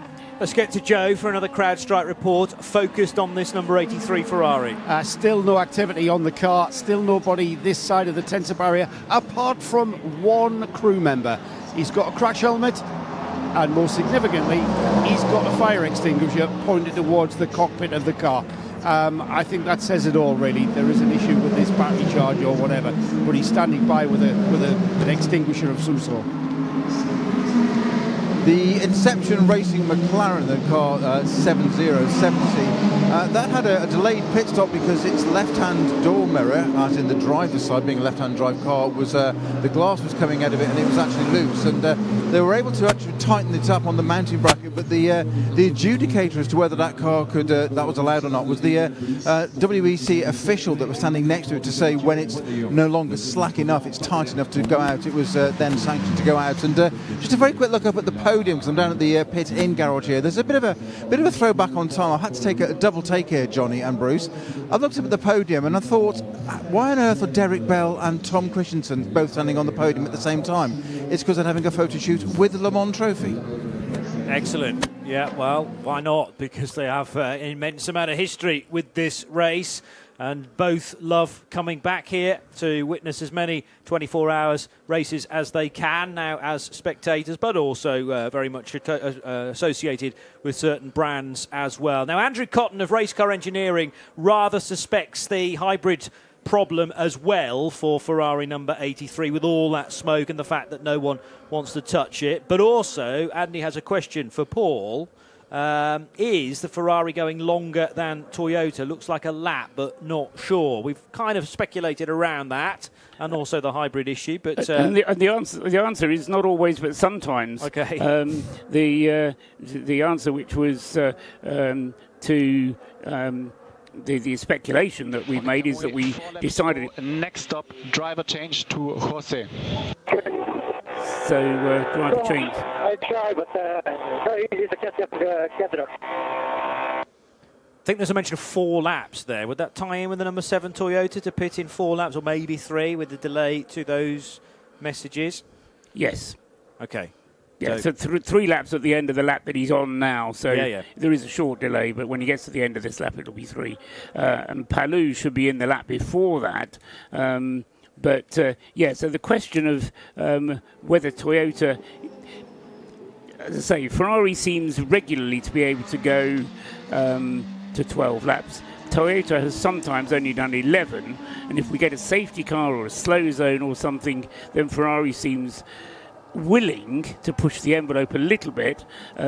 We've mentioned before, Johnny and Bruce, that Toyota's approach to this race has seemed to be a cautious one, but it hasn't done them any harm thus far. Although they're not leading the race, they are currently placed 2nd and 3rd, knowing that the car in the lead of the race is going to have to pit first.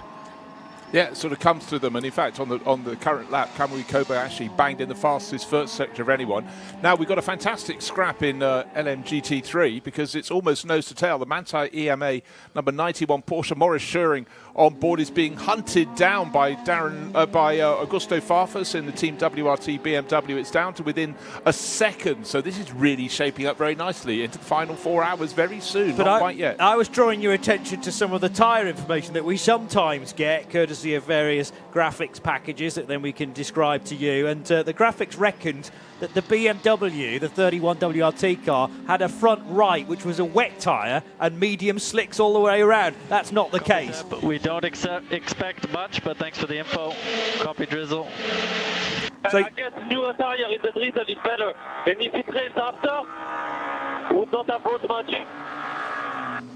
Sebastian Buemi with more conversation from the number 8 Toyota. Yeah, something's up with that RFID chip information, because it's quite clearly yellow sidewalls on the 31 BMW on both sides of that car. I think there's something in the regulations that says you can't mix compounds between slick and wet anyway, although you can mix your slick compounds. The Goodyear colours are much harder to spot when the car's moving, because the word Goodyear is always in yellow, but on the sidewall there is then a dot.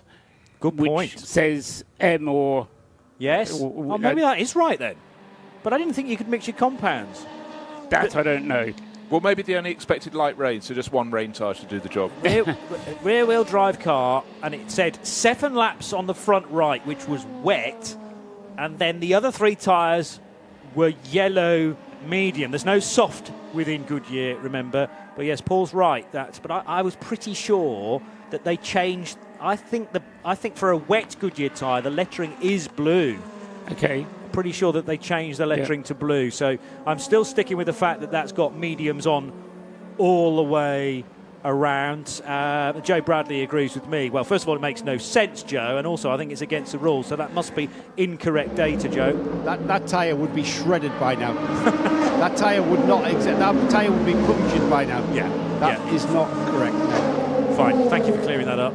Right. Even though it's a clockwise circuit, and all the punishments generally going through the left-hand side of the car, rears, obviously, that's where the drive's coming from, and the front left principally, but there are some fast right-handers here too, including the sweepers just after the Dunlop Bridge. Sorry, Bruce. No, right, the pace is really picking it up. The fastest lap of the race was set ages ago, lap 46. We're now on lap 252 by Antonio Fuoco in the number 50 Ferrari. That's 3 minutes 29.2. Last time around, the race leader Alex Palou got within 0.6 of a second, but just 1/10 of a second off that pace is Kamui Kobayashi in second place. He's just 6 seconds down on the number 2 Cadillac, giving chase, but we're counting down. I said we were the wrong side of 4 hours. We've actually got 3 hours and 43 minutes remaining. So the final hours, in fact, we've got less time remaining than we had in that enormous period when we ran behind the safety car, which was 4 hours and 20 odd minutes.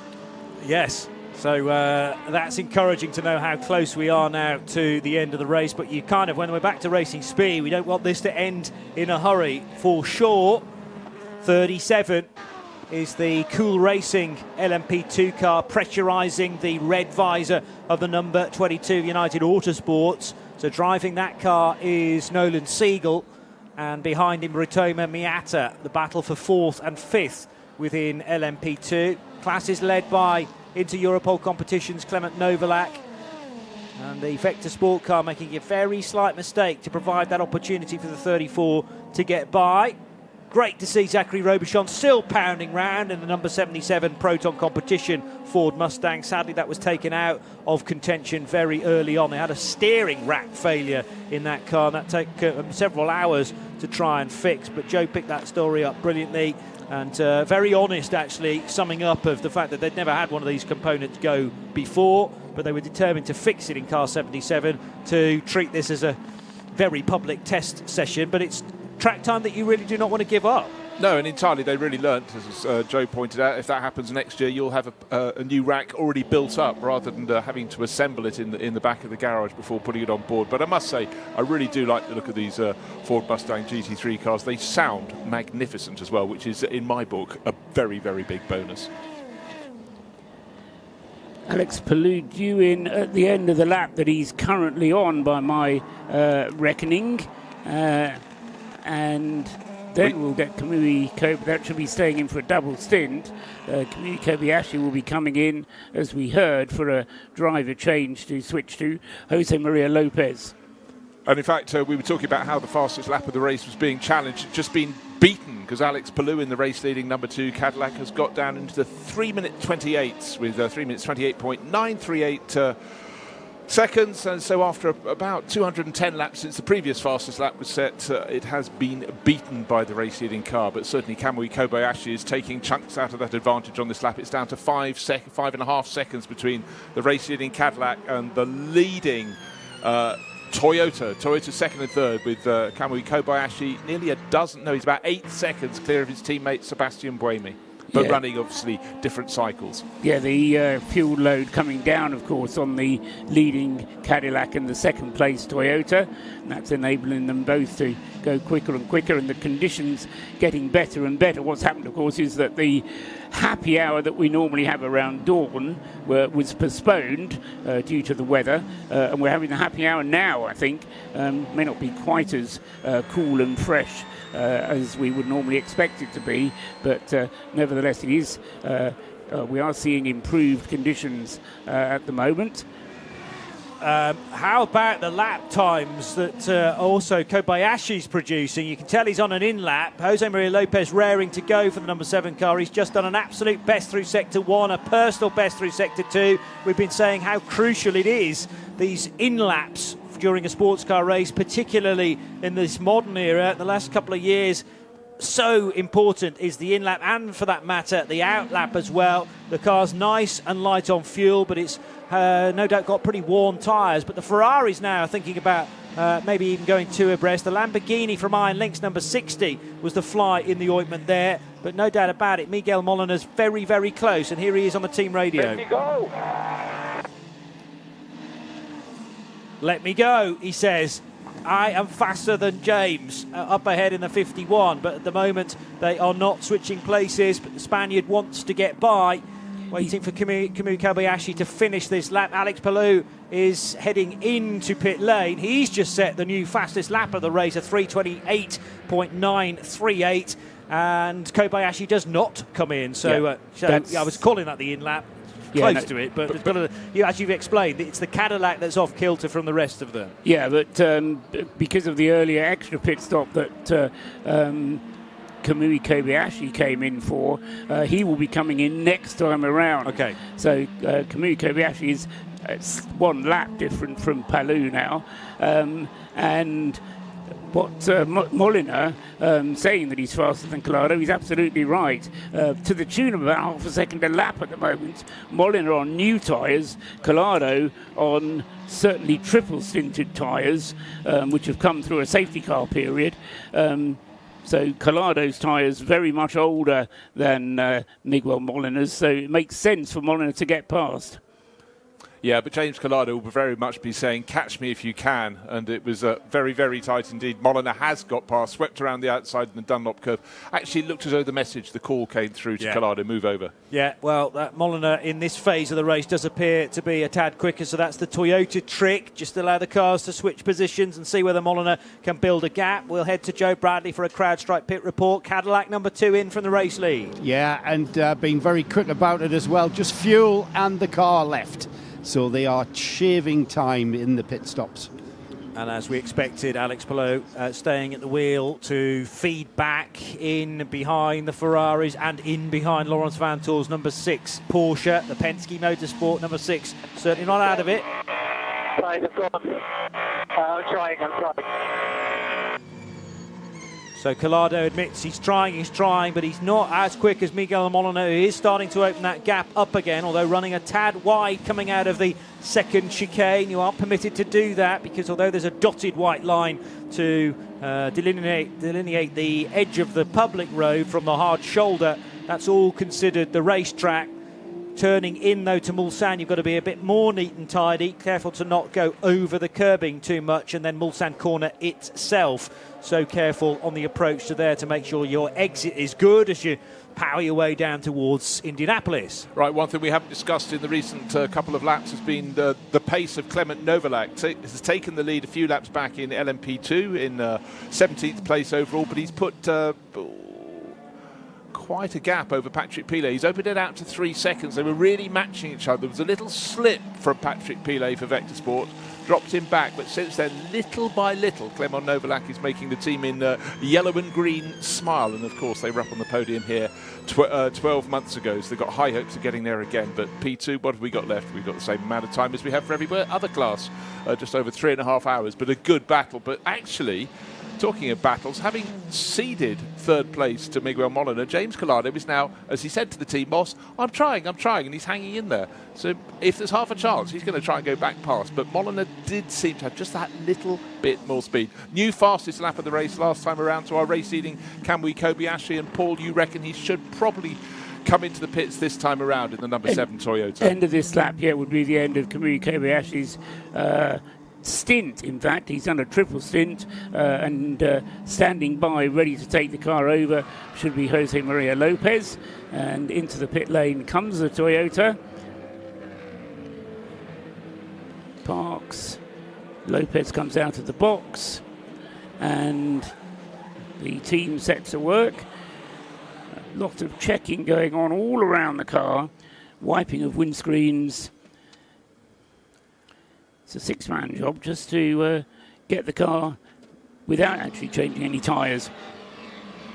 Route into its box wasn't made the easiest either, because Esteban Masson's, well, first of all, he had been in pit lane, and then Timur Boguslavski in the sister Acodis ASP team, Lexus, was also there. So those garages that during one of the previews I was calling the United Autosports garages, because they were effectively built as the extra 2 to build from 60 to 62 garages. And for the first few years, the Yorkshire squad, the Anglo-American team from Wakefield, took up those positions, garages A and B.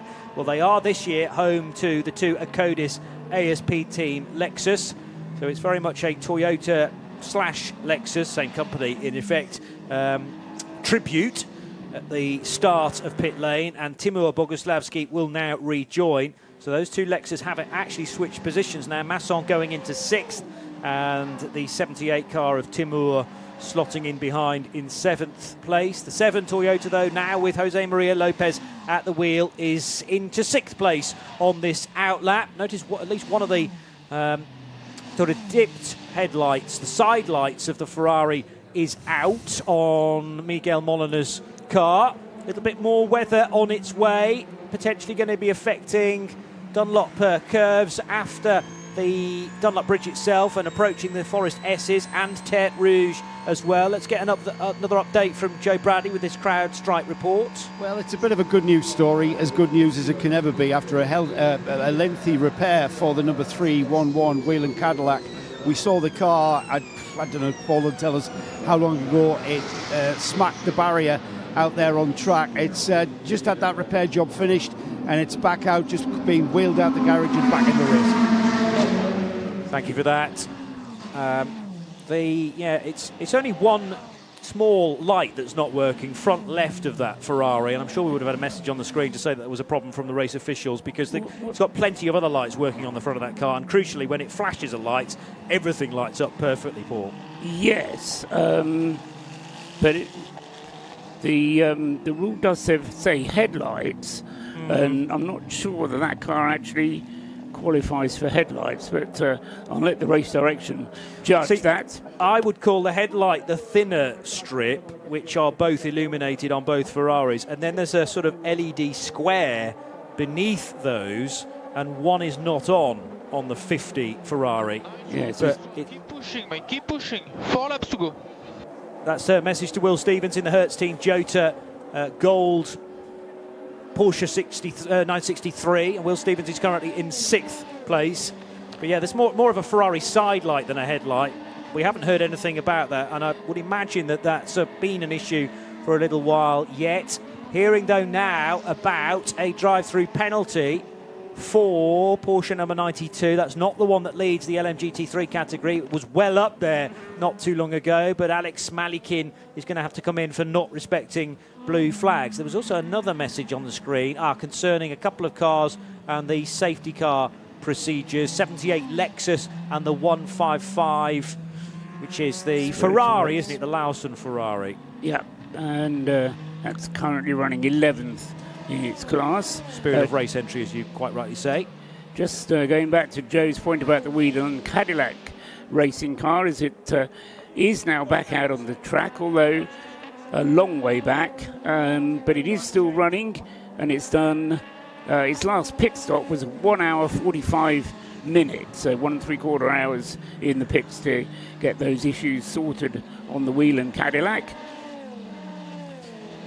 A pit stop for the 31 BMW, which is going to rejoin in 3rd position. Frantic conversation at Ferrari about what tyre stack they're going to go for, because they've got 4 medium slicks and 4 soft slicks from Michelin, and they're going to make this decision as late as possible, no doubt in communication with their drivers to find out what they reckon, because it's the driver at the end of the day that has the best vantage point for that section of track. They're both running on softs at the moment. 21 laps in for James Calado's tyres on all 4 corners, and the 50 car is much earlier on in its stint. Miguel Molina, remember, Molina overtook. They switched the 2 Ferraris around on the main straight and through the Dunlop curve to put the Spaniard up a position, and that has now resulted in a net 2nd place, 6.6 seconds behind Sebastian Buemi's race-leading Toyota. So Joe was watching LMGT3 stops, including the 31 BMW. Yeah, Gustav Farfus brought in the WRT BMW. I'm just trying to see the tyres that have come off it. I'm not sure whether it did indeed take tyres. Gustav Farfus definitely stayed in the car. It took on fuel, and I think he's kept the tyres that he had on. So I'm pretty much sure that left front is not a treaded wet if he's going another stint on it. No. And I say that, guys, because there's a fresh set of Goodyears just being pushed back to the back of the garage, and they're brand new, so they have not just come off the car. Protect the front right. We need to protect the front right. Protecting the front right is the advice to Miguel Molina. It's 12:31, time to take a Hertz hourly update.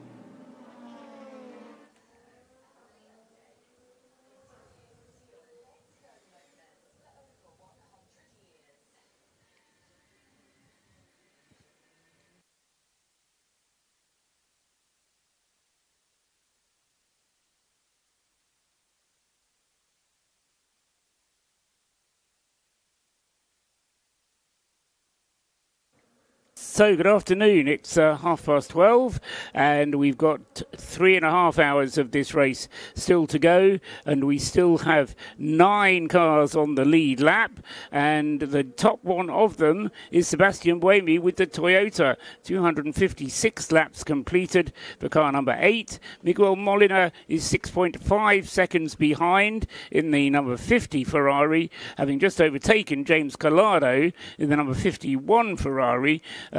Both 50 and 51, incidentally, on pretty much the same schedule. Collado comes in a lap before Miguel Molina, but Collado will be coming in for a full service, i.e. driver change and a new set of tyres. Miguel Molina is currently on a new set of tyres, having just taken over that car a few laps ago.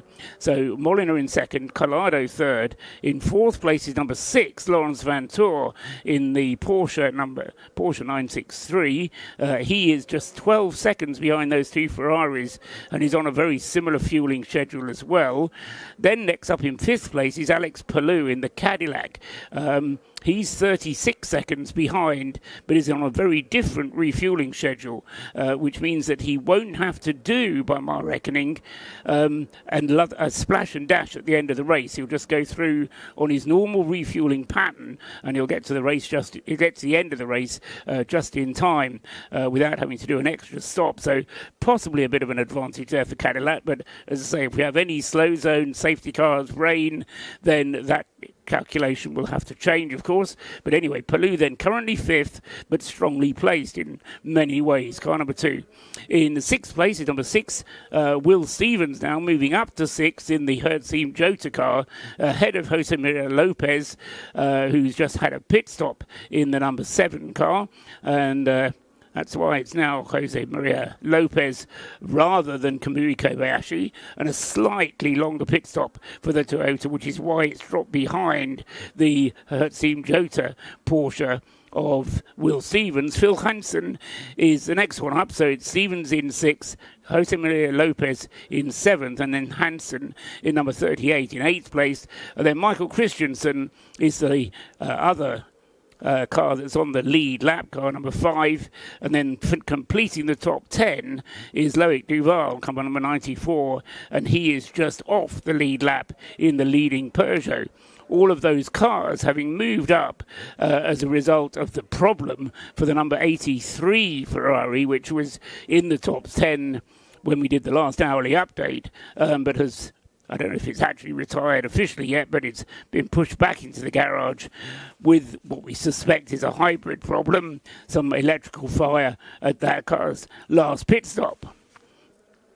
In LMP2, that car, the car that currently leads there, is number 37, the Cool Racing Orica of Ritoma Miata.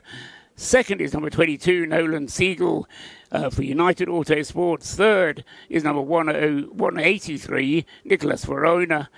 Fourth, number 28, Richard de Guerus. Fifth, number 34, Vladimir Lomko. And sixth, number 10, Ryan Cullen for Vector Sport. All those cars on the lead lap, and in total separated by about a minute and a half, the LMP2 top 6. In LMGT3, it's Porsche with Manthey Racing, Maurice Schuring leading the way, car number 91. The number 31 car in second place right now, having had a pit stop very recently, Augusta Farfus in the BMW. Third, number 44, is the Mustang of Ben Tuck. Fourth, number 88, the other Mustang with Dennis Olsen driving. Fifth is number 87, the first of the Lexuses, with Esteban Masson driving that car. And sixth, Rahel Frey for the Iron Dames in Lamborghini number 86. 85. Those are the top positions. Another update in an hour's time.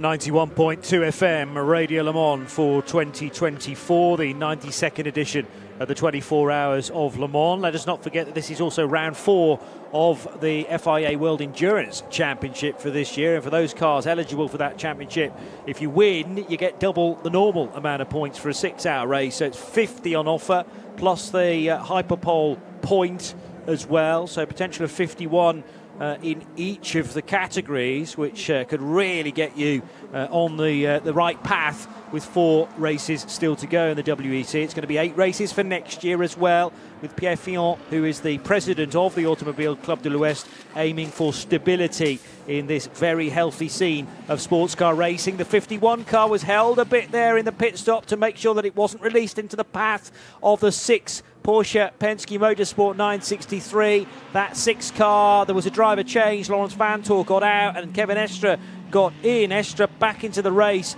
and in 7th position, James Collado staying at the wheel of the 51 Ferrari. So that, we reckon, is a 4th stint in a row. However, Joe Bradley... No, that's not correct, Johnny. I've been watching the dynamic, the body language from the 51 team. They are very, very fired up. Alessandro Pierguidi is the driver that's just climbed into that car. And Pierguidi standing on the apron waiting for the 51 car to appear. He looked like a man that was getting in the zone, like a driver getting in the zone. The team were in the zone because before the car arrived, just 2 doors down, is the Algarve Pro Racing team, and their car pitted. The instant reaction from the 51, because they knew it was going to be tight for the 51 to get in around it, was to go and get the trolleys in case the car had to be nosed in at 45 degrees. Their reaction was get the trolleys just in case James Collado can't quite squeeze in. He didn't need the trolleys. He squeezed in, turned right, turned tight left, pulled it up onto the apron. The tyres went on. Literally last minute decision on whether they went softs or mediums. The softs were brought out. They were almost handed to a crew member, and then the softs were put away again, and the mediums have come out. So Pierguidi, he's got a mission. His mission is to drive flat out and get on the podium, if not win, and they're on the medium tyre. And this is why we bring you CrowdStrike pit lane reports, because the timing screen still is saying James Collado's at the wheel of that car, but we know for a fact that James is in the garage. Pressure is still okay.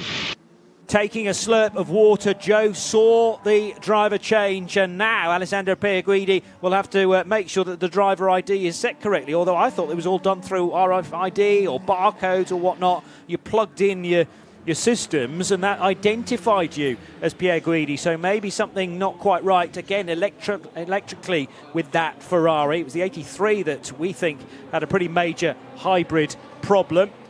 Toyota in car number 8 from the race lead, and Sebastian Buemi will get out of that car, so that will put Miguel Molina now in front. And watching this Toyota stop for car number 8 is Peter Snowden. Yeah, just with the Proton Competition 99 Porsche, the car that stopped on the pit exit, apparently it was a drive shaft failure. Immediately left the pit lane limiter to go onto the track. Therefore, it was able to complete an entire lap on hybrid and bring itself back in. That's why it's still in the box here, and they're still assessing it. They are working away on it pretty furiously still. Therefore, the body language gives me the intent to get it back in the race, but it's a left drive shaft failure. And whilst you were reporting on that, the Toyota gets a new set of boots, and it'll be Brendan Hartley to take charge from Sebastian Buemi, as we can get a word with James Collado now with Joe. James, this has turned into what's looking like a fist fight. Yeah. I mean, it's been a really, really tough race. We've always been on the back foot because we've been unfortunate with all the slow zones and all the safety car positions. Since the first hour, we never lucked in to a good spot. So it's, although the car is really quick and the pace is good, it needs to be in a position, and so far luck is in our side. But it's not over yet. We're taking a few risks now. I was really on the limit then, and managed to gain a lot of time in my 2-3 stints there. So anything can happen. But let's see. Ali's on the medium now, so huge risk if it rains. We saw how quick your car is in a straight line. How tricky was that then in the twisty bits in the wet? Yeah, it's good in the straights, but it's not as good in the Porsche corners. We've got less downforce, so it's a compromise. I think the Cadillac, Toyota and Porsche are very good through the Porsche, and we've got a little bit more top end on the straight, so it equals out. Thanks. Thank you, Joe, for the update there with James Collado, the CrowdStrike pit lane report. I was a bit slow on the uptake following that interview because I was asking Paul Truswell off air whether the fact that James Collado is still identified as the driver on board, whether that actually carries a penalty if it lasts for too long. Oh, it's been corrected though now as we speak. So Alessandro Pierguidi now identified as the new race driver. There are other championships where that has to be absolutely correct, and you would have thought in the ACO even more so. I think though, Johnny, because it's all automated in this system, that there's nothing that you can do. So if you do it wrong, it's not something that you've done wrong. It's some kind of system failure, and they can't penalise you for that. In the other series to which you refer, somebody in the car has to turn a switch to a certain setting, and obviously to encourage people to do that, they make it mandatory. Now, of course, nobody can relax as we go towards the end of this race, but that comment from James Collado, well, Ale's gone out there, so Alessandro Pierguidi on mediums, but it could be a risk if it's raining. And to the west of the circuit, there is a much darker group of clouds coming in on the weather map. But then again, some move just north of the circuit. But every one of the top challengers in this race, in each of the three classes, must be just having their fingers crossed. That's right. But, I mean, the reason why it's a risk worth taking, and we saw this yesterday, and particularly in the qualifying sessions, is that the soft tyre, when the temperature gets up, just doesn't work. When the temperature, and it's up, what's it now, 17 degrees or something, the air temperature. Somebody's got a thermometer somewhere. In fact, I have. 17.5. Okay. Between 17 and 18 anyway. The track temperature is 17.5, and so the point being, the soft tyre isn't going to work. There's rain on the way when the soft tyre will start working again. So, yeah, as James Collado said, you have to take some risks if you're going to win this race. And then, as you say, Bruce, keep your fingers crossed. Afraid it's that way, and often people watching all around the world and listening all around the world, we haven't talked too much about the weather recently, but all along there are little light showers that come through. Some just don't even show up on the screen. It's just been the most extraordinary event. And when they said there'd be showers through the 24 hours, I mean, we've had stair rods, but then we've had just a lot of consistent rain for a long time, and that's what led to the safety car period in the night, because there was so much water on the track, or more to the point, so much spray, Johnny, coming back at anybody chasing in a pack. Same set of tyres for Miguel Molina. He is retained as the driver for this stint as well, and heads back into the action. Eyes absolutely everywhere as he rejoined from pit road to make sure that his left side was clear, and then fully focused on the apex, the turning point for turns 2 and 3, the Dunlop chicane and underneath the bridge. Of course, we don't have any Dunlop tyres in this race anymore because that was rebranded. They were rebranded a few years ago to Goodyear. What's going on with all these punctures, mate? There was a hole in the thread. There was a puncture.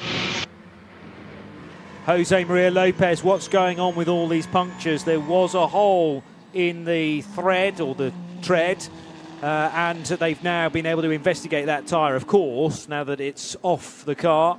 As the 51 Ferrari, easy to identify that now because that's the one with all the lights illuminated, and the 50 car has one of the side lights, as I'm calling it, out, and they did not address that during the pit stop, so I don't think that's a concern unless they're maybe going to look into it right at the end.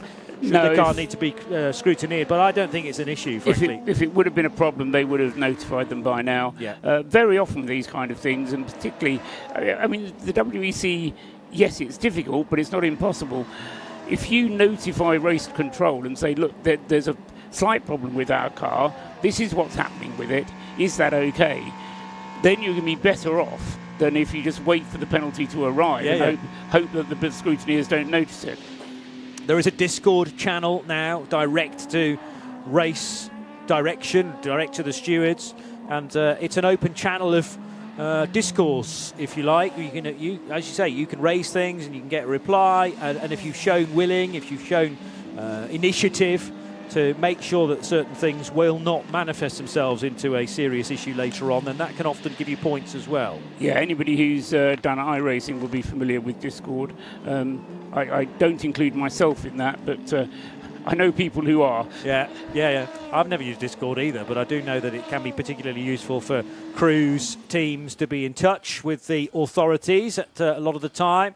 Very sideways moment for the D-Station Racing Treble 7 Aston Martin not too long ago. That's in the control now of Erwin Bastard. And in fact, he went right over the red sausage curb towards the end of the lap. So it was a good line initially into the Ford chicane and then completely sent off it and virtually off the track. The Treble 7 car still hanging on to 10th position as we can head back to pit lane to get this CrowdStrike update.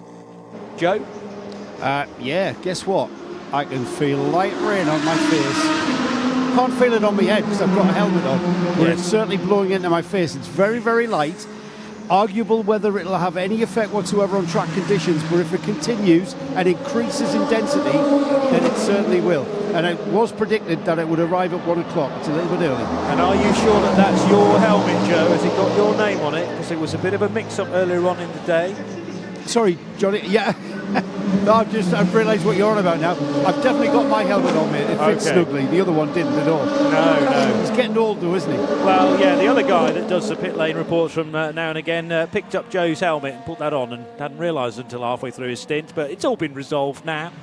Little window into backstage here at Radio Show Limited and Radio Le Mans 91.2 FM. Windscreen wiper is definitely on now for the race leader, Alex Palou. He needs to see where he's going because at the moment he's got clear road in front of him out of Terre Rouge. More rain coming from the northwest, and some has just passed through to the south of the circuit. The big bank of rain just scooted its way past Mulsanne. We avoided that one, but these remaining 3 hours and 10-12 minutes or so are going to be just always under constant threat of rain. This is going to keep the teams right on their toes. Yes, and it'll be interesting to see how that Ferrari copes on its medium tyres. Pierre Guidi on medium tyres in the number 51. James Collado knew he was rolling the dice, but we'll see whether it's lap times stay, and we'll see whether anybody comes in specifically for wet tyres. From what Joe was saying, I don't think it's wet enough yet. Another report of some sprinkles up at turn 5. Well, in fact, some drivers are still setting their fastest times, or their car's fastest times. The car that's running 5th in LMGT3, the Iron Dames Lamborghini with Rahel Frey, who shouldn't have been doing this race. She only stepped up because Dorian Pain injured her rib cage. So Rahel slotted in along long-time teammates Michelle Gatting and Sarah Bovey. She's just done a lap under 4 minutes, which is a very, very good benchmark. So she is starting to catch. Next driver up the road, the Acodis ASP number 87 Lexus with Esteban Masson. So Rahel Frey slotting right back in and doing a fantastic job. One of the bright green Lamborghinis, these new SC63s, piles its way into pit road. That was Romain Grosjean with a big lockup from 12th position. The sister car, Mirko Bortolotti, 11th spot for the 63, and now into the rainfall, which continues at, on the approach to Forest S's, pretty much from the Dunlop Bridge down through those sweepers into the S's themselves, the left and the right, and then Terre Rouge as well. And now to Toyota land with Peter Snowden. You managed to grab Sebastian Buemi. Sebastian, thank you for your time. You've had a great deal of success in this race in the past, but this must have been one of the toughest ones so far. Yeah, definitely. We've been doing our very best. It's a long race. It's hard not to do any mistakes, making the right decisions, the right calls. Not easy, but there is still something like 3 hours to go, so it's still a long race. You say that with a smile, as if it's quite a wry smile there. 3 hours to go. It's quite a long race by standards. Yeah, it's very long. I'm a bit tired, but I may go back in the car towards the end of the race. So hopefully Brendan can do a good job now, and we'll see. And there's just a little bit of light rain coming in again, just to make the mix a bit more interesting. Yeah, I guess it was not interesting enough. So getting that rain again, but again, nothing we can do. We just try to do the best we can. Good that you've got a sense of humour still, Sebastian. Thank you for your time. Sebastian Buemi, driver of Toyota number 8, fresh out of that car. They had a big decision to make regarding tyres because part of the racetrack was wet as Brendan Hartley rejoined.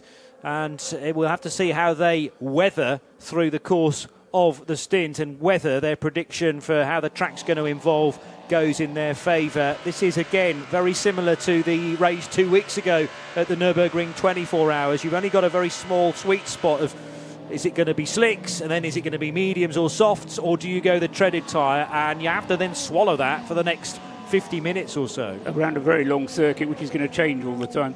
Yeah, absolutely right, Johnny. What I've been impressed by with that number 8 car, just looking back now, the length of the stints that they've been running, we've been accusing them perhaps of being a little bit cautious.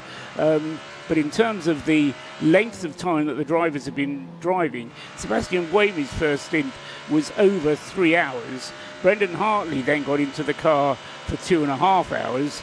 Rio Hirakawa is the third driver of that car, and he was in the car for pretty much on the dot of 3 3/4 hours, 3 hours 50 minutes. Sebastian Buemi didn't get into the car until 1 o'clock in the morning for his second stint. So phenomenally long stints. Then when he did get into the car finally, he was in for 2.5 hours. Then Brendan Hartley was in for 3.5 hours. And now Rio is in for his stint. So it's not surprising that Sebastian isn't thinking of getting back in again, because with only 3 hours to go, Brendan Hartley can certainly take it to the flag when Rio Hirakawa finishes his stint. Buemi is just the more experienced around this place. 12 Le Mans 24-hour starts prior to this year. Brendan's had 10, so this is the 11th. And Rio Hirakawa just into start number 5. But Buemi is the only driver who raced here in the last century. So he had his debut here in 1999. Okay. And he's the only driver, although he's not the most experienced driver in terms of race starts, because he was flirting with Formula One in between. He, as I say, he's the only driver who raced here as long ago as 1999. Good knowledge. That's why we keep bringing you back. Keep bringing you back, Paul, year after year. Here's Joe. Now, the weather's constantly changing. How is it in pit lane? Well, I know you're about to do the weather update, but I've got a bit of a weather update from out in the field, so to speak. British Car Championship commentator Andrew Mather, who's out there, is telling us that it's more across the pit straight and towards the TV compound than it was yesterday. And Andrew hasn't just made this up by licking his finger and sticking it in the air. He can actually see a windsock. I'm not sure where the windsock is, but that's interesting because it's coming from a different direction, so it might catch us out even. Thanks, Andrew. It might even be a homemade windsock because the socks worn last night, overnight, will have been very soggy indeed. So get them off your feet, stick them on a pole and see in what direction the wind's blowing. I'm sure one or two have tried that in the campsites this weekend. Alex Palou leads with 3 hours and 5.5 minutes still to go. We're on lap 264 now, and the leading margin for the Spaniard is 6.4 seconds. 2 Spanish drivers actually out front. Cadillac versus Ferrari, the 2 ahead of the 50. And now, very close indeed to the 34 LMP2 car that runs second in that category, is that Ferrari number 51 that runs in 5th position. So Alessandro Pierguidi able to jump the second place LMP2 car that's being driven by Vlad Lomko for Inter-Europol competition. Doesn't matter which of the 3 classes you look at, Hypercar, LMP2, and of course LMP2 is 2 classes really because you've got the Pro-Am section, and LMGT3. They're all really, really good scraps for the lead, and this is just absolutely fantastic. The track is dry. If you go out a little bit towards the edge, maybe not quite fully dry, but the racing surface is great. The rain is coming, but from which direction? I thought that was a really useful update there just a few minutes ago from Joe Bradley down in the CrowdStrike pit reporting crew, because the teams just cannot relax in this, can they? It's super close at the front, just 6 seconds. Alex Palou has been doing some very good laps, but at this point, the Ferrari's getting closer and closer. Now we've got a fantastic scrap. Kevin Estre is being attacked, and is he about to be passed? Possibly by Alessandro Pierguidi. Remember, this was the car that James Collado was racing, the number 51 Ferrari, last year's winning crew. Kevin deliberately opening the steering just a touch heading into the chicane, which meant that he occupied the middle of the road and gave enough turning angle into the right-hand element of that first chicane, and it meant that the Ferrari doing the chasing couldn't go fully alongside. It would have been a brave manoeuvre anyway from Pierre Guidi to outbrake the Porsche. This is a better chance, surely. Had a long look up the inside into the second chicane, but then in the end cuts back to follow the 963 through that left part of the circuit. Little right-hand kink then as they focus on Mulsanne itself away in the distance. And it feels like Pierre Guidi is a tad faster than Kevin Estre in this phase of the stint. They both leapfrog the Aston Martin D-Station car 777. Estre's very good into Mulsanne corner. Discovered that when Mark Lead was in the Ford Performance Studios having a chat with us here on 91.2 FM Radio Le Mans. And Kevin actually was that confident about his haul out of Mulsanne corner. He allowed the Toyota by for a couple of metres and then picked him off on the next straight section down to Indianapolis. For the time being, though, 51 Ferrari tucked in behind the Salzburg liveried Porsche. And it really is a question of who is quicker at which point on the circuit. Paul was talking earlier, and I'm trying to think which of the Ferrari drivers would say, oh yeah, but the Porsches. 3 seconds faster than anyone, the last lap. 3 seconds faster than anyone else, Pierre Guidi, and Kevin Estre made a slight mistake on turning through the left-hand element, the bank bit of Indianapolis. That meant he was really under the cosh into Arnage. They arrived 2 abreast, and the Ferrari again will jink out to Kevin Estre's left-hand side. There's contact side to side. Estre's not going to give this up in a hurry. That really destabilised the Ferrari, and the Porsche still holds the 499P off. Yeah, and the point I was just about to make was the Ferrari drivers think the Porsches are better through the Porsche curves, and where are they right now? The Porsche curves. So Kevin Estre just had to make sure he was still in front as he got to the Porsche curves, and he's managed to get past one of the LMGT3 cars. I think it was the Inception McLaren in the background, but the Ferrari's gone through, so a little bit of a moment there for Alessandro Pierre Guidi. Didn't quite work, but Kevin Estre is nothing if not resilient and robust. He was just like this on Thursday night as well as he achieved hyperpole. It seemed unlikely the way the Porsches had behaved up until that point, but they managed to get one into the hyperpole positions, and then Kevin Estre did the business. Sadly, we didn't get to see what the BMW at the time was capable of, and remember, both BMWs, the M hybrids, brand new to this type of racing in 2024, are out of the race. 1 minute to 1 in the afternoon, 91.2 FM Radio Le Mans. Time to take a pause, sadly, because of this intense battle. We'll get back to it very quickly, but let's have a look at the weather.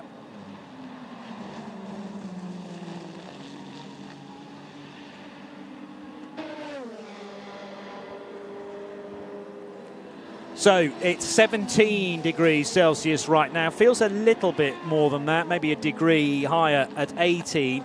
Now, my weather information tells me there's no rain expected for the next 60 minutes. We'll see whether that is the case. Considerable cloud with a couple of showers around, mainly later, and a high of 21. And tonight, the cloud will remain covering Circuit de la Sarthe and surrounding areas.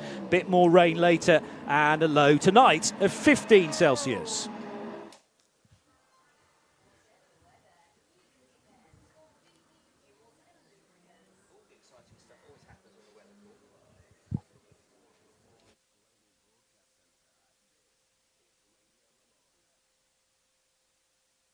Good afternoon from the Ford Performance Studios. It's Johnny Palmer, Johnny Molam and Paul Truswell. And as I predicted, that was really bubbling up nicely. Alessandro Pierre Guidi, quite clearly the fastest car out on the racetrack at the moment. And he was able to line up Kevin Estre despite an awful lot of defensive efforts from the Frenchman. He couldn't hold the Ferrari back between the 2 chicanes. And Pierre Guidi in Ferrari 51 now up to 4th position, Johnny.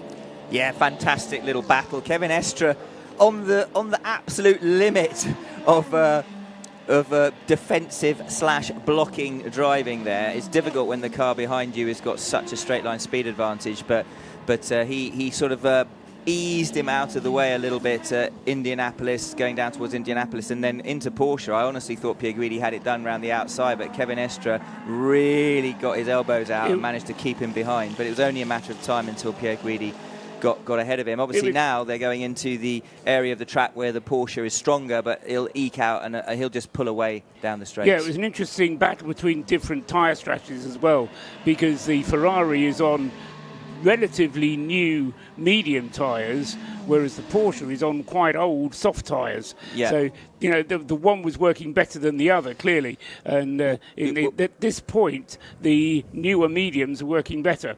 Yeah, you're absolutely right, Paul, and that accounts for why the Penske in the twistier stuff wasn't able to pull away as much as we would have expected, and the Ferrari was able to stay with him there and then really use his straight line speed advantage. But as we saw earlier on in the race, the Ferrari, a much more raceable car. Over one lap, maybe the lap time very similar between the two of them, but when you've got a car that's making it up a little bit more on the straights than the corners, that makes it a much easier car to race when it comes to overtaking. And I have to not correct you, Johnny, but Johnny Palmer, but to add further information, Jose Maria Lopez in the number 7 Toyota, which has been delayed by a couple of extra pit stops, is currently lapping even faster than Alessandro Pierguidi. Certainly not maybe on that last single lap, but on the stint average laps. So Jose Maria Lopez, is really on a charge, trying to make up, as I say, for the lost extra time that they've been spending in their pit stops. I fell for the AF Corsa rhetoric there, I reckon, because Pierre Guidi was being told, yeah, you're the fastest man on the track, but why let the truth get in the way of a good fact, I suppose? It gives you a boost. It does, Johnny, and when you're being told that, and I think I mentioned earlier on when I was getting told that one time in the wet, and it might have been absolute rubbish, but I was on the radio saying this is horrifically dangerous, I don't think I can drive like this, and they were saying to me, oh, you're 3 seconds quicker than the next GT1 Corvette and the fastest car on the track and all of that, and it shut me up, and it made me think, ooh, I'm doing all right here. Maybe the conditions aren't quite as bad as I initially thought, and you carry on, and it just boosts your confidence, and you hear that quite a lot, in particular with the Whelan Cadillac, which is obviously very American, with Pipo Derani. You hear that there's a lot of, in that case, almost cheerleading going on, in terms of you can hear the way they deal with him slightly differently to some of the others, but most of the engineers are being very supportive of their drivers because mentally it puts them in a much better place and they'll do a better job. But it's crucial to know the mentality of your driver, though, to know whether or not they want that kind of stuff or not. One of the guys at Red Camel, I won't name any names, but he says, don't interrupt me, bit Kimi Räikkönen almost, just leave me alone and tell me when I've got 3 laps to go. Doesn't want to know anything else. Lando Norris on his way to a victory at the Miami Grand Prix was similar, actually. I know what I'm doing. I'm leading the race. Just leave me alone. You know, I'll let you know if I've got any problems. Just on that, the number 7 Toyota, just to kind of explain why Paquito Lopez is so quick, but back at the in what is he, sixth place, 27 pit stops for that car, compared to 23 for the race-leading Cadillac, 22 pit stops for the second place Ferrari. So just an indication of perhaps why the Toyota number 7 has lost that extra time with all those extra pit stops. Track's obviously great condition right now. Alessio Rivera's just done the fastest lap of the race so far in car 55 for that car, a car's PB in the LMGT3 category, 358.4, and Esteban Masson likewise. Alex Pallou's team radio. So how far away from the end of the stint are we in the number 2 car? There was mention of Alex Lynn then. Oh, yes. Imminent, says Joe. Yeah, this is his in lap. Okay. So Pallou will be in at the end of this lap. On pit road now, says Joe Bradley. So let's get to him for a CrowdStrike pit report.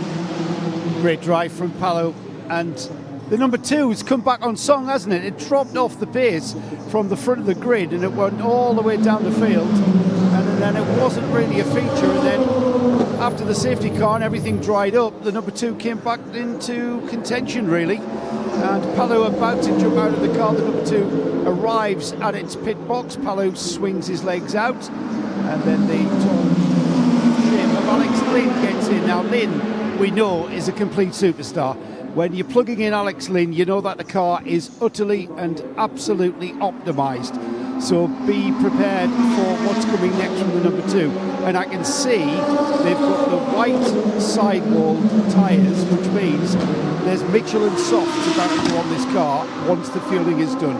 So Alex Lynn already in, belted up, door shut, fueling stops, on they go with the tyres. I'll get back to you if anything happens that shouldn't, but I'm pretty sure the number 2 Cadillac team will get this car on its way very soon. Yeah, due to the number of personnel you're allowed to send over the white line, not all 4 tyres can be changed at the same time, but it's nevertheless pretty efficient from my vantage point.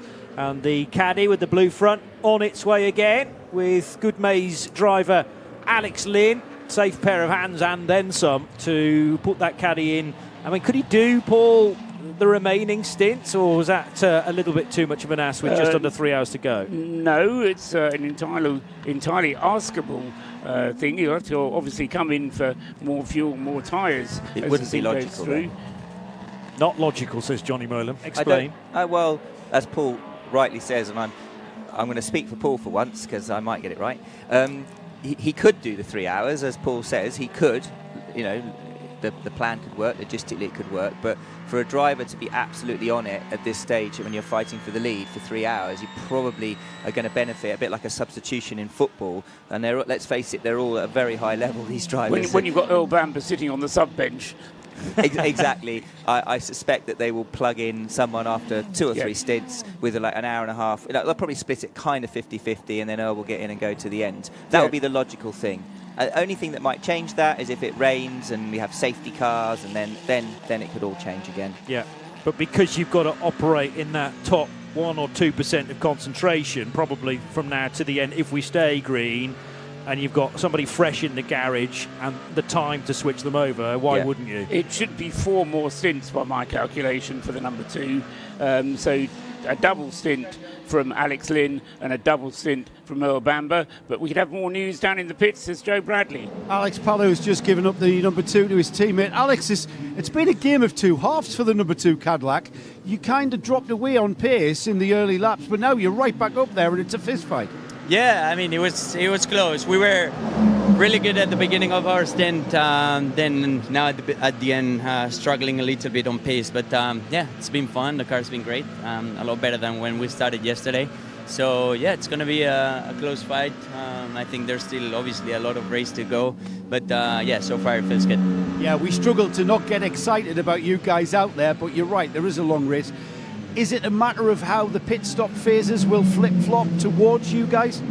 Let's see what the weather does. I don't know what's expected or not. I think that might change some stuff. I think we're on a good strategy for our car, and the car feels great. So yeah, I think it's only going to be about performance today. It absolutely is. Thank you, Alex. Alex Palou, fresh from the number 2 Cadillac, which came in from the race lead. You wouldn't know that he'd just done a stint and a bit, and sounding very, very chilled indeed, chatting to Joe. Joe says he wasn't even sweating in my ears, and Alex Lynn will look as fresh as a daisy, I'm sure, after his potentially double or triple stint here too. But after what would you regard as a perfect pit stop from that car, Alex Palou handing over to Alex Lynn, despite a perfect pit stop, drops all the way down to 9th place. Yeah. I mean, Joe was saying how the car dropped down through the field during the race. It was really only when it got out of kilter with everybody else that all of a sudden it became a contender. And as Alex was just saying to Joe, they've now got themselves on a very good strategy and should be able to, as I say, just split the final stints into 4 equal stints, whereas the rest of the field pretty much are going to have to make a splash and dash to get to the end. Not necessarily a big problem, unless you got a car like the Ferrari had last year, which put everybody's hearts in their mouths when they tried to restart it. You mentioned earlier, Paul, about Jose Maria Lopez doing a good job, and he's just set the purple first sector of the race, a 32.895, which is the very fastest first sector of the entire race in the number 7 Toyota. So well spotted on that. He's clearly on a bit of a mission, 45 seconds off the lead. Obviously that has to still sort of even out through various different pit stops, but they haven't given up with that number 7 Toyota, not yet, not with still best part of 3 hours left to go. And the fact that he was pinged for track limits the previous lap as well indicates quite how hard the Argentine is pushing, I would suggest. So if track limits warning happens, suggest -1 B-bell global, -1 global B-bell, if balance allows. Yeah, I have oversteer entry actually. And pocket Chris. Copy. Oversteer on entry, did Brendan just say, in the number 8 Toyota. Yeah, so again, just this is what we were talking about earlier about them needing to be IT engineers as well as drivers, Yes. because they're changing so many parameters on the settings, which affects, obviously, with the regen and everything that they have and the front-wheel drive. You know, there's so many parameters that have a huge bearing, not just on the acceleration off the corners, but also on their braking into the corners. And in an old-fashioned car, if you were to wind the brake bias all the way to the rear, because these cars, you sort of almost trail brake into the apex. If you have a lot of rear brake bias, that will make the car very, very oversteery on the way into the corner. Yeah. So the way that the car is currently regenning, they're trying to get him to change those parameters. And he was saying, actually, I've already got oversteer, so that might make it worse. So at the moment, they're looking for some settings that make the car feel better. Because that's the beauty of Le Mans. The track, especially with all this rain, the track has changed dramatically throughout this race. Normally, if there's no rain, this is happy hour. The track's massively rubbered in. You can't see it as you ride on board at the moment with the 51 car of Pierre Guidi. You can't actually see what you quite often see in a dry race all the way through that sort of almost ribbon of track through a sea of pickup. You don't really see so much, and that's because it's rained so heavily. But the track really does evolve and grip up differently, and the cars, different cars, it comes to them in different times, not just to do with ambient temperature, but also to do with track grip. And the number 6 there of Kevin Estrad, still chasing Alessandro Preguidi in the 51, trying to keep him honest. He's dropped back a little bit. He's now the best part of 2.5 seconds behind him, but really pushing the limits coming out of the final chicane onto the pit straight, and his left rear wheel dipping about an inch into the gravel there and kicking up some gravel, so he's really pressing on.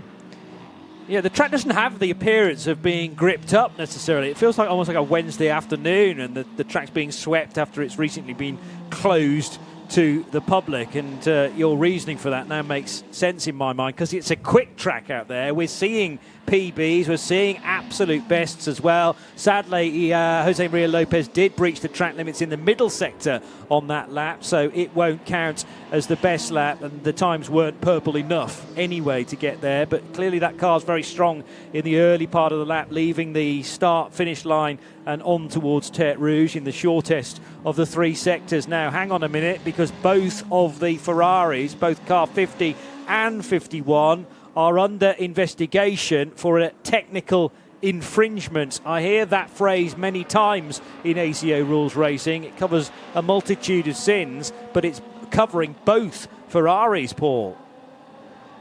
It's more likely to be true, the fact that it's covering both Ferraris at the same time, because we know they were taking risks, as James Collard told us, and one wonders what else they were risking apart from the tyres that they were putting on the car, pushing on as hard as they can. Cars 50 and 51 are under investigation for technical infringement. Yeah, that's what we just said. Message going through to Brendan Hartley, incidentally. Not offering us any more information, but why should Toyota know any more about that? That's simply what Race Direction have informed everyone. I find that really interesting that they feel that that's something that they want to tell Brendan Hartley, because obviously he's in second place, 7 seconds behind the 50 Ferrari at the moment. He's got the 51 some 23 or 16 seconds rather behind him. So obviously they feel, and it is good for him to know, I guess, but that in some ways the only reason they could possibly tell him is so that he doesn't do anything silly to jeopardise it, because they both be getting penalties. But at the same time, Brendan is an extremely quick, experienced professional driver, so I can't imagine that information will actually change anything about how he's approaching this motor race. But in a way, it's someone like Brendan Hartley won't mind being given extra information. No, absolutely not. If something is going through Brendan's mind or something happens, Brendan will say, "Why didn't you tell me?" No, I agree, absolutely. I've been listening to the Toyota engineers, Paul, as have you, all race, and I really am liking the way that they feed information to their drivers. even on a little comedy moments with Rio Hirakawa about becoming a professor of safety car driving. Molyneux's just straight lined the second bit of the Ford chicane, so did he get some information that they're under investigation and that's thrown him out of the concentration window a touch, or is that down to tyre wear? I think that's just the Ferrari line. I've seen the Ferraris go through that particular line so much time. They're laying down nice rubber through it, to be honest. I think it's just something with their braking. Clearly, they get to the point where they're braking a little bit later than they really should be, and it means that they know they can't turn in without losing the car, so they just straighten up and blow the exit. We're talking about the Ferrari number 50 that leads the motor race, the 51 Ferrari that's currently third. The meat in the sandwich is Brendan Hartley, who's just been told that these two Scarlet Red Ferraris are under investigation. Joe Bradley wants his 10 penneth on this. What are your thoughts? It was the terminology, guys, that got me thinking. It was a technical infringement. So I mean, it's not being, the cars haven't been scrutinized mid-race. So what do they mean by technical? Could that be an overuse of energy or something, Paul? It may be that because they got sensors on their axles, front and rear. It may be that they've seen something in the FIA because they have a team of 15 people sat in an office literally examining every single parameter of the cars in front of them on the screens, in particular the hypercar class, obviously. And so they may have seen something that they don't like, or they may have seen a sensor that's dropped out that's no longer giving them information that they need. It could be a whole variety of things. And I suspect the fact that it's happened on both cars, as Paul rightly says, means that it's unlikely to be something that's just failed. Otherwise, the chance of it failing on both cars is slightly less likely, although not impossible. I don't know if Paul has any more thoughts on it. No, I can't really add anything to that. And not knowing enough about how the system works, I can't really speculate at all. What I will do without speculating is to suggest that Alessandro Pierguidi is on his 12th lap this time around, and so we'll be seeing the number 51 car coming into the pits. And if Joe is down there in the Ferrari pit, then keep your eyes peeled to see if anybody addresses anything electronic or technical of that nature. Although bear in mind that they can talk to these cars wirelessly. When they're sitting in front of the garage, you can have a laptop inside the garage which can talk to the computer, the electronics in the car, and you're allowed to reprogram, download data and things like that, provided the car is stationary outside the garage. Let's get to Joe for a CrowdStrike pit report. LMP2s and LMGT3s in. Yeah, I've just had two class leaders in. The 91 Manthey AMA that is leading. That's leading GT3. That came in pre-standard pit stop. However, just two doors along is the leading LMP2 class leader, the Cool Racing car 37, and that car didn't quite get in where it needed to be, so they jacked the rear of the car up and put a trolley in it just to swivel the rear end. However, the front end was on the ground, and those stingy slicks were very hard for that one mechanic to push the trolley around and get that rear end lined up so they could get the fuel hose on. Now, I'm talking about 2 seconds, 2.1 seconds. However, as tight as this LMP2 field is, that could come down to it at the very end. That 2 seconds that cost just positioning that car could have cost them. And up the other end of the pit lane, the United Autosports 22 and 23 have been in, and for new tyres, no driver change.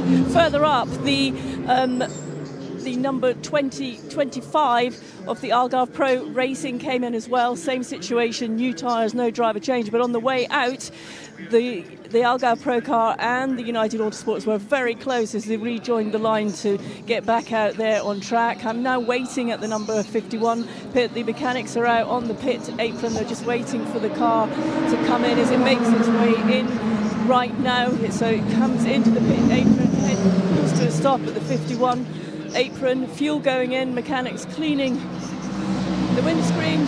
Looks like a usual service, just tidying everything up. No driver change. I can see the cleaning the windscreen and the wing mirrors. Fuel still going in as we speak, and they're just having a look at the rear of the car, but I can't see any major problems there.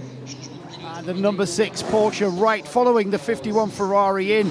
That's come in, it's in its box now, and it's being refueled. In fact, it's still being refueled, but the driver has been plugged in. I'm not sure who climbed into the car, but I did see Kevin Estre get out. Now it goes up on the jacks and the wheel changes begin. Let's see what tyres we're putting on. Turn the wheel round, mate. There it is. It's the soft tyre going on the number 6, and it wheel spin. I love that wheel spin from these cars on these brand new Michelins. Fabulous. A little bit of tyre smoke as he hit the pit road. Excellent stuff. Here's Brendan Hartley on the team radio. I'm going to have to save fuel. Where did you get it? Ford chicane. Alpha 9-9, Alpha 9-9. So he's going to have to save fuel, Brendan Hartley. He just said, where did you get it? I didn't catch all of that message. Where did you get it? And he said Ford chicane. Is that going to be a slow puncture or...? I don't know. They gave him a parameter, an Alpha 9.9 setting, which obviously I've not driven the Toyota, so I don't know what that means. But it will mean police helicopter. John Hindhaugh saying in the background. But it will mean something to Brendan. But clearly there's something going on there that doesn't seem to be of huge concern at the moment. No. But Brendan's focusing in on it. Well, just wonder if it was some kind of warning light that came on, and the fact that it happened within the Ford chicane wasn't significant because the car bounces up on its wheels so much there anyway. I don't know. But yes, it certainly is an additional worry for Brendan Hartley. So that's the pit stop done and dusted for one of the two Toyotas. Brendan Hartley staying behind the wheel. Paquito Lopez should be in next time around in car number 7, going very rapidly now. But at this stage, 2.5 hours to go, you really do have to start throwing caution to the wind and ensure that you're giving it absolutely everything for this last 2.5 hours, because there's still any one of 9 cars that can win this one. And can you ask them? Can't really imagine which one it might be that gets there. The message about the two Ferraris has now been hiked to a reprimand for the technical infringement. That's a new message. So is that just a slap on the wrist? So we've noticed it, but we're going to let it fly for the time being. Yes, at some stage during the night, a car had a second message following a reprimand, and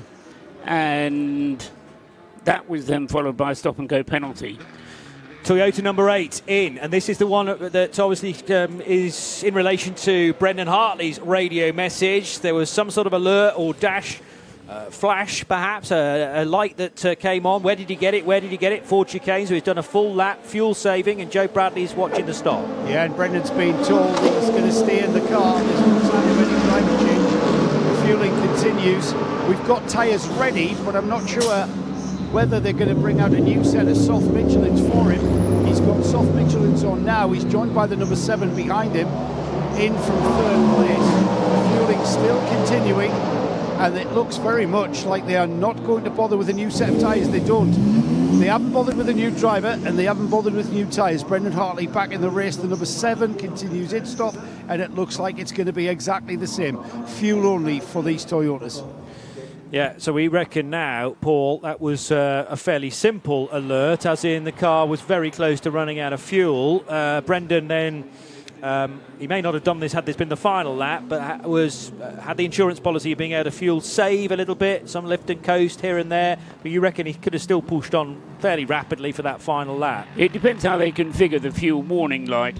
My only knowledge is of Porsche Cup cars, and you can't change the fuel warning light on those. But my thinking would be that the fuel warning light is configured to come on in the lap on which you're going to pit. But if it comes on in the Ford chicane, you've already passed the pit entrance. Yeah. So you have to carry on. So the engineer merely told him to save some fuel on that final lap and he'll be fine.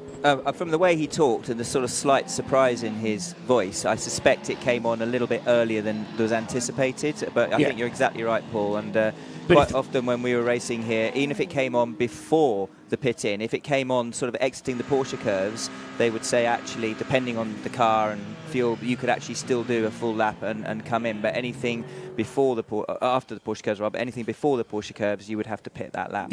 Yeah, which is fair enough. I mean, we've seen this kind of thing happening before. If the Toyotas are pushing on very hard, then they might be actually using a bit more fuel. And on some occasions, we have seen Toyotas doing slightly shorter stints, and that may be a reflection of them just playing it safe, not wanting to run out of fuel or of the energy allocation, and so doing a slightly shorter stint for that reason. But Ferrari, on the other hand, really are pushing on as hard as they can. And the other car, which is coming up into the reckoning, the leading Porsche is now the Jota team car, number 38. Oliver Rasmussen has that car in third place, but it owes as a pit stop. So that car will drop back down to ninth again after its pit stop, which is due, as I say, for Rasmussen at the end of the lap that he's currently on. Miguel Molina comes in out of the lead, coming up to complete the 12 laps of his stint now. He's done 2 stints. Will he stay in for a triple? We'll find out when he gets to his pit garage. Yeah, so Molina, as Hartley exits, the 7 of Lopez is back into the race, and Callum Eilert for Hertz Team Jota as well. But the 50 Ferrari, a beautiful scarlet red colour when this race began.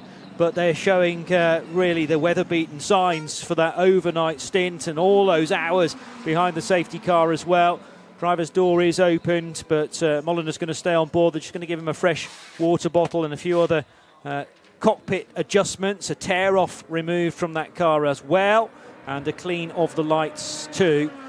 And this looking like a very efficient stop to this point. The other thing that's happening is 1 or 2 LMGT3 cars are heading down pit road. I'll keep you to tabs, though, with where Brendan Hartley is, because he's now heading towards the end of the lap, timed at 1 minute and 19 seconds further behind the Ferrari at the split, but it is closer than that. He's just coming out of the Porsche curves, Johnny. He is, yes. So with the Ford chicane in sight, as now the Ferrari number 50 is set free. Very close. Well, they're going to be possibly on the main start-finish straight together, but 50 will get back out in front as Brendan Hartley does the wiggle through the second bit of that Ford chicane and can start to... Oh, the Ferrari's gone off at the Dunlop chicane, possibly trying to dodge around a couple of LMGT3 cars. They didn't change tyres on this Ferrari, but nevertheless some of that temp will have faded a tad because it was sitting still. And now finding it difficult to get by the Lamborghini Art car as well. So the pressure is starting to tell. That 1 minute and 20 seconds advantage whittled down to just 8 seconds as Brendan Hartley went through the last split. Yeah, Miguel Molina did the right thing there. He turned in, the rear was moving, the tyres obviously did drop down. I don't know if that's just through driving over a little bit of wet that's maybe left in the pit lane or just sat there while they serviced and did the fuel, but he definitely did the right thing to open the steering wheel there and go behind the right-hand apex of the Dunlop chicane. Otherwise, he had a real high-level chance he could have spun the car. Oliver Rasmussen also in the mighty 38 for Hertz Team Jota. They staggered their stops this time around, so Callum Eilert's already on his out lap and back into 8th position. This is the 7th placed car, up now on the jack, so they are doing tyres here. And it surely will be a fresh set of soft Michelins all around. Yes, so they're bolted on very quickly. The airline unplugged from distance and lighting up those rear tyres is Rasmussen, who, well, did Rasmussen stay on board? Didn't see a driver change, but why would they be giving Rasmussen new tyres otherwise? Well, he was only single stinting. Okay. And he did, you're right. So Rasmussen back into 7th position as the hunt for the race lead continues on. Kiwi driver in Japanese motor car. It's the Toyota in the hands of Brendan Hartley. He had to fuel safe right at the end of the previous stint, but now can go like Billy-O, 6.5 seconds behind Miguel Molina, who's on that outlap and may not have the performance that Brendan's got at his disposal. As they high-five one another at Hertz Team Jota, very happy with that last pit stop. 15 seconds behind Toyota, 15. Let's go for it, mate. 15 seconds for Alessandro Pierguidi behind Toyota. So that's, well, actually 13.2 seconds now. It's condensing nicely at the sharp end, as we've said so many times, for Sunday of this fabulous race, Johnny Molan. Yeah, absolutely brilliant. And I'm really, really impressed with Miguel Molina and the way he's dealing with this. Brendan Hartley caught him, brought the gap down to about 5.8 seconds because he'd obviously been out on track, got his tyres back up to temperature, and Miguel Molina, as we were mentioning, cut the chicane at Dunlop. But then Brendan encountered a little bit of traffic at the second Mulsanne chicane that held him up slightly, and the gap of between the first and second now back out to 6.2. But the cars remarkably evenly matched. And again, hats off to the balance performance and the FIA on this. They really seem to have done their job, certainly for Le Mans anyway, pretty well, because over one lap, the cars are remarkably well matched. But Brendan Hartley and the Toyota do seem to be coming back in and to figure in this race. And I noticed that between the two of them, Jose Maria Lopez and Brendan Hartley, they actually have the purple first and middle sector, which before seemed to be owned only by Ferrari of this race. So Toyota looking good.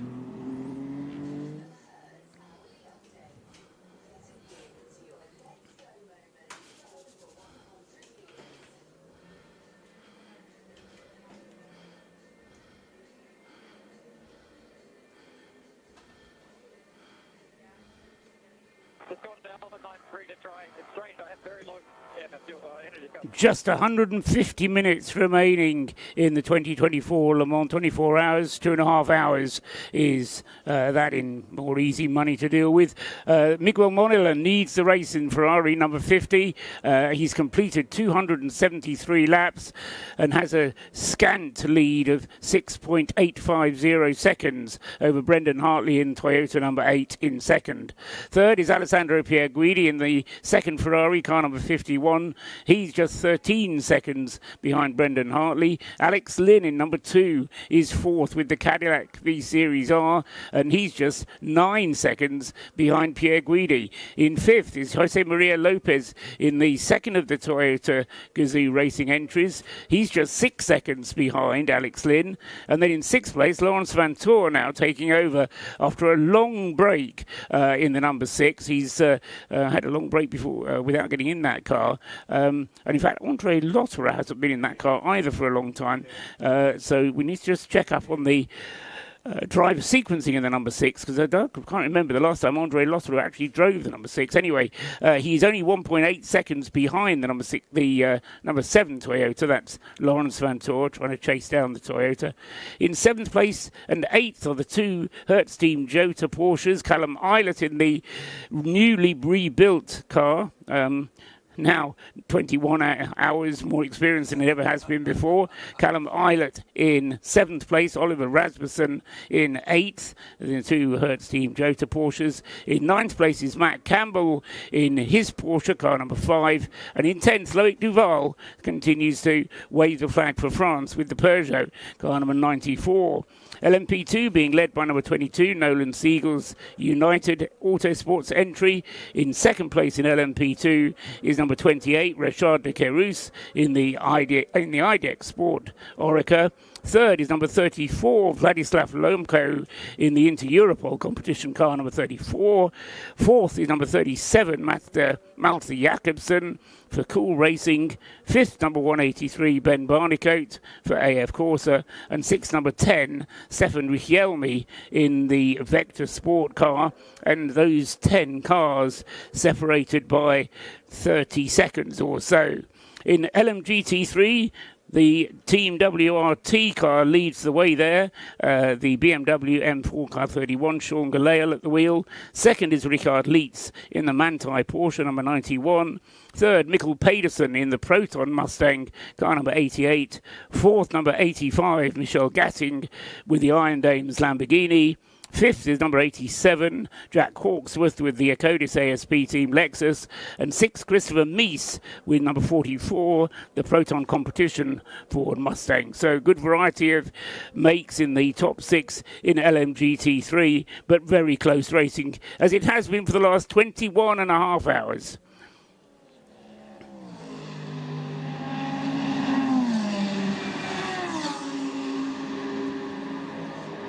Time for Paul Truswell to take a bit of a refueling stop and top up his energy levels. So if you're watching on Studiovision, he will disappear from view for a little while. It's Johnny and John for the next half an hour before we bid a fond farewell to Moorland. Before something kicks off, Jay Moore, what a race. What a race. Have you seen anything like... You've been here a few years yourself. I have to say, it's been absolutely awesome, but I think at the moment, we'll see in the finish. I think the finish is going to make this race, the next 2.5 hours or 2 hours 24 minutes. And you know what? I'm still slightly disappointed. I know I want more all the time. I want more. That's the nature of my psyche. I want that 4.5 hours, that 5 hours back in the middle of the race. Well, that's what I was going to say, actually, that I can't at the moment make it better than last year's race, which I thought was incredible, just because we spent 4.5 hours behind a safety car. And I think that's such a shame. It is. And that's the only thing, because in terms of the green flag racing, I agree with you entirely. It's been phenomenal. Can't let Johnny go, of course, without his finest moment here at Le Mans. Was it being the fastest man in the Saleen in the wet? Was it in that creation? I don't even know if that was true. I don't know if that might just be Phil Barker telling me, because I was moaning about the conditions being so awful on the radio and saying, I can't drive, I can't see. Johnny boy, you're the fastest thing on the track. My wiper blades weren't working, if you remember, anything above 70 or 80 kilometres an hour, so I couldn't see unless we got to the chicanes and brake, then the wipers would start. So that feature's up there, but it was a very disappointing. Obviously finishing on the podium with Porsche, that was a highlight. But every Le Mans I've ever done, John, has had its highlights and heartbreaks all together in one. But in terms of our fans, your biggest moment was here last year. Absolutely. And for those of you who are watching now on Studiovision, I'm never going to live this down, am I? If you look behind on that screen that Nick's got, there's just a little. I'm going to continue with what's going on, because it's a visual thing. For me, here it is. I agree with you. Again from last year. We've got it in slow-mo. We've got it faded up. Nick Damon, here we go. He's going to play it in. In the meantime, here's Miguel Molina. Gap behind 6.2. Where they could start the procedure of doing the pass around, because what they didn't want to do, as I was saying to Bruce Jones a little while ago, was to release the car down onto a mixed state track. They wanted to have it uniformly wet or uniformly dry. I disagree with that so much. But I think that was the nailed it. That was the dismount, however, objective. I hope Johnny's all right. We just had a small incident in the cockpit. I can't tell you, Paul, how much I disagree with that statement. I threw myself on the floor. At the end of the day, it's Le Mans, and it should be. You should be driving out there in the wet. You should be driving out there in the dry. If you're making the decision, you have to make the decision whether you can drive quickly through the bits that are wet on slicks and get away with it, and you make up the time. I mean, look at what Tom Christensen did in the Audi years ago. Won Le Mans for them. That is what Le Mans is all about. For me. I agree with you. I can't take the desk, I'll pull everything with me. Fantastic. J-Mo, you've been a good sport about that in the last 12. I didn't have much choice, 12 fair, months. did I? Let's go down to Joe Bradley in the pit lane with this CrowdStrike pit lane report. Good afternoon, Joseph. Good afternoon. We've got the number 87, that's the Acordis Lexus that has been battling out there on track with the Iron Dames Lamborghini. Surprisingly competitive with a bonnet that was almost flying off. It was being literally held on by one clip. They've managed to get rid of, you know what, they've just thrown the bonnet off the car. Now, it's not made of cardboard, it's a very expensive piece of carbon fibre. They've brought in another very expensive piece of carbon fibre, the new one, which is all red and black and shiny, and they're introducing it to the car. However, the clip that has become undone is clearly damaged, because they're having to fix that before they can put the new one on, which is, of course, is probably what the team was ready. They're not happy. They're not happy with the clip that's failed them. The new one will only have one clip to fix to, so that's going to not rectify the problem. So in LMP2, the battle goes on as Brendan Hartley phones home. 6th track limit, Brendan. Rain expected in 7 minutes, hitting turn 17, 18 first. Okay, that's to Brendan Hartley. Battle for position and third step on the box. The Cool Racing Dark Grey, number 37, against last year's winners, the yellow and green into Europol. They are battling together for third. So 4 seconds up the road to second at EDEC Sport, and Nolan Siegel leading for United Autosports, just been up to United. There's a weary air of expectation and worry in United at the moment. Got to say, we've been talking about the Saleen days. Got to say hello to Tommy Erdos. Yeah, Tommy Erdos just got in touch. We give him a shout out, mention him and his Michelin guests from the USA. So nice to know that we've got friendly ears listening, John. Yeah, absolutely. Heading on his way back to Paris. Ciao, Tommy. Hope all well with you. Haven't seen you for far too long, mate. Out for Stoffel Van Dorn out of the pit lane. Rejoins Peugeot's at the moment 11th and 12th. They're not in the points. Not in the points. Not sure that's going to be good enough for them here. They are best French team. Best French manufacturer. Wasn't exactly difficult though in this one, was it? No. Talking about rain reported from around about Arnage area. Again, it's coming up from that southwest, as it pretty much always does here. But a cracking battle going on between Inter Europol and Cool Racing, and it's Vlad Lomko against the uber quick Malte Jakobsen, who was relishing in only his second Le Mans. He is the lead driver for Cool Racing with two rookies alongside. He's got a great run out of Tertre Rouge. Now into Europol, surely Vlad's got to pull over and block him. He does. That's perfect. That's fine. That's nice move by Malte. He waited a long time. He noses ahead, but in the braking area, he'll drop through. Now, can he square off the corner through the middle and get a run in the middle part?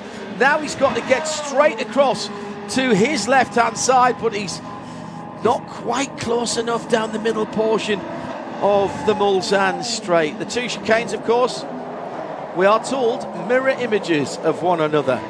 Do you reckon the second one's tighter than the first? They're definitely not the same. I hope you were watching on Studiovision there as Johnny wrinkled his nose like a Labrador. I mean, on paper they look the same, but when you drive them, they definitely don't feel the same. Okay. Still going on at the front of the field as well. 3.7 seconds between Miguel Molina and Brendan Hartley, with Alessandro Perguidi another 11 seconds further back. Cadillac with Alex Lynn not out of this. Alex Lynn does not know the phrase give up.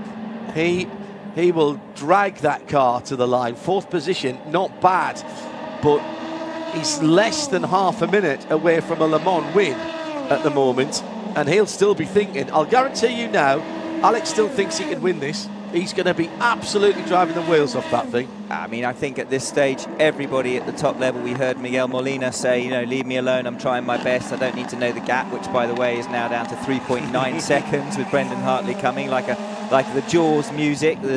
But they're all absolutely giving it everything they've got.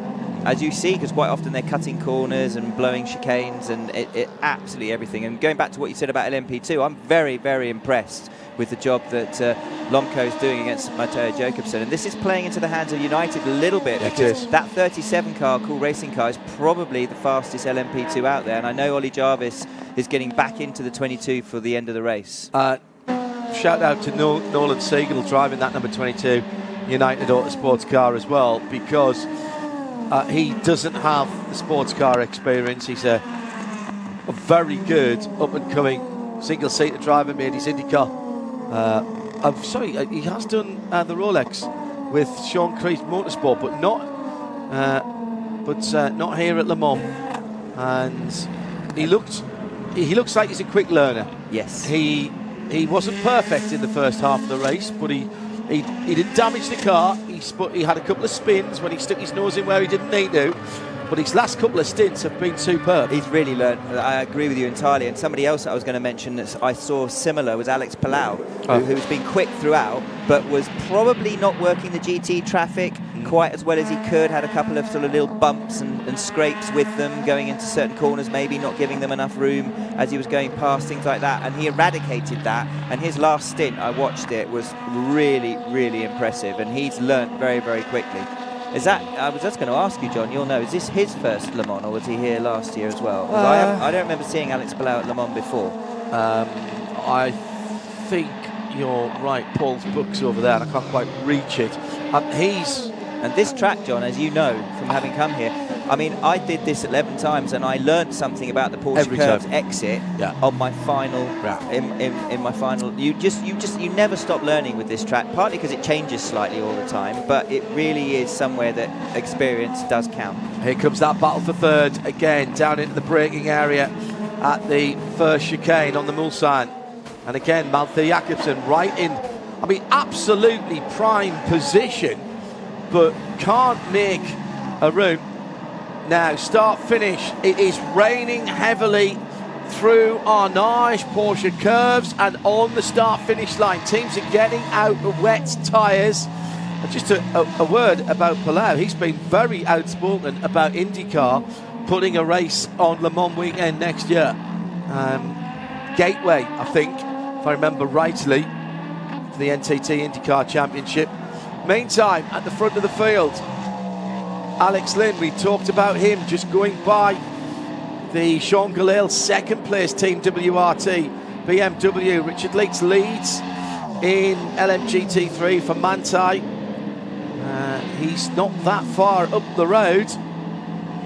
In fact, they're together. Change of lead in LMP2 as Richard Leeds dragged up to and past the BMW M4 GT3 in the bend. Oh my goodness, if that car wins and Yasser Shaheen wins, the Aussies are going to be absolutely on fire. That would be huge, absolutely huge. Brendan Hartley in second place at the moment, a Kiwi. 2.3 seconds now, John. 2.3 seconds the lead. Yeah. It's coming down. As Richard Creel always says, when Brendan Hartley wins, we always claim him as an Aussie. Johnny Halliday on the pit wall of the Cool Racing car as the door is going down on AF courses. Number 83 came in earlier on. All kinds of muck and rubbish flying out the front. There was white smoke. They didn't seem to be sure how to deal with it. Was it a hybrid issue? Was it something else? But that car is not coming back. And there is Le Mans at its best and worst. A car that has been genuinely on the pace, that has led with at least a couple, maybe all three of its drivers have led the race at times. Yes, they have. They definitely did. They definitely did. Schwartzman, Kubica was the first, wasn't he? Yeah, and Kubica. Here's Molina. Okay, we expect rain, significant rain from Indianapolis to the pit lane. Significant rain from Indianapolis to the pit lane. Okay, so what do you want me to do? You advise us. It's gonna get worse. It's gonna get worse. If it's already too bad, we box this lap. Otherwise, we wait the next one. And this is where he says, I've just heard Hindhoff say that on Radio Le Mans, and Molina says, he just makes that up, you know that, don't you? Diana Binks back in the pit lane with this report. I'm at the pit lane, I'm a pit out exit for the pit lane duties now, and a number of teams are getting ready. The 23 and 22 of United Autosports are getting ready with wet tyres. Looking further up, the number 2 Cadillac Racing, and they are also ready with wet tyres, as are the TF Sport number 14, all waiting to receive the cars on the pit lane. The first one in is the number 14, and the rain is starting to spit down here in the pit lane. It's getting a little bit heavier as I wait on the number 2 Cadillac, which is about to arrive any second now. So that's Alex Lynn potentially rolling the dice. And that Cadillac is in the pit lane heading towards Diana. We'll keep an eye on that as we're waiting for the leaders. The leaders are now only half a second apart. Molina and Brendan Hartley going through. Here comes the Cadillac, Diana Binks. It's arrived onto the pit apron and the team are going about their business. I can't see if, I think, yes, there is going to be a driver change. So I'm on the opposite on the pit wall. They're just cleaning the car. They've opened and spoken to the driver. Actually, they've shut the driver door. So I don't think they are going to change driver. So they're cleaning the car and fueling.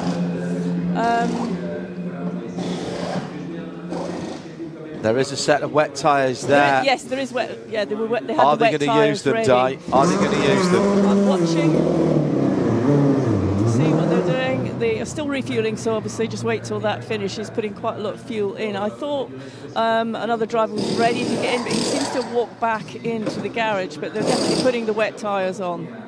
So it will be wet tyres for this next stint. So Cadillac have made the decision, along with Alex Lane, that they have rolled the dice. It's wet enough now, they feel, for at least a third of the track from Indianapolis up to the start-finish line to risk going on the wets. Now the wets, I mean, one good thing is the wets will warm up quickly. And there is rain on the windscreen of the leader, Molina. But the first sectors, John, the first sector and second sector, they're slower, but not crazy slow. Not crazy slow. And you've got the leaders first and second running on slicks in damp conditions. To where the dampest part of the circuit as well, with a huge gaggle of traffic. Also in the Hertz Team Toyota Penske Porsche that they borrowed. Now they went out on electric power. This is the car that remarkably, almost unbelievably, was built from a shell that had been doing some fast lap rides. It had been on display, had been built as a race car, and it was stripped down, very slippery, into Porsche curves, and Molina is risking everything at the moment as he's gone round the D station. Aston Martin with Erwin Bastard behind the wheel of that car, and that is very, very slippery indeed. And you can see, John, how the GT car actually has more mechanical grip than Brendan Hartley behind him, and actually Brendan was right on him into the Porsche curves, and the GT car actually pulled away from him through the first two lefts. And Hartley isn't risking anything. I wonder how long does this last? If this lasts more than 4 or 5 minutes, then yes. If it doesn't, if this dries up, Toyota's in, and I think the Ferrari's come in as well, and certainly Alessandro Perguidi's come in. So Ferrari haven't split their strategy. Why didn't they send Perguidi round for another lap to see what was going on? Oh my goodness. Joe Bradley with this CrowdStrike Racing pit lane report. The Toyota comes to a halt first. The Toyota number 8 comes to a halt. They've had these wet tyres pressured and ready to deploy for a few minutes yet. They knew the rain was coming, and the car will be refueled, of course. No change of driver, and just going to put wets on. The number 50 are changing driver, and they've got wet tyres ready, so I'm just waiting to see if they put those on, which I'm assuming they will do, as the 51 appears on the pit apron just behind them, as the mechanics also jump over the wall, ready. Well, they didn't go over the wall, they come out of the garage. Cleaning the windscreen, they are putting wet tyres on the 50, and I'm pretty certain. Back to Joe. Soft compound Michelin's coming off the number 8, the wet tyres are on, that'll come off the jacks. The number 7 and the right front is sticking, so slight delay, that's going to cost them. It's took them ages that. The left front's come off now. The left front has gone on, it'll come off the jacks in a moment. Meanwhile, just behind it, the number 7 is being refueled, and hopefully the number 7 will not take as much time to get rid of those soft Michelins and put on the wets. That's being done now. Ferraris have brawled. Both of the Ferraris, I think, will get out ahead of the Toyota as Perguidi is rolling. Is Perguidi rolling? Yes, they are. The 50 went out a couple of seconds ago, and the 51's just left behind, both on wet tyres, no driver change. Sticky wheel nut on the right front has cost Toyota a position there for that car that was battling for the lead. Meantime, Lawrence Vanto for Porsche Penske Motorsport has gone into the lead. And I'm assuming, John, he hasn't pitted for tyres. And if it doesn't rain, that question. Jose Maria Lopez behind the wheel of number 7. He thought he would be driving a Lexus this time last week. And Mike Conway's broken collarbone. They were out together on their bicycles. Mike Conway coming off on a slippy part of the circuit. I believe they were actually cycling the track, and they both went down. So it is now another change of lead with Porsche Penske Motorsport and Lawrence Vanthoor leading at the mighty 38, pushing on hard in the hands of Ollie Rasmussen. He's just come into the pits, but he'd been off the track at Mulsanne corner on his way into the pits. He did well there, actually, not to spin into the gravel. He did a really good job because he locked up because it's so slippery down into Mulsanne. Now in the pits, changing to wet tyres. Laurent Vanthoor, I believe, Paul Trustwell will be able to tell us, at the moment still out on slicks, I believe. Certainly his first and middle sector would support that.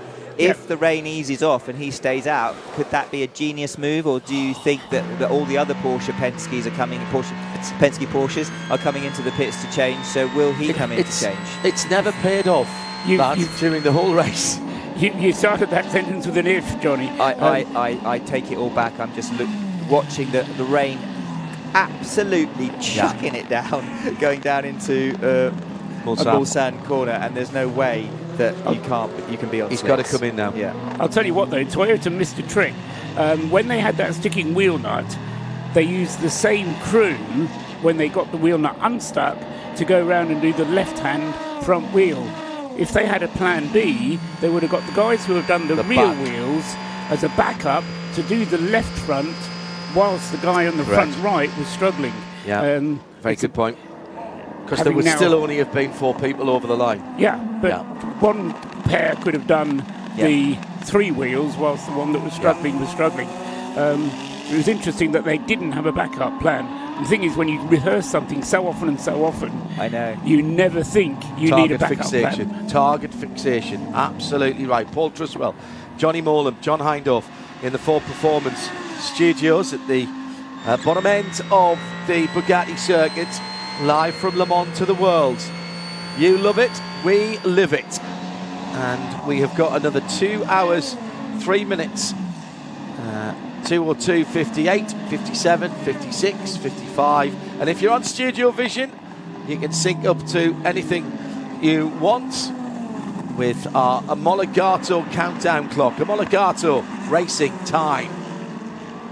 So Porsche Penske Motorsport, Lawrence Vanthoor with Joe Bradley.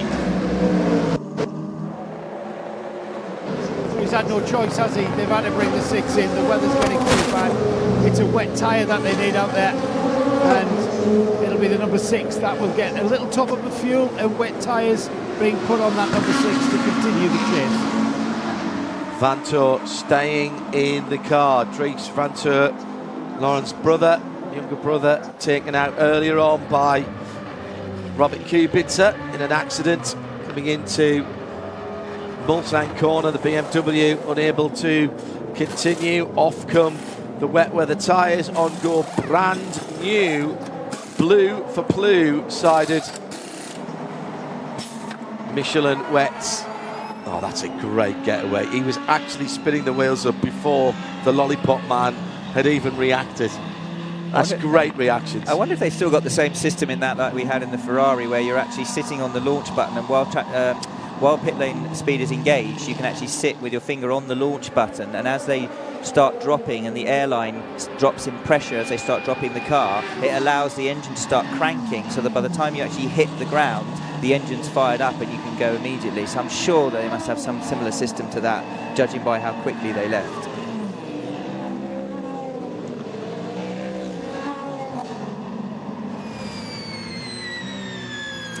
Almost 2 o'clock, just over 2 hours to go. And that means probably 3 pit stops to the end of the race. Then again, it could be fewer, it could be more. It depends on the weather. Let's check. They can do it on 2. They can do it on 2 now, all right. Let's check the weather on 91.2 FM Radio Le Mans.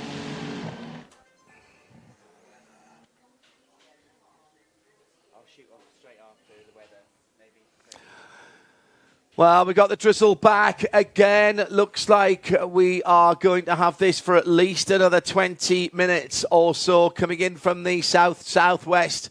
The temperature was forecast to be up at 21. We've not got anywhere near that today here on the Circuit de la Sarthe. Overnight tonight dropping down to 13 degrees. 21 tomorrow and Monday. with 22 tomorrow Monday with a shower in the morning. And the temperature right now, as we move into the last 2 hours here at the Ford Performance Studios at the bottom of the Bugatti circuit, 15.9 Celsius.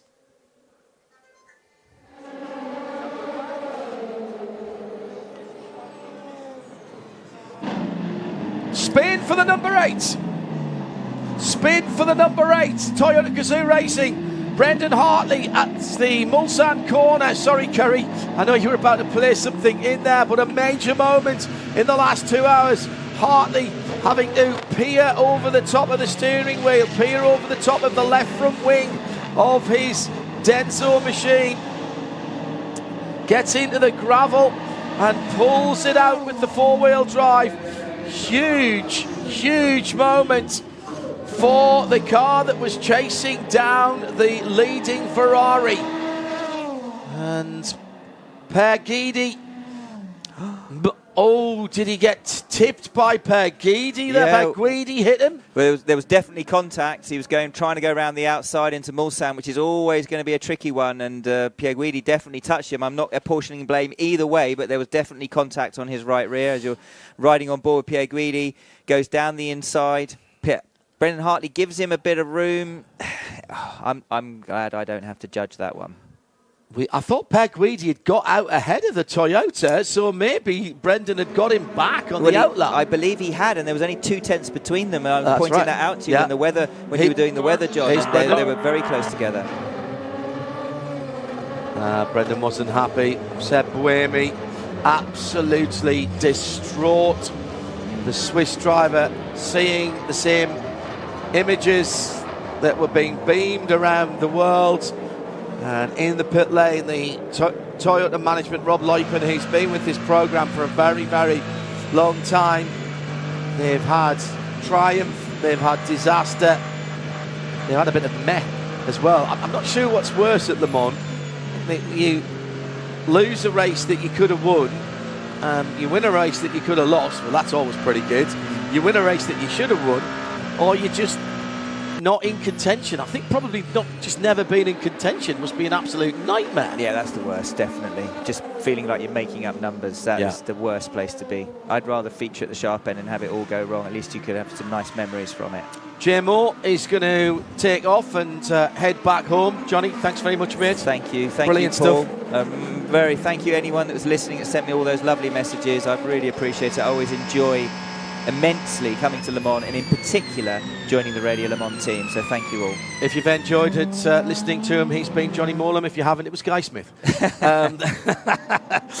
Thank you very much, Jay Moore. Safe travels, and he's wafting home this evening as Bruce Jones will join us in a moment. Paul.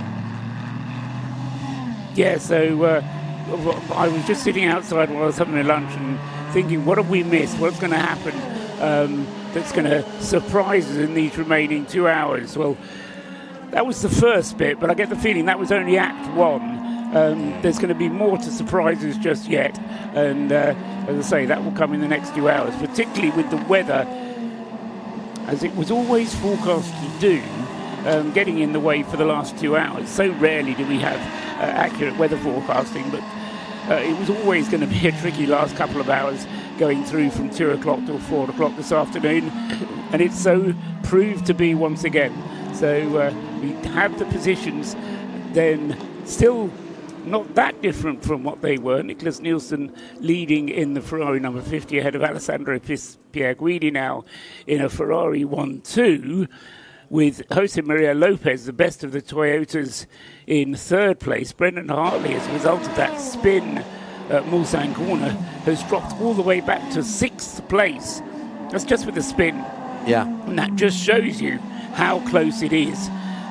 He's 11 seconds behind Laurens Vanthoor.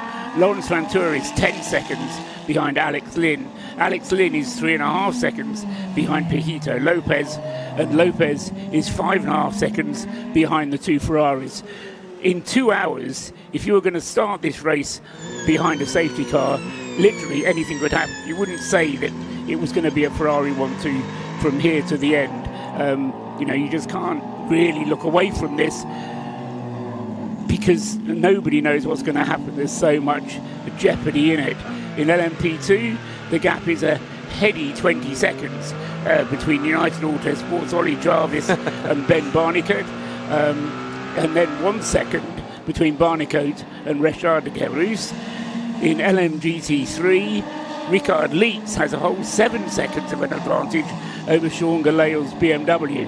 So not only do we have these battles between individual cars, but we have the battles between the manufacturers as well. The top 6 cars in the hypercar class, 2 Ferraris, a Toyota, a Cadillac and a Porsche, and 2 Porsches in fact to make up the top 6. So, you've got huge variety there. We knew it was going to be great. Did we know it was going to be this great? Everybody could possibly want for something to be slightly different, slightly better.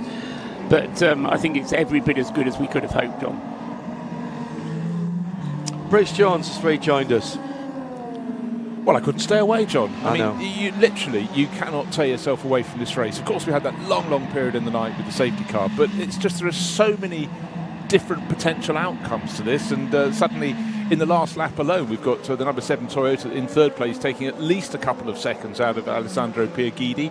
This is far from over. Yes, we've got just under 2 hours on the clock, but there's just we've got split tactics, we've got who's guessed right on the tyres, and for how long will the rain be coming. There are so many elements within this, and yet within each of the 3 classes we've got a battle. It really is a great race. You might have some traditionalists going, they ran behind the safety car, we wouldn't have done that in the night in the old days.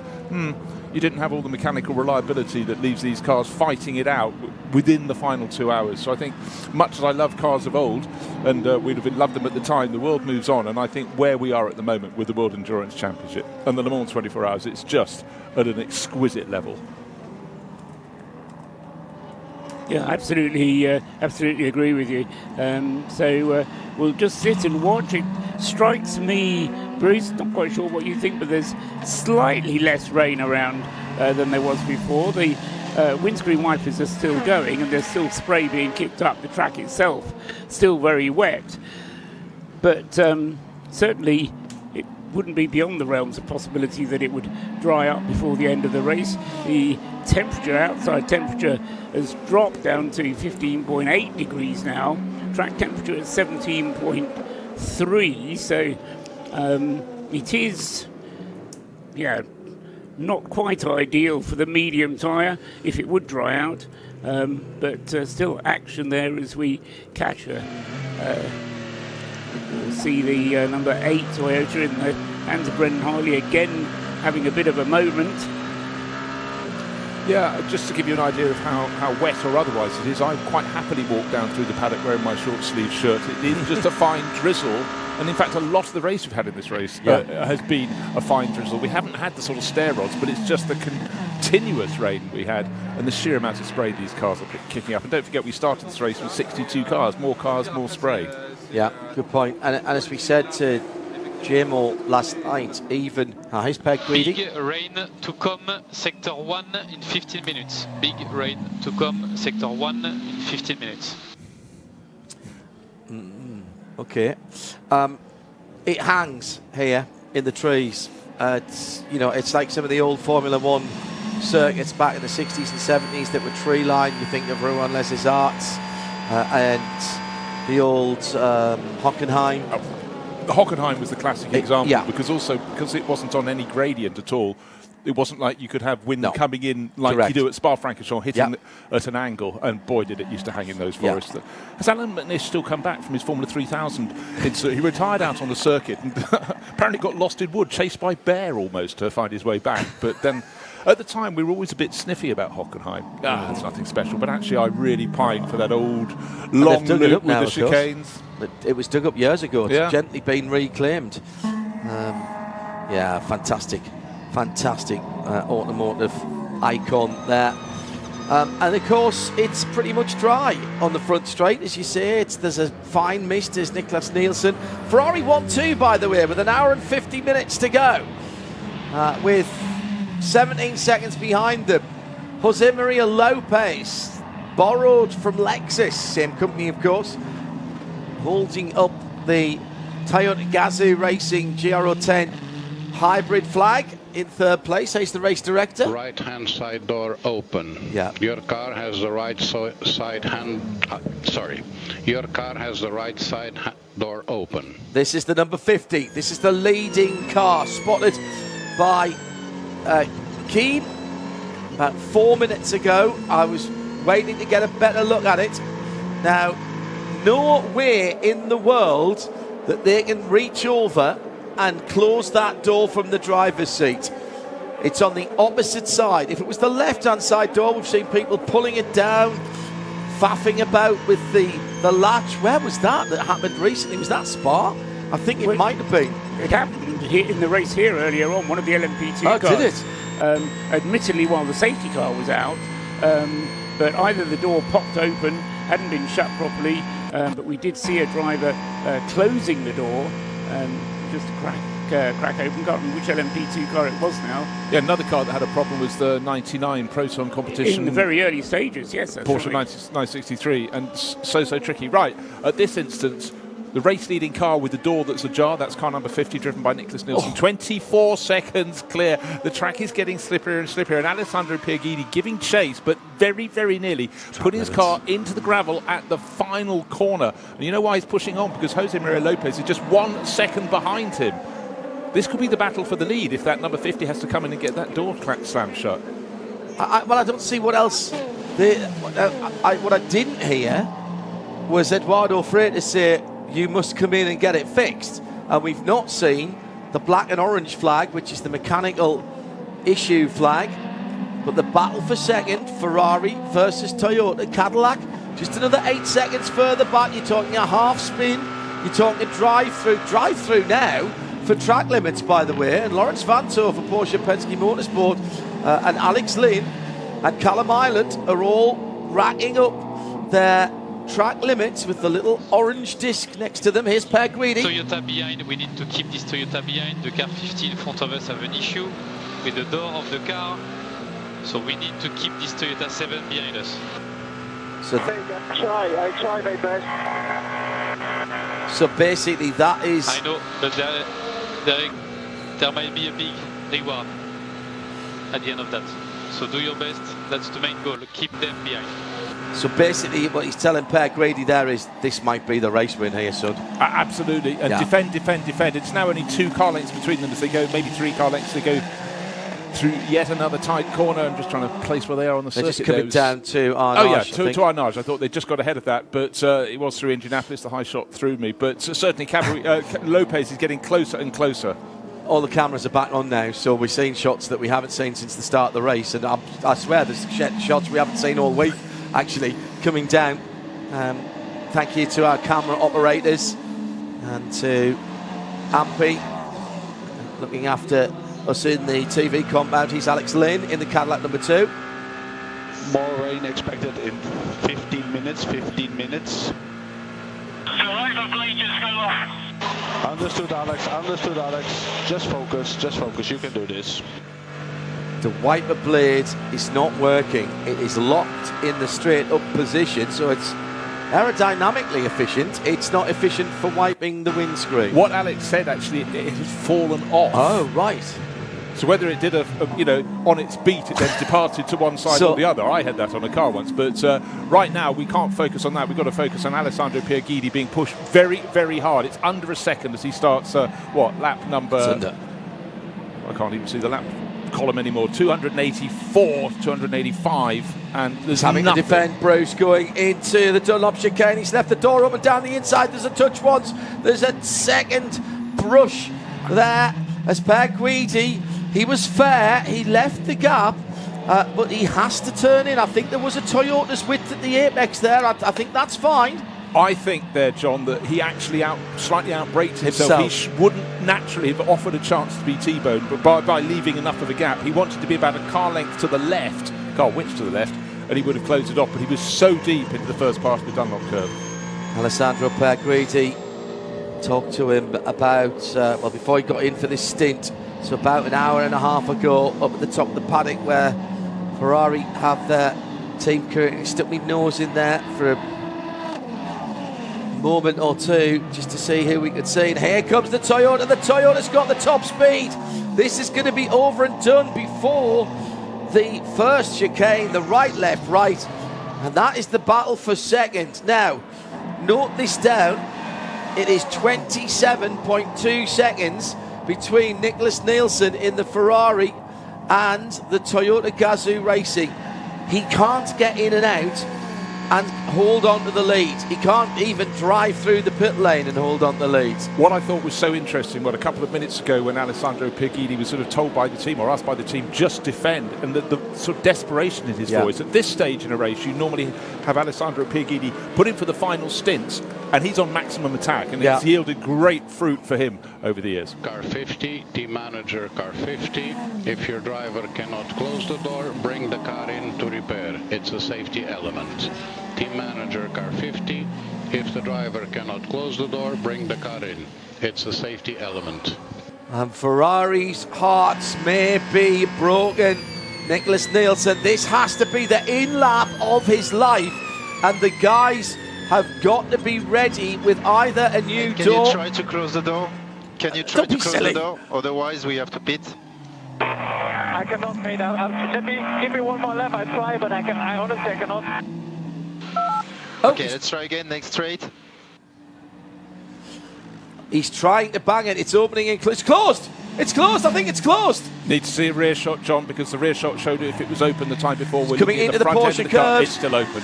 Is it? I think it's still open. Need a rear shot. We're seeing the flanks of the car. He certainly gave it about 3 bangs, reaching across the cockpit and How's yanking he done it in. that? I think it's closed, Bruce. It's certainly not flapping. Hang on, Nielsen. I cannot. I tried to pull. I tried to push. I tried everything. I think. Yeah, the flick is open. I cannot reach it. It's got a little fastener that needs to clip down. He's coming into pit straight away. I think this is great. Get in, and it'll be 2 seconds as he comes through the left-hander that mirrors the first part of the Ford chicane. The door pops open. Now, do you splash some fuel now, Paul? Yes, you do, because by getting the fuel in, no, he can't actually at this stage. I was going to say, by getting the fuel in, he can avoid another stop. But it just opens the window, though. It opens the window. He's not going to retain the lead. Let's go down to our CrowdStrike pit lane reporters. Drama for Ferrari. We saw this last year when it wouldn't restart on its last pit stop. And now the Toyota will take the lead. Jose Maria Lopez goes through. He takes his mark. Hits his marks, and the door is shut. It's a simple error previously. It's not one of those multiple slam situations where there's been a major problem. It's the clips fail. It's just one of those things that's not happened. Full fuel going in. They're going to put the whole lot as much as they can get. Car goes out, no tyres, and that may well be where Le Mans 24 was lost. Nick Damon with that CrowdStrike Racing pit lane report. The Ferrari goes back out, already having dropped down to somewhere near 5th or 6th position, I would say, Paul. It is quite tight at the top of the field still. Yes, he'll have gone down to 4th, I think. So behind the Cadillac, possibly just ahead of the Cadillac. I think he's down in 7th. I think I've spotted a Hertz Team Jota Porsche. If that's the number 12 with Callum Ilott on board, that will have just moved up a position. Need a clear line of sight. But how long was the pit stop there? 55 seconds. Okay, well, he was only 40 seconds clear of Ilott's car before he came into the pits. No, sorry, not Ilott's, Hartley's car. 7:51.26. 94's the lap down, and there's 50. So he's behind. Okay. He's behind Lawrence Vanto. So it is 5th. He's dropped down to 5th, as I said. He's ahead of Brendan Hartley, who's just coming out of Turk Rouge now. What he has done, though. At the moment, P5. Allez, the lead is not far, mate. The lead is not far. We can do this. You have mega pace in the wet. You can do this. He's half a minute away from the leader. Mate, I know I can do it. Just let me do it. Just give me necessary information and nothing else. Will do. Right. Now we have Nicholas Nielsen, who is quick anywhere. He is absolutely fired up now. And he just turned the radio off so that nobody can distract him. No, what I wanted to say was he's bought it because he's got that fuel on board. Yeah. May have cost him extra time to get the fuel on, but it's bought him a much shorter for a splash and dash at the end. Yeah. Everybody has to do a splash and dash, but Nick Nielsen's splash and dash is going to be less than half of what the other 4 cars ahead of him have to do. Whether that's going to be enough to enable him to catch up, we'll just have to wait and see. But of course, if we have a slow zone or say a full course yellow, but if I have any reason to slow the pace, then Nielsen will be able to make that fuel last right to the end, and he will only need one more stop. Pit stop. Dinah Binks is part of our CrowdStrike pit lane reporting team, and she's become weather reporter right now. Di, what's the situation in the pit lane? I'm at the pit entry end, and it's starting to get quite heavy again and down here, so it's really ramped up a little bit. It's definitely heavier than it was about 3 or 4 minutes ago, so the rain is falling quite heavily. However, around the other parts of the circuit, I'm not so sure, but it definitely is here. Lots of brollies up in the grandstands where the fans are now gathering as this race gains that momentum. As we come towards the end of the race, the cells of rain come across. Declan Brennan enjoying his Father's Day breakfast over just outside of Boston in the US. Morning, Dex. The latches are designed that they can't be pulled closed from the inside. They have to be pulled closed and then latched. So that was the problem. He needed both hands, and or someone from the outside to fix it, and he was rather busy with the other hand, as you can imagine. So conditions changing all the time. So Jose Maria Lopez leading by 8 seconds. Alessandro Pierguidi just cannot match his pace at the moment, and confirmation that Nicholas Nielsen is in 5th place. Brendan Hartley is about 15 seconds further back, so he took slightly less time in the pit than I expected. But at the moment, here we are in the closing stages at Le Mans. A Toyota leading from a Ferrari, from a Cadillac and a Porsche. The formula is working, I feel. Bruce Jones. I'm still slightly shell-shocked about the whole race, to be honest. I really am. It's had everything. There's so many talking points. Undoubtedly, the safety car regulations will be looked at again, because I don't think they've worked at all here, I'll be honest with you. I think the criteria for using the safety cars, particularly in weather, will be looked at again as well, because that hasn't served us well. But the racing, when we have been green, has been absolutely...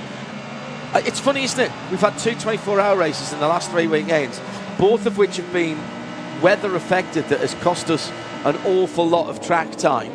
And yet, when we've been green, both at the Nürburgring Nordschleife and here, Bruce, and we've seen both of them firsthand, that it's been edge of your stuff, edge of your seat, barely been able to take a proper breath stuff all the way through. Yeah, I mean, we felt cheated. The Nürburgring 24 hours stopped after sort of 7 hours and 23 minutes, I think, when the red flag came out. That was shaping up to be a classic. Already, we had the sort of format that you'd have loved, Paul, with people on split strategies, and it was all coming together. It was on the magnificent circuit.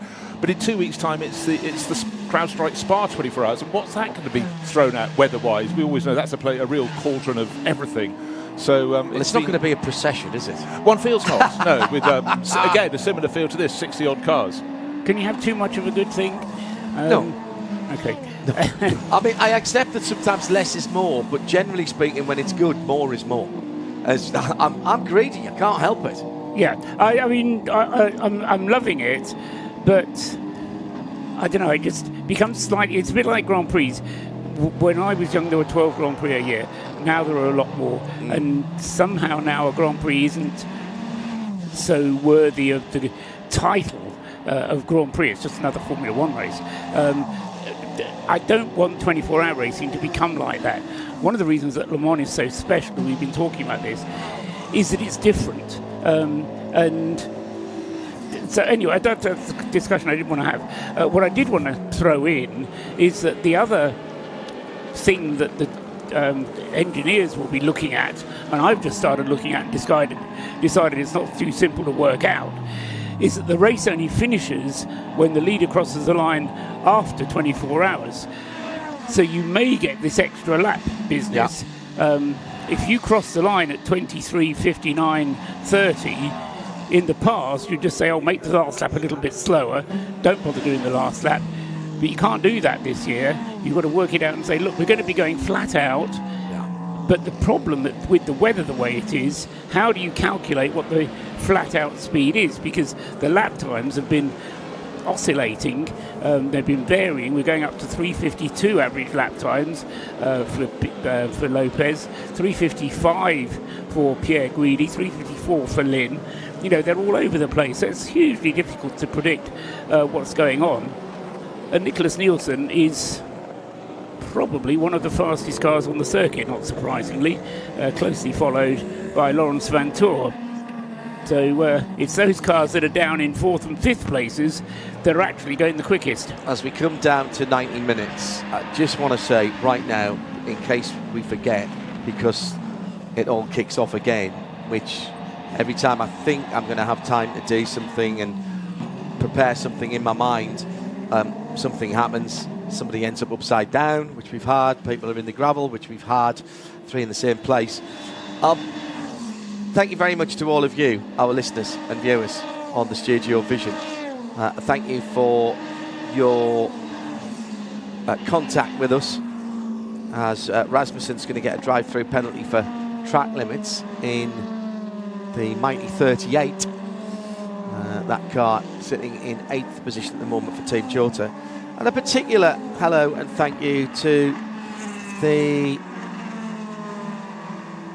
RWEC Discord group, who we met up with on what seems about 6 months ago, but in fact I think it was only Friday morning. Yes, it was. Brilliant stuff, good chat, real enthusiasts, happy to support all of the racing that we cover, as many of you are. So thank you to RPG in particular for putting it all together down at the stadium. Now, hand on the shoulder of Sebastian Buemi. Release the Swiss. He climbs across the latest possible point. He's waiting for the car to come into the pit lane. Brendan Hartley in the number 8, heading back now down the middle part of the Mulsanne straight. Here's Brendan. Brendan, turn 22, 9th track limit. I think we have to consider changing. We're talking to Seb now. Sorry. They're not happy to say. How many do I get? I get up to 12, right? No, Brendan, you get 10. And I think you might get 12 actually this year. It was 10 last. Really? Okay. Well, Brendan's normally pretty good at reading the regulations. Not all drivers do. Let's turn 20. Did you say 22? Where's turn 22? When it's that the kink just after Mulsanne? That's MP22. So I can only imagine it is the last chicane. I'm now very quickly 1, 2, 3, 4, 5, 6, 7, 8, 9, 10, 12. While you're counting that, we did hear, Paul, didn't we, about 3.5 hours ago, with about 3.5 hours to go, that Seb Buemi thought he'd have another go in the race, and it didn't seem particularly likely, but clearly that he's been the star in the number 8 this weekend, and they want him back at the end. Great racing in for position in LMP2. You have something that's made you sit up and beg. And it is in the Europol, Vlad Lomko, Malte Jakobsen for Cool Racing. That was the battle for 4th and 5th position. And this time the pass that we've been watching for quite some time has been made.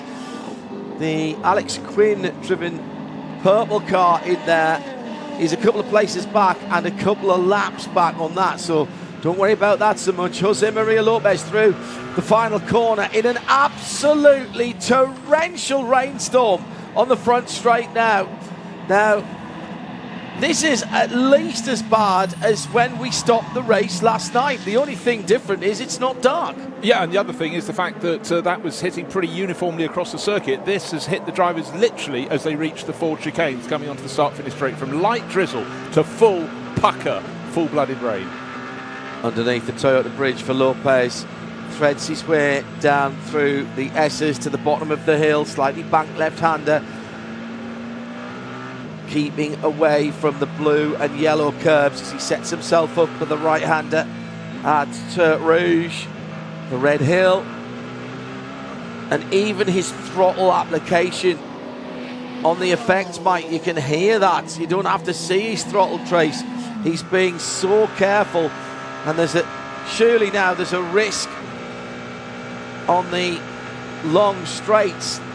This is by far the worst we've seen it in daylight hours. Now, an hour and 29 minutes to go. Let's take the hourly update while we keep a weather eye open. Here's Paul Truswell.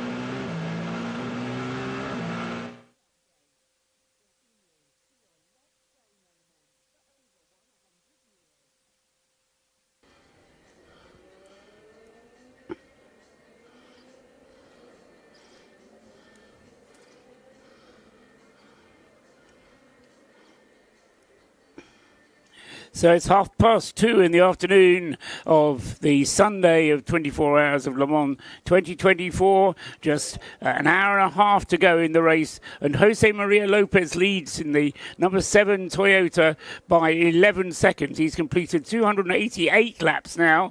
And as I say, no chance of any records with the weather and the safety cars. But he leads the race, 288 laps completed. Second, number 51, Alessandro Pierguidi for Ferrari, 11 seconds behind. Third, number 2, Alex Lynn for Cadillac, a further 5 seconds behind. Fourth, number 6, Lawrence Van Toor for Porsche. Fifth, number 50, Nicholas Nielsen for Ferrari. Sixth, number 8, Brendan Hartley for Toyota. Seventh, number 12, Callum Eilert for the Hertz team, Jota Porsche team, the independent team. Eighth, number 5, Matt Campbell for Porsche Penske Motorsport. In ninth place, number 38, is Oliver Rasmussen in the second of the two Hertz team Jota Porsches. And 10th, Daniel Kvyat in the number 63 Lamborghini Iron Lynx, which has got itself past the Peugeot, which has been chasing for most of the race. So Daniel Kvyat moves into the top 10. P2, Olive Jarvis now leads for United in the car 22 on 275 laps, incidentally. And he is nearly 30 seconds clear of Ben Barnicot in the AF Corsa Orica number 183. Richard de Herus is third in the EDEX Sport Orica number 28. In fourth place is Vladislav Lomko in the Inter-Europol competition Orica number 34. Fifth, number 10, Stefan Riquelme in the Vector Sport car. And sixth, number 37, Maltha Jakobsen for Cool Racing. LMGT3 being led still by Richard Lietz for the Manthey Porsche team, car 91. Second, number 31, Sean Gallagher at the wheel of the BMW M4. Third, number 88, Mikkel Pedersen in the Mustang. Fourth, number 85, Michel Gatting in the Iron Dames Lamborghini. Fifth, number 44, Christopher Mies going flat out in his Mustang. And sixth, Daniel Serra in car number 86, started on the back of the grid, the GR Racing Ferrari. That's your hourly update. There's only one more after this.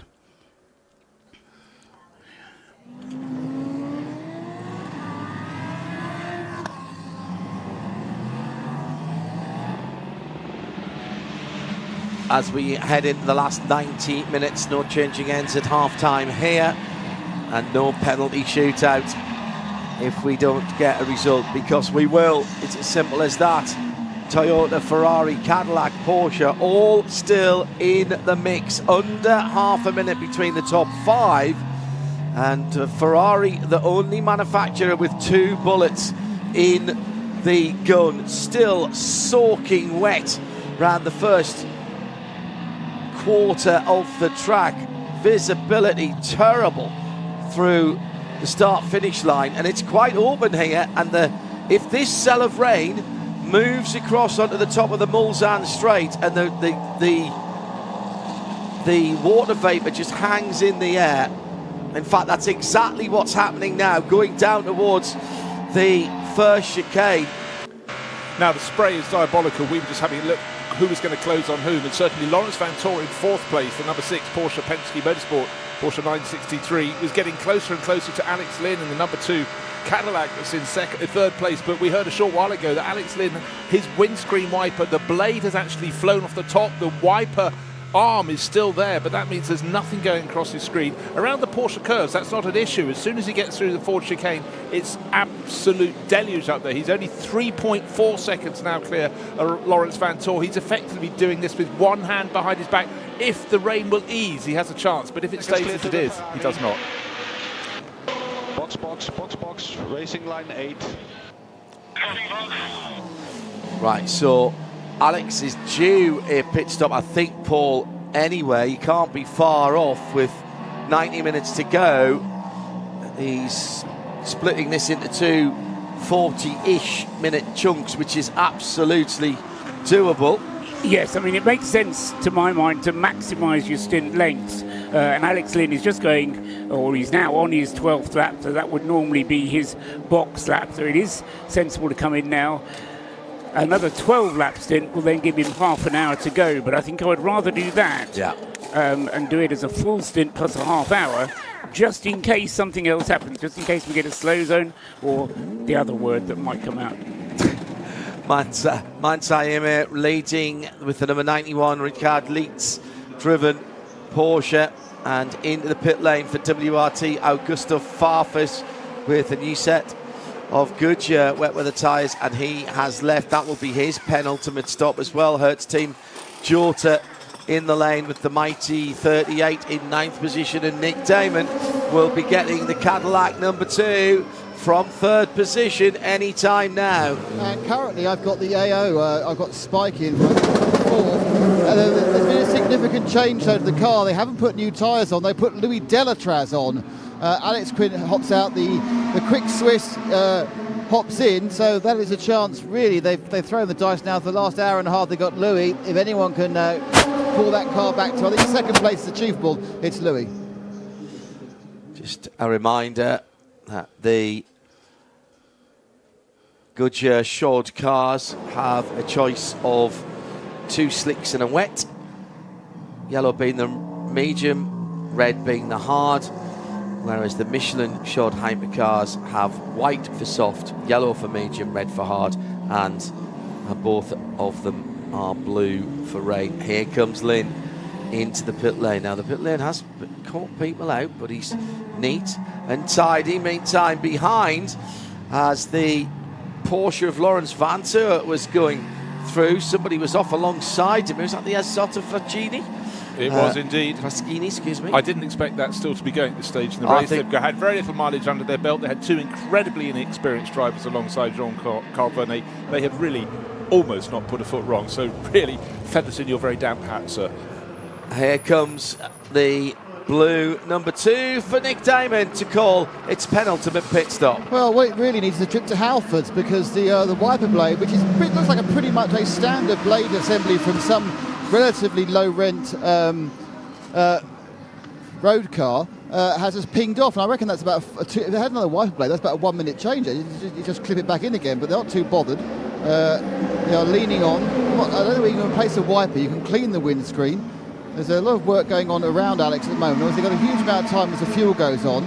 They're all poised for a tyre change. They're going to take off these wets, which in fairness don't look particularly worn, but the wiper obviously pulled up off the screen, so it doesn't. So I suppose the idea of that is it scratches the screen when it moves across. You have a disadvantage of an old car that's had a wiper that's been removed and someone hasn't worked out. You get a right old scratch on the things. So they've moved that way. And oh no, they're doing it. They're doing the full Halfords. Here comes the new wiper blade. That'd be £16 plus VAT, sir.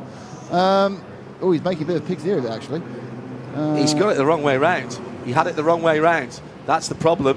We've all had this problem. This is, I have total sympathy with the Cadillac racing mechanic, because I've sat there, his name's Callum, by the way, I've sat there on my front drive for 20 minutes trying to work how the damn things go in. Right, what he didn't do, he didn't take the fitting off. It needed to be that the new blade had the fitting involved, and he didn't take the fitting off the blade, off the arm. Cost about a dozen seconds, I reckon, John, perhaps 10 to 12 seconds. There's another P2 swings in front of me on the 28 car. So yes, there's a lot of people coming in now. We've got the P2s all coming together. I can see the The 22 and the 23 as well have stopped and then just go past me now as the 33. 22 is the leader in class, Ollie Jarvis, into the pits for United. And he's stopped, and he's just had fuel. Young Mr. Molim is his manager, of course, and told me in our rec room that Ollie be going into the finish now. One of the advantages, of course, of that long overnight yellow flag, was it? I don't know, safety car, was they managed to burn all the time they needed for the bronze-rated drivers, so it meant they could run to the end with the more professional guys. Watch out for AF Corsa in that class. They have got rid of the time that Francois Perrault, or the 6 hours that Francois had to do. So LMP2s now, they are all just battling. We'll sort out the Pro-Am later. Let's just think of LMP2 as one category. We've had Lomco brought into Europol, the yellow and green car into the pit lane a moment or two ago. It is ready to go. It is leaving right now. And the second place Ferrari. An incident with car number 8.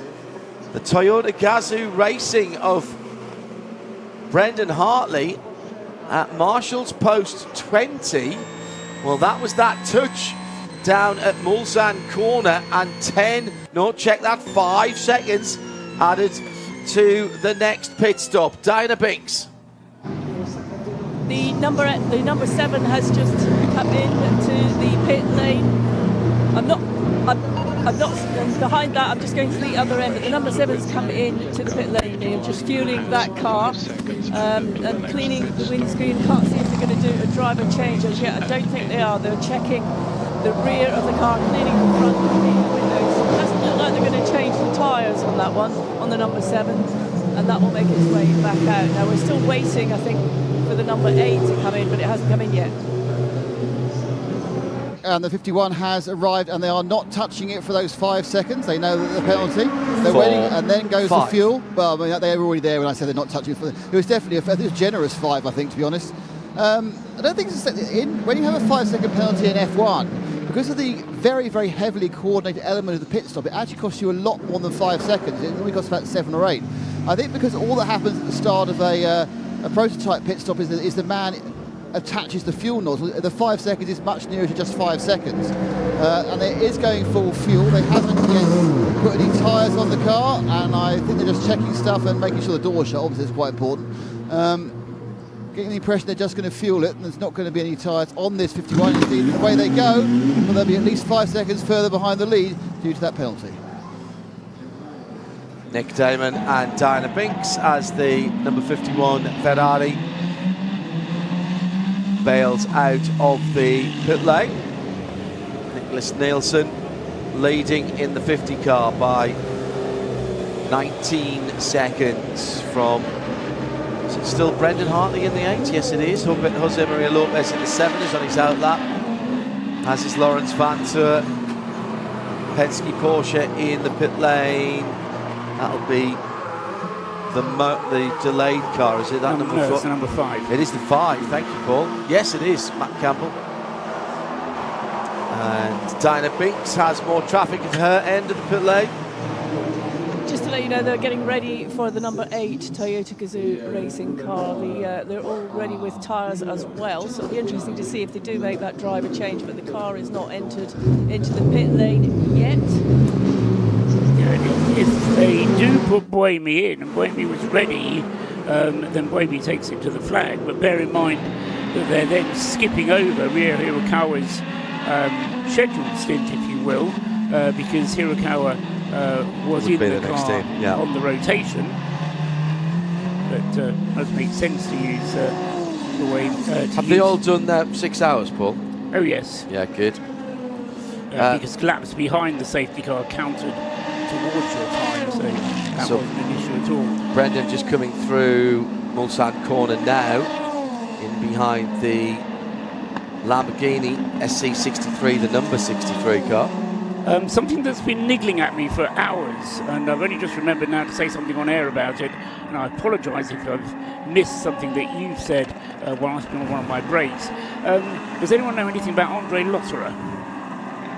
Well, he's a racing driver. Well, he's not. You've not heard anything about him being ill, or no?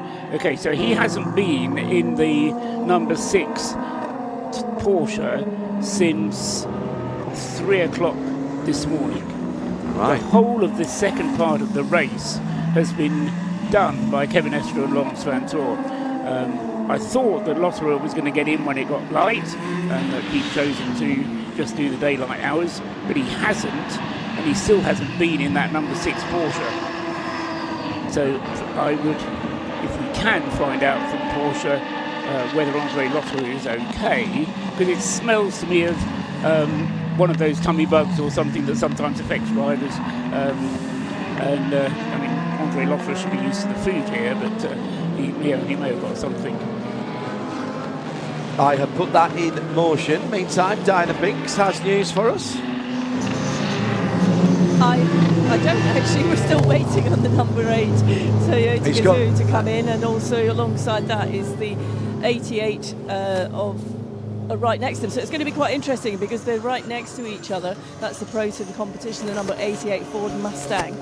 The 8 has gone through, Di. The 8 has gone through to start another lap, so you're at least another 4 minutes or thereabouts before he comes back round.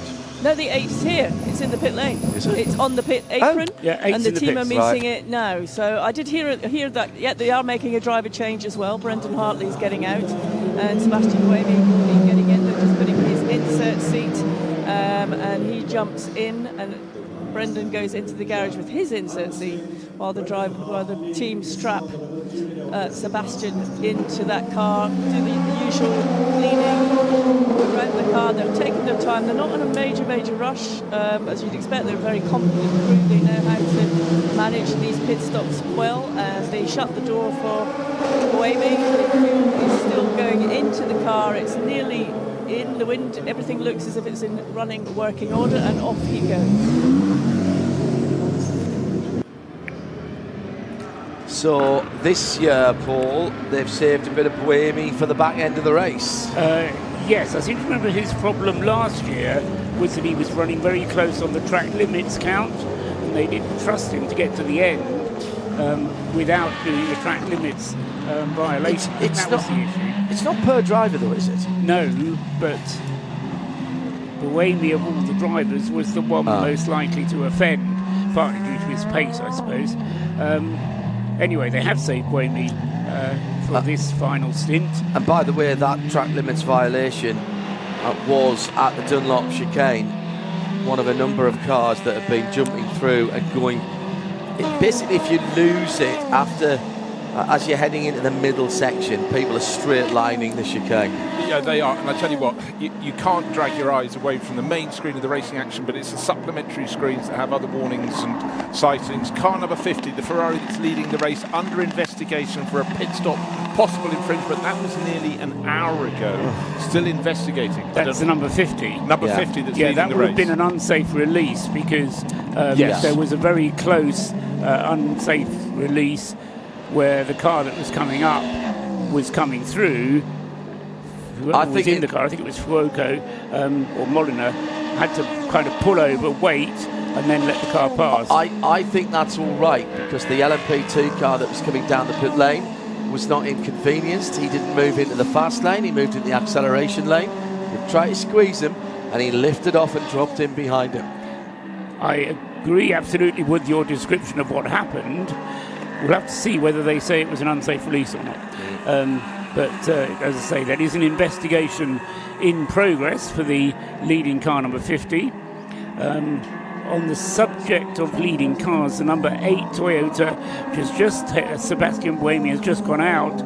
Brendan Hartley on his in-lap managed to squeeze an extra, I was going to say lap of fuel out of it, but a lap of energy for the number 8.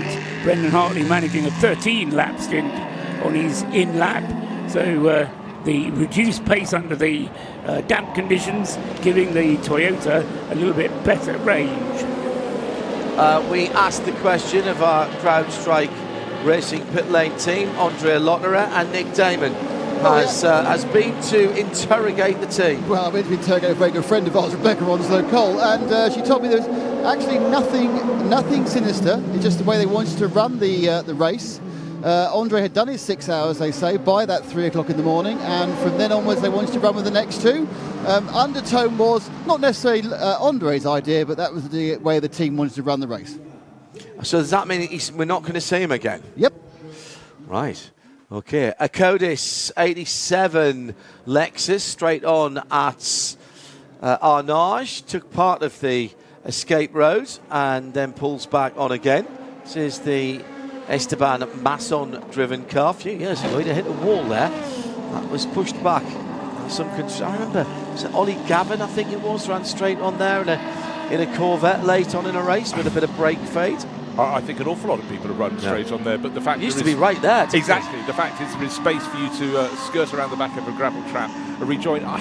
Every time I look at cars at different points on the circuit, I'm about to chip in and going, the rain's getting worse. Then they go to a bit that's a bit drier. The rule of thumb is basically the Mulsanne end of the circuit is just wet track, but it's heavy-ish rain up from the Porsche curves, but particularly up around Dunlop, Tete Rouge and the Forest S's.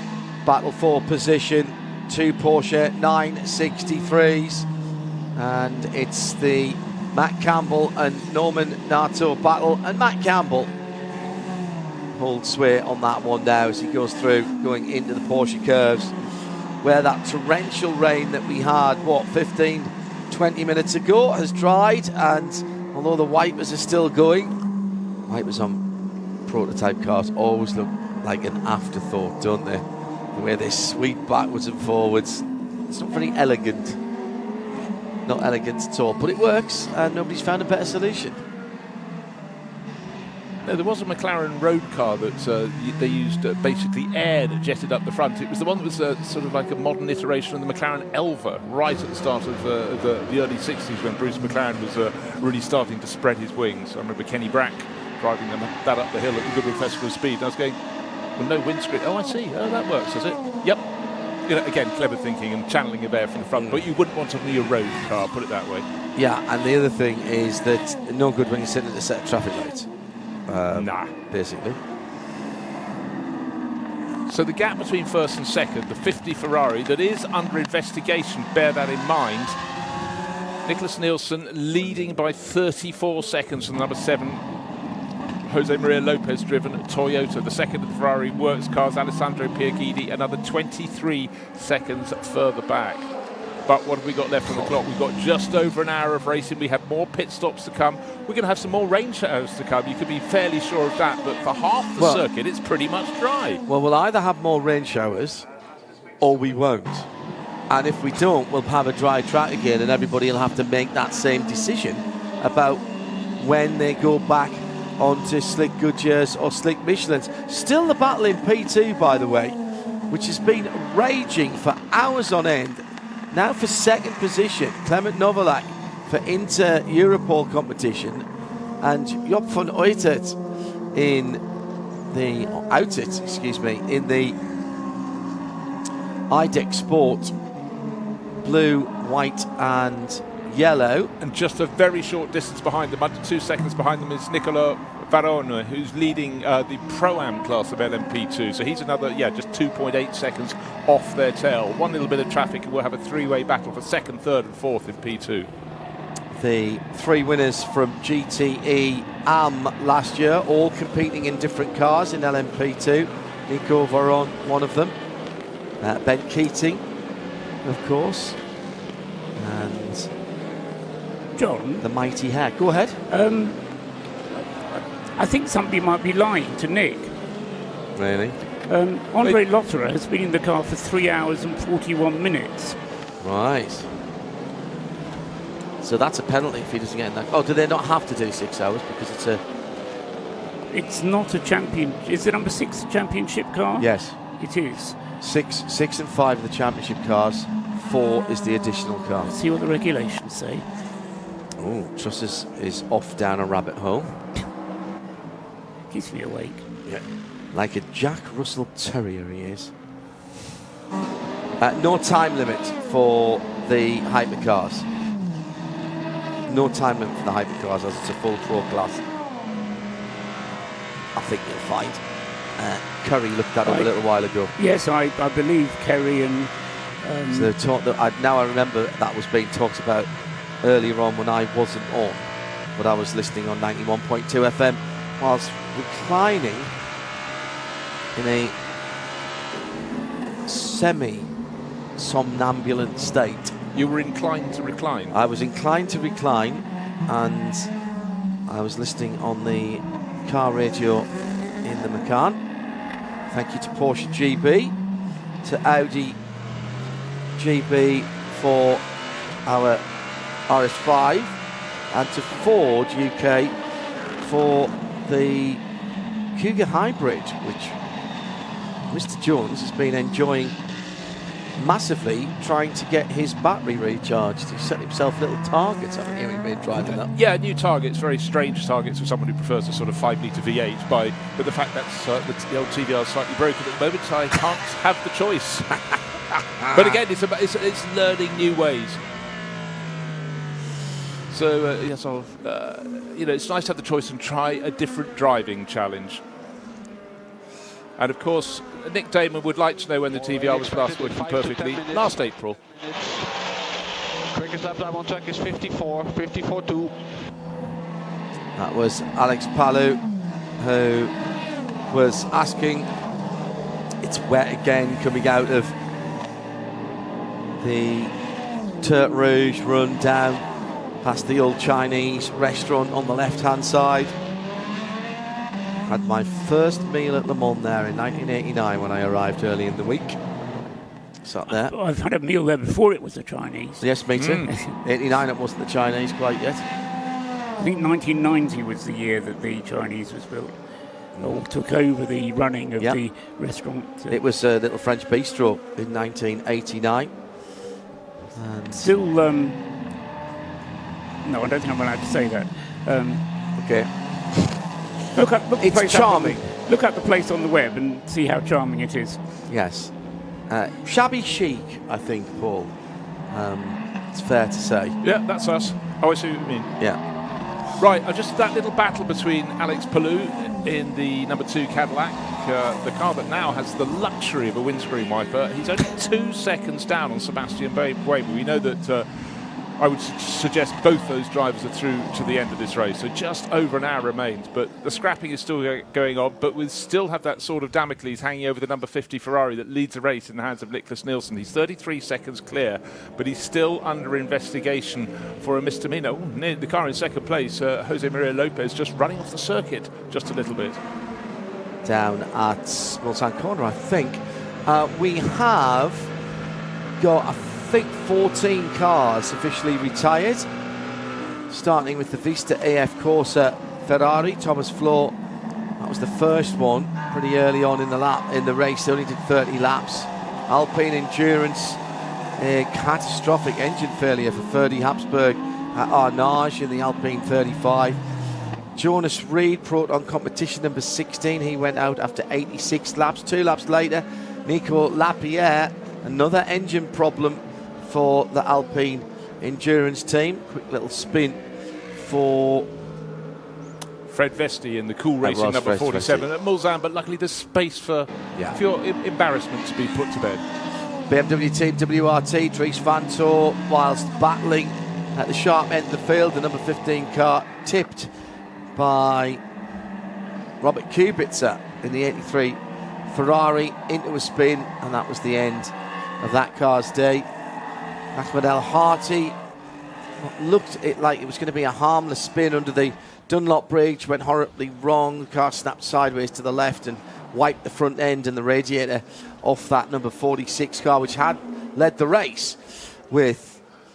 The Ferrari in front is in position 1. We are currently P2, but we are offsetted in strategy. Just keep doing what you're doing. You are doing well. That's Jose Maria Lopez. Ahmed El Harty wiped off the radiator. Jean-Baptiste Simonar in the number 30 Duquesne got to 112 laps on the same lap. Sally Yolick for JMW Motorsport Ferrari, 21 car, disappeared. And then Colin Brown lost a left rear wheel, pulled the car up, couldn't get it back round in the Crown Strike APR.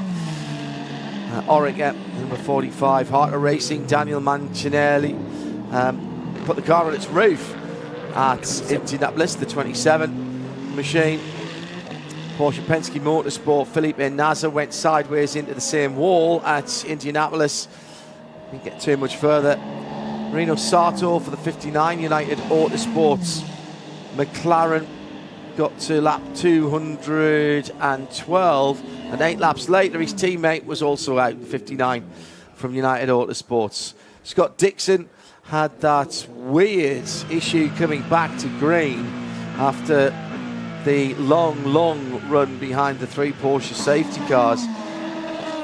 About 2.5-3 litres, maybe more, of 0W40 Mobil 1 went into the car, but they couldn't keep it in there.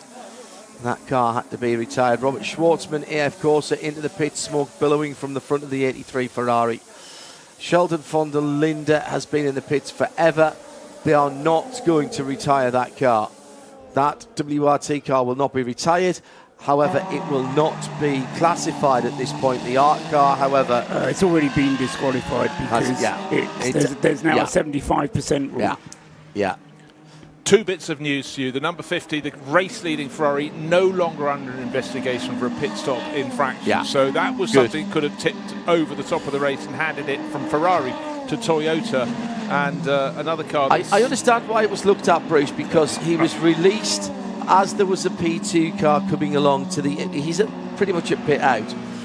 If the P2 car had to pull into a pit box further up, then it would have been a problem. However, as he was released, they clearly got on the radio to him and said, car coming, don't pull in the fast lane. And he allowed it to go past. He did try and race it. He was slightly nose ahead. But of course, you have to give way to the car in the fast lane. Exactly. Drop behind it, and JMO and I both said that was smart. Yeah, but it could have so easily not been the same thing, and he just got it hauled back.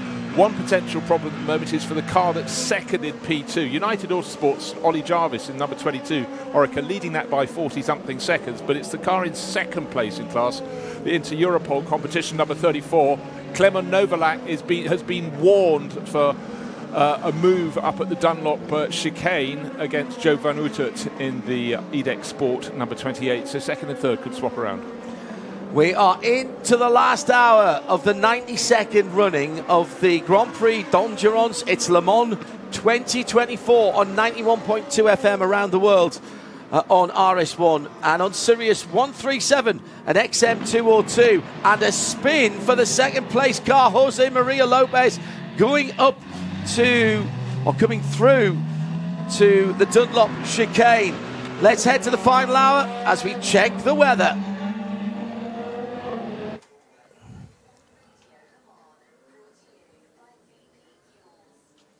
Stick your finger in the air, you might as well. The rain allegedly ending in 29 minutes on what we have at the moment. Top temperature was forecast to be 20 today, but it's never really got anywhere up there. Dropping down this evening after the race finishes to something in the 15 degrees now. It's going to be quite muggy tonight. Showers off and on for the next hour till the end of the race. Tomorrow morning it will be a shower or two, 22 high, and at the moment the temperature in the air at the bottom of the Bugatti circuit at the Ford Performance Studios, 15.2 Celsius.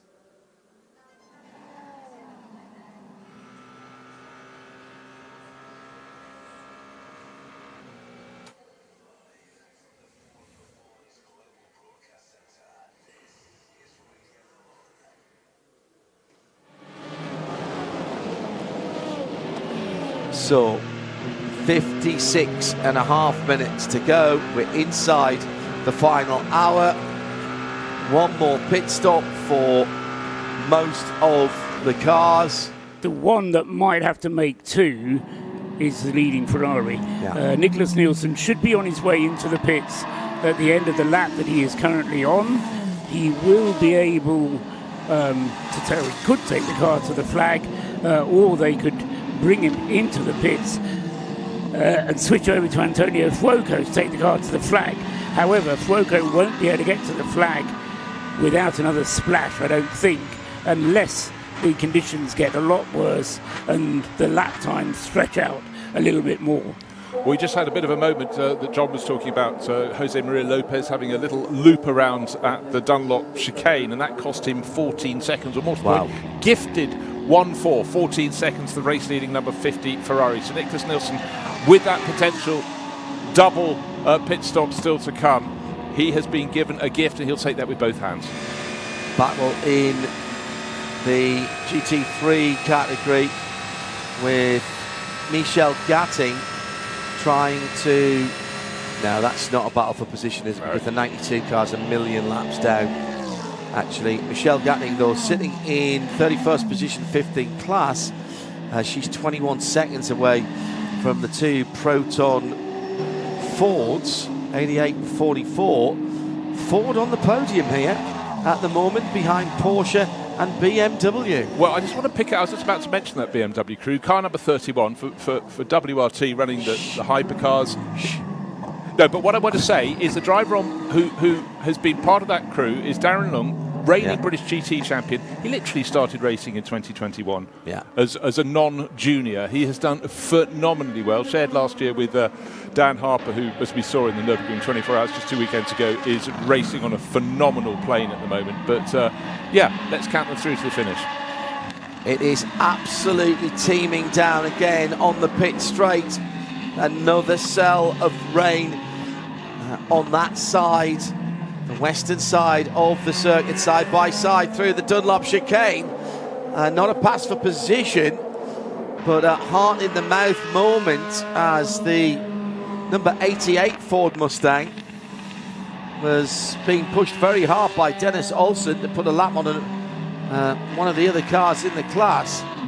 He accelerates away, rumbles away. How about 70 Mustang Dark Horse R's in a couple of single make races here next year? Hearing that those cars will be flown over from the States, and the current Mustang Challenge competitors will be given priority. 27 on the track at Mid-Ohio last weekend, more being delivered. Visibility getting worse again, Bruce, on the run down to the first chicane, and this is my worry now. That now a lot of our cameras are quite high, so we're looking down through it, and at ground level it won't be quite as bad, but it's picked up again on the main straight. It really has, and anybody who's really pushing on, thinking they've got a chance of gaining a position, they're going to be the ones that have to run the biggest risk, because it is not uniformly wet the entire way around the circuit. And of course you might be encouraged by one patch that's relatively dry, half a dry line, but that's getting wetter all the time. But the other end of the circuit is incredibly wet, and the run down the Mulsanne straight, the rain is spreading further and further from Tête Rouge down towards the far end of the circuit down at Mulsanne. And of course, the longer the rain continues, the slower the lap times become, the better the chances are for the number 50 Ferrari, Nicholas Nielsen or Antonio Fuoco, will be able to squeeze out an extra. Well, they've already squeezed out an extra lap on this stint, so they're turning this into a 13-lap stint. And if they can then do another 13-lap stint, I reckon they're going to be able to get to the checkered flag on just one more pit stop, which is any minute now, basically. So that will put them in very good stead indeed, because the gap has gone out now to very nearly a minute, so they'll make their pit stop. That'll come down and will allow Lopez to take the lead, but then Lopez will need to make his own pit stop, as will the number 51 Ferrari and the number 6, and then that will allow the number 50 car back into the lead. Peter Snowden is at the Scuderia, and are there any bits of movement there, Snowy? Absolutely, all team are primed and ready to go. Brand new set of wets ready to go on the number 50 car. The board is out ready, just waiting for the side of that car into the pit lane. Of course, I'm at the opposite end, obviously. It's right down the end, there's only about 4 or 5 garages to go. It's probably on its way in. It is indeed, Peter, and Malte Jakobsen has just had a little spin in the Cool Racing number 37. He was trying to gain on Nico Varon, who was trying to gain on Job van Uitert, but Nico Veron, remember, has 2 fish to fry here in terms of his overall position and the Pro-Am. They want the Pro-Am for that 183 car for Francois Perraudot. Here comes the Ferrari, slides to a halt on its Michelin wet weather tyres. No haste at all. The windscreen wiper, which really is the absolute cheapest bit of wiper arm you've ever seen. I wouldn't put that one on my cars. I really wouldn't. It is the £5 part. And it's there for everyone to see, unless in the case of the number 2 Cadillac it isn't, because part of it has gone off into the scenery. New tyres are out. Do they take them? Through goes the Toyota. And let's wait for the 50 to go. Who's there? Yeah, I am John, and no tyre change, no driver. A very clean pit stop, just basic servicing. The delicacy of which they cleaned the mirrors on that car, it was like surgeons, just gently held the mirror with a cloth on the other side, lifted that £5 wiper up. I think it was actually about €5 actually, John. Probably right. And just gently, and there was a tear off, and that was it. That's all that's happened. It's back out on track. 49 minutes to go, Paul. Touch and go, but he might be able to make it from there with these lap times. At this pace, yes, he will. Yeah. Unless it dries out suddenly in the remaining hour, which I don't think it's going to. So are we going to stick our necks out here and say Nicholas Nielsen is the first car in that number 50 to make his last pit stop? Yes. Oh, do you know what? I love the little dramatic pause there from Paul. Well, there was a thought. Yeah, no. I'm not going to say yes just like that. Blurt it out. No, well, I need to think about it. Considered. Absolutely considered. Let's see if that triggers more pit stops from the other teams. Well, right now, into Europole competition, Clement Novalak holding down second place in P2. The class still being led by 22 United Autosports with Oliver Jarvis at the wheel of that one. But Novalak's car, he's only 10 seconds clear of the EDEX Sports Orica Jovan Uter, but he's got a 5-second penalty time to add to his next pit stop. So that will, he's into Europole on the podium last year, could still get on the podium this year, but they've just hampered their chances with that penalty. They should still come home in second place, one would think.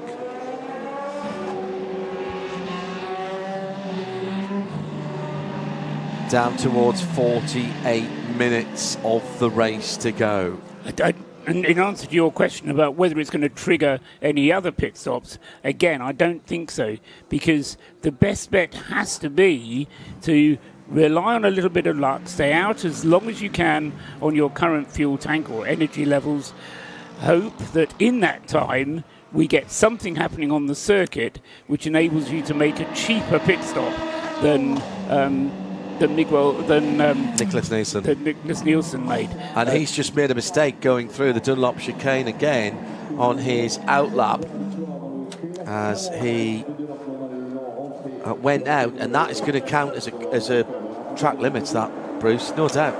Yeah, he effectively failed to turn sharply enough to the left and then ran across the painted tarmac and then rejoined the circuit at the top of the hill, and there was no debating that. All four wheels well beyond the white line that demarcates the edge of the circuit. Right, Nicholas, calm down. You haven't won this race. Be the first Dane since the last Dane to win, which of course was Tom Christensen, his 9th win in 2013. And still, every time you come to the circuit here, just legions of Danish fans. I mean, Tom Christensen really put this race on the map for them. And Nicholas Nielsen, very, very fast as a teenager racing Ferraris.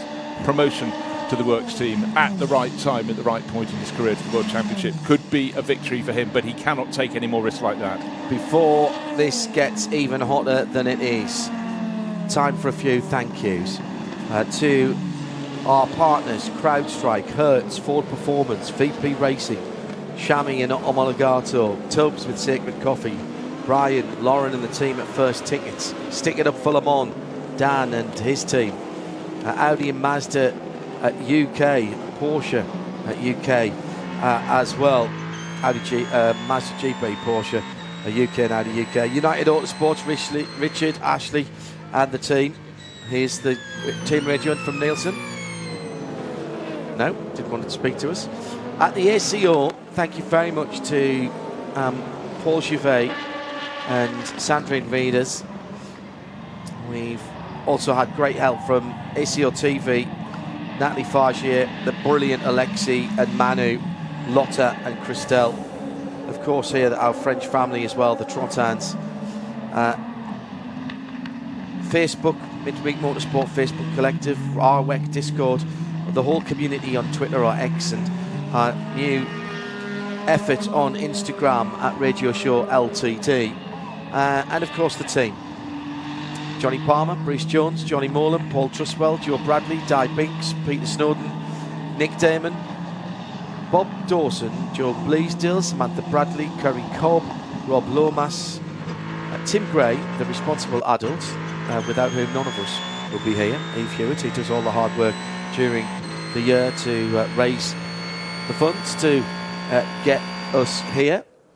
Thank you very much indeed. And particularly as well to Race Car Engineering, Sports Car 365, who have pitched in to help as well from the motorsport publications community. But of course, as they say at this time, most particularly your good selves for tuning in on Studiovision, on any of our syndicated players, because those numbers are what get all of our partners to come back and talk to us for next year and make sure that the bills can be paid, the trip can be made, and the story of Le Mans can be told. So thank you very much indeed. I'd like to add one other thing as well. All the PRs, all the teams, all the drivers who make our job relatively easy because they make themselves available. 63 megajoule lap, 63.0, 630. Megajoule. Target energy. 63 megajoule laps. 65, I will check. Okay, so 65 he's got. He needs to bring that down to 63 to get home to the end. Nicholas Nielsen. So thank you to all of the teams, the PRs, and the manufacturers as well here at Le Mans and in the weeks leading up to Le Mans for helping us out with content, in particular BMW, Porsche and Ferrari as well. Now, while you were running through the thanks there, John, we just had a moment from Nicholas Nielsen on his out lap running across the curb at the Dunlop chicane, and then a replica the following lap from the car he's chasing, the sister car, the number 51 Ferrari, Alessandro Pierguidi, and he's pinged another track limit warning for there. They're sitting, how far? Just under 20 seconds down on Jose Maria Lopez, who's leading in that number 7 Toyota, but as Paul has pointed out, there will still be some pit stops in the front runners between now and the end of the race. And also a message on the screen saying intermittent rain class 2, so not the really light stuff, the intermediate stuff arriving now and going on until 15:42. Yeah, 15:40, very specifically. One other on that, Sirius XM, of course, Sirius 137 XM 202, to make sure that we can talk to you in North America. Let's go down to Peter Snowden in the pit lane as the number 7 leading Jose Maria Lopez is coming in. I think that's the other end of the pit lane to you, Snowy. So if you'll just pause for a moment as Lopez comes in for what should be his last pit stop. Car comes in, it glides in, it makes the mark. The tyres are there, but I can't think they'll take them because there'll be an extra half minute. So they are doing the normal stuff. They're cleaning the windscreen. They're cleaning the wing mirrors. They are putting the fuel in. It's a kind of a... We come out in the air. There's no rain on the pit straight again. And the 51 Ferrari goes underneath my feet. And off to go and see Peter as they're just finishing off this trip. Don't splash me. The Toyota stop. And also we have the Inter-Europol car. The Toyota's about to go. Peter, you've got the Ferrari. Yes, and absolutely no hint of tyres for this 51 car. It's just going to be a very simple service and fuel, just slightly missing its spot. The Toyota is on the way by on the fast lane. Is going to pass me right now. There's the number 7 Toyota, the 51 Ferrari having its screen clean, tear off taken off. A little bit of debris coming out of the intake at the front, the splitter, as they do on these hypercars, being meticulously cleaned. I've seen this across all the Porsches, the Toyotas and the Ferraris this weekend. But just refueling it, just again, nice and steady. Mechanics being pulled out of the way by the other mechanics, as in the fuel's nearly ready, and it's out again. The 51 is back into the race for the last 30-odd minutes of this race.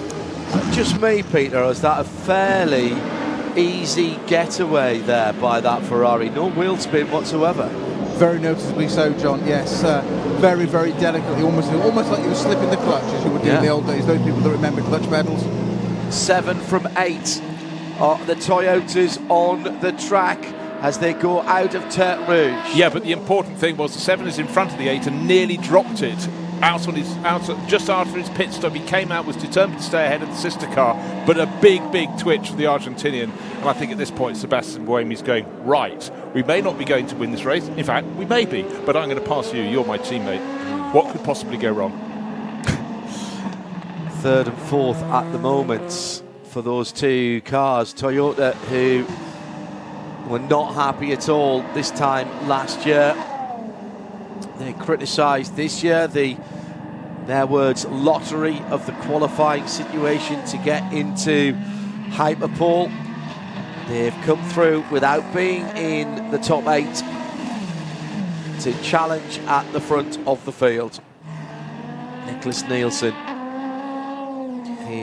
Sorry, go ahead. No, I was just going to do one of those thoughts that we always do with half an hour or so to go, 40 minutes to go.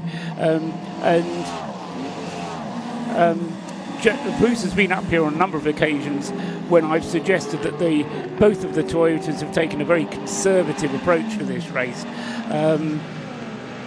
They've tended to short stint. If ever there's been a doubt over the amount of energy they've had or other things, if they've had a hint of a puncture or whatever, they've been bringing the car in a little bit shorter than their competitors. Certainly Ferrari seem to be willing to go a little bit further on the tank for the fuel, the Porsche as well. And I just wonder, because I mean the gaps are so small, if Toyota had taken a more aggressive approach, I mean it's easy to be wise after the event, but I just wonder whether perhaps that slightly more conservative approach to the race has affected the outcome. Yeah, and again we saw, Paul, that the Ferraris were very quick, and particularly in a straight line when in daylight hours yesterday went to nightfall, and suddenly they weren't the bee's knees anymore, and the Toyotas were coming good. And then as soon as we got to what we call laughably here a lovely summer's day, which it hasn't been, it's been intermittently grey and rainy, just in the daylight hours the Ferrari started coming back. And what have we got leading the race? The number 50 Ferrari. But who's going to be the lead Toyota at the end of the race? Number 7 out just on its outlap for its pit stop. Jose Maria Lopez is now being monstered by Sebastian Buemi. There's an LMGT3 car just up in front of them. That may favour, well, it's hard to tell who it's going to favour. Going through the Porsche curves, it's in the way of the pair of them. It's the 183, the dark red Ferrari. They go past that. Oh no, that would have been the F-Course LMP2 car. So what's that car? It might have been the 155, the Spirit of Race. That's Ferrari. exactly what it was. Jordan Taylor. Yeah, well done, Bruce. I saw the 3 numbers and picked the wrong one. In for what will be the final time for Ollie Jarvis. Johnny Morlam on his way back to the channel ports this evening. Will be tuned in on RS1. Number 22 coming in out the lead. Job van Uitert also in the pit. We should say that these some of the podium positions are not yet sorted in the other 2 categories, and they deserve a bit of looking at as well. Change of position again between the 2 Toyotas. Seb Buemi back ahead of Jose Maria Lopez as they went across the line. Final pit stop for Lawrence Vanto as the number 6, the Salzburg coloured car with the white pinstripes, pulls out. And still Nicholas Nielsen having to find ways to save energy. Final pit stop time for Cadillac and Alex Palou, the sensation of IndyCar in the last few years, has taken to Le Mans, well, dare I say it, like a duck to water, which is probably just as well. Phew, where does he get his performance from, I wonder? Just phenomenal.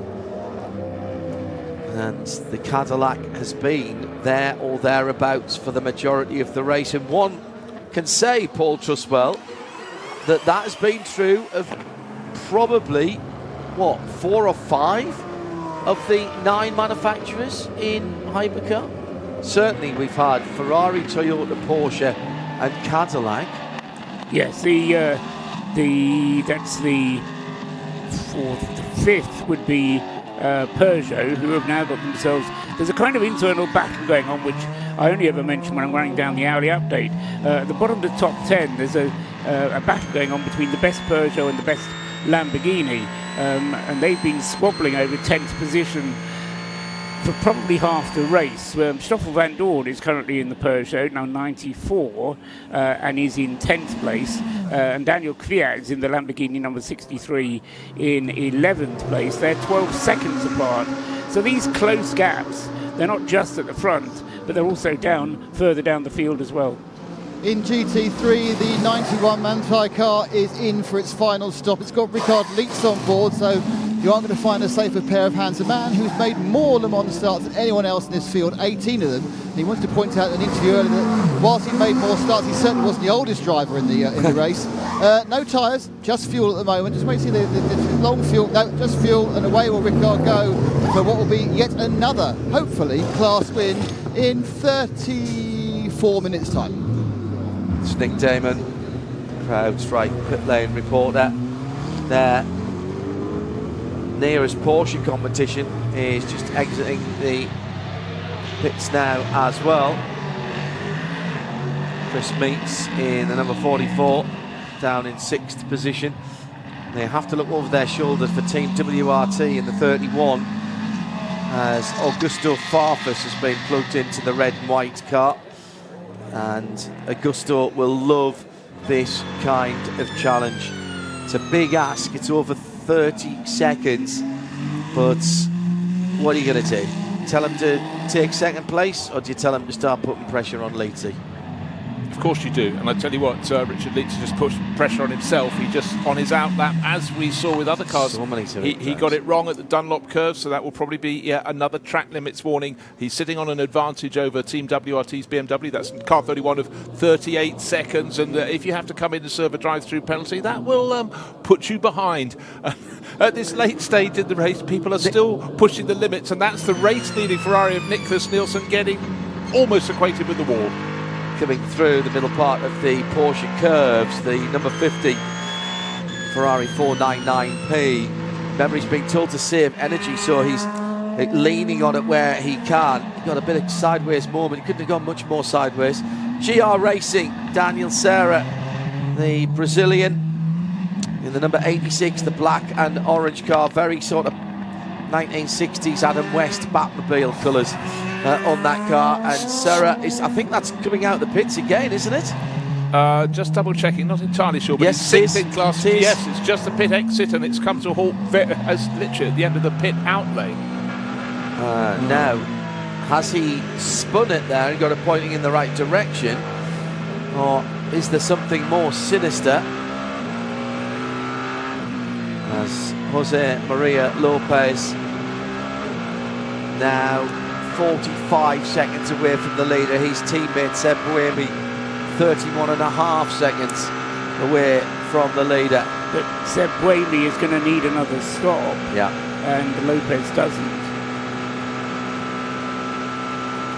The super sub Lopez, if Ferrari have got their sums wrong, could be cruising his way to the number 7, taking a victory here.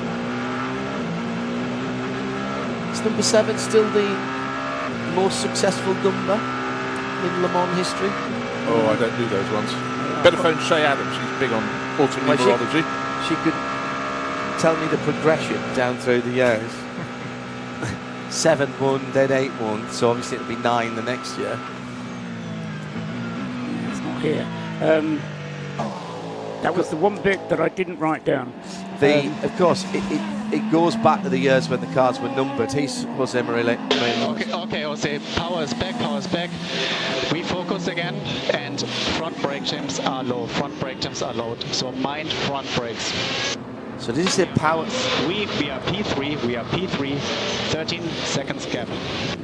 Did he say power is back? Correct, he did. Yeah, I thought he did.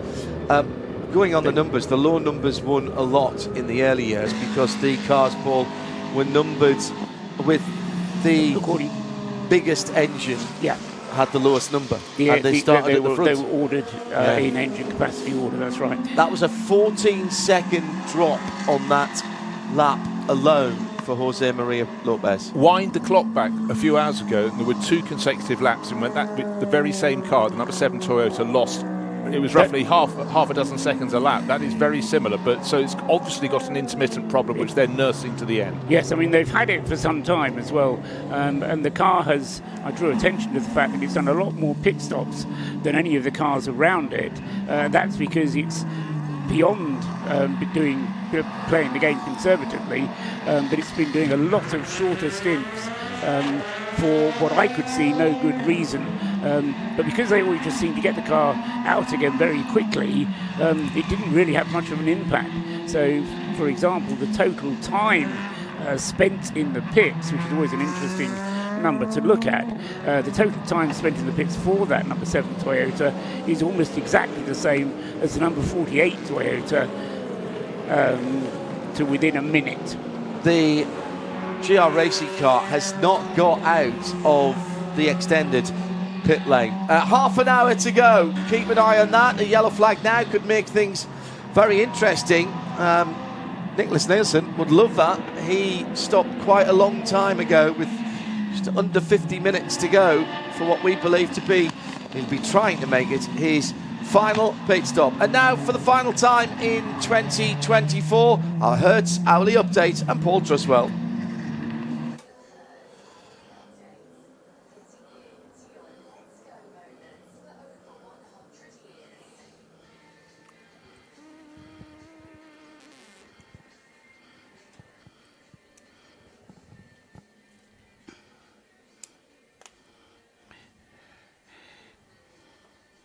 And with half an hour to go in this year's race, it's still not certain because we've just had a yellow flag up at the beginning of the lap, which is going to turn into a slow zone in just a few seconds. So everything I say now could well change before the end of the race. But it's the race leader, car number 50, Nicholas Nielsen, by 28 seconds from Sebastian Buemi, number 8 in second place, the Toyota. Third, number 7, the Toyota of Jose Maria Lopez. In fourth place, taking over in fourth place now, come on, number 51, Alessandro Pierguidi in his Ferrari. In fifth place, number 6, Lawrence Van Toor in the Porsche. Dropping back to 6th is number 5, Matt Campbell. He's needed a final pit stop in the last half hour of the race. 7th is number 2, Alex Palou in his Cadillac. 8th, number 12, Norman Nato in the Hertz Porsche. 9th, number 38, Jensen Button in his Hertz Porsche. And then 10th place at the moment, Daniel Kvyat in the Lamborghini. But as I said earlier on, Daniel and Stoffel Van Dorn having a great battle to be 10th between the Lamborghini and the Peugeot there. In LMP2, Ollie Jarvis leads the race by 16 seconds now from Clement Novalak in the Inter-Europol competition car. That's Oliver Jarvis in 22, Novalak in 34. Job van Outert is in the EDEX Sport Orica number 28 in third. Fourth is number 10, Patrick Pilet for Vector Sport. Fifth, number 183 is Nicola Barona in the AF Corsa Orica. And sixth, number 14, Louis Delatraz in the AO by TF Orica. That's the top 6 as far as LMP2 is concerned. In LMGT3, Ricard Leitz leads in the Manthey Porsche car 91 by 40 seconds from Augusto Farfus in the BMW number 31. Third is number 88, the Proton Ford Mustang, Dennis Olsen. Fourth, number 44, Christopher Mies, also in a Mustang, so Proton Mustangs. Third and fourth in LMGT3. Michel Gatting is fifth for the Iron Dames, car 85. And sixth place is the Kelvin van der Linde Lexus, car number 78. That's the hourly update. The slow zone has already been removed.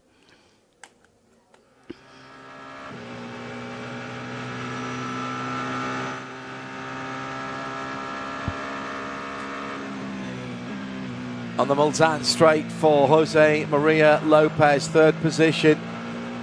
Has all of his power back from his Toyota Gazoo Racing TSO10 engine, but dropped a big lump of time. Gets a wiggle coming to the end of the Porsche curves, and again he's really pushing hard through and heading in the pit lane.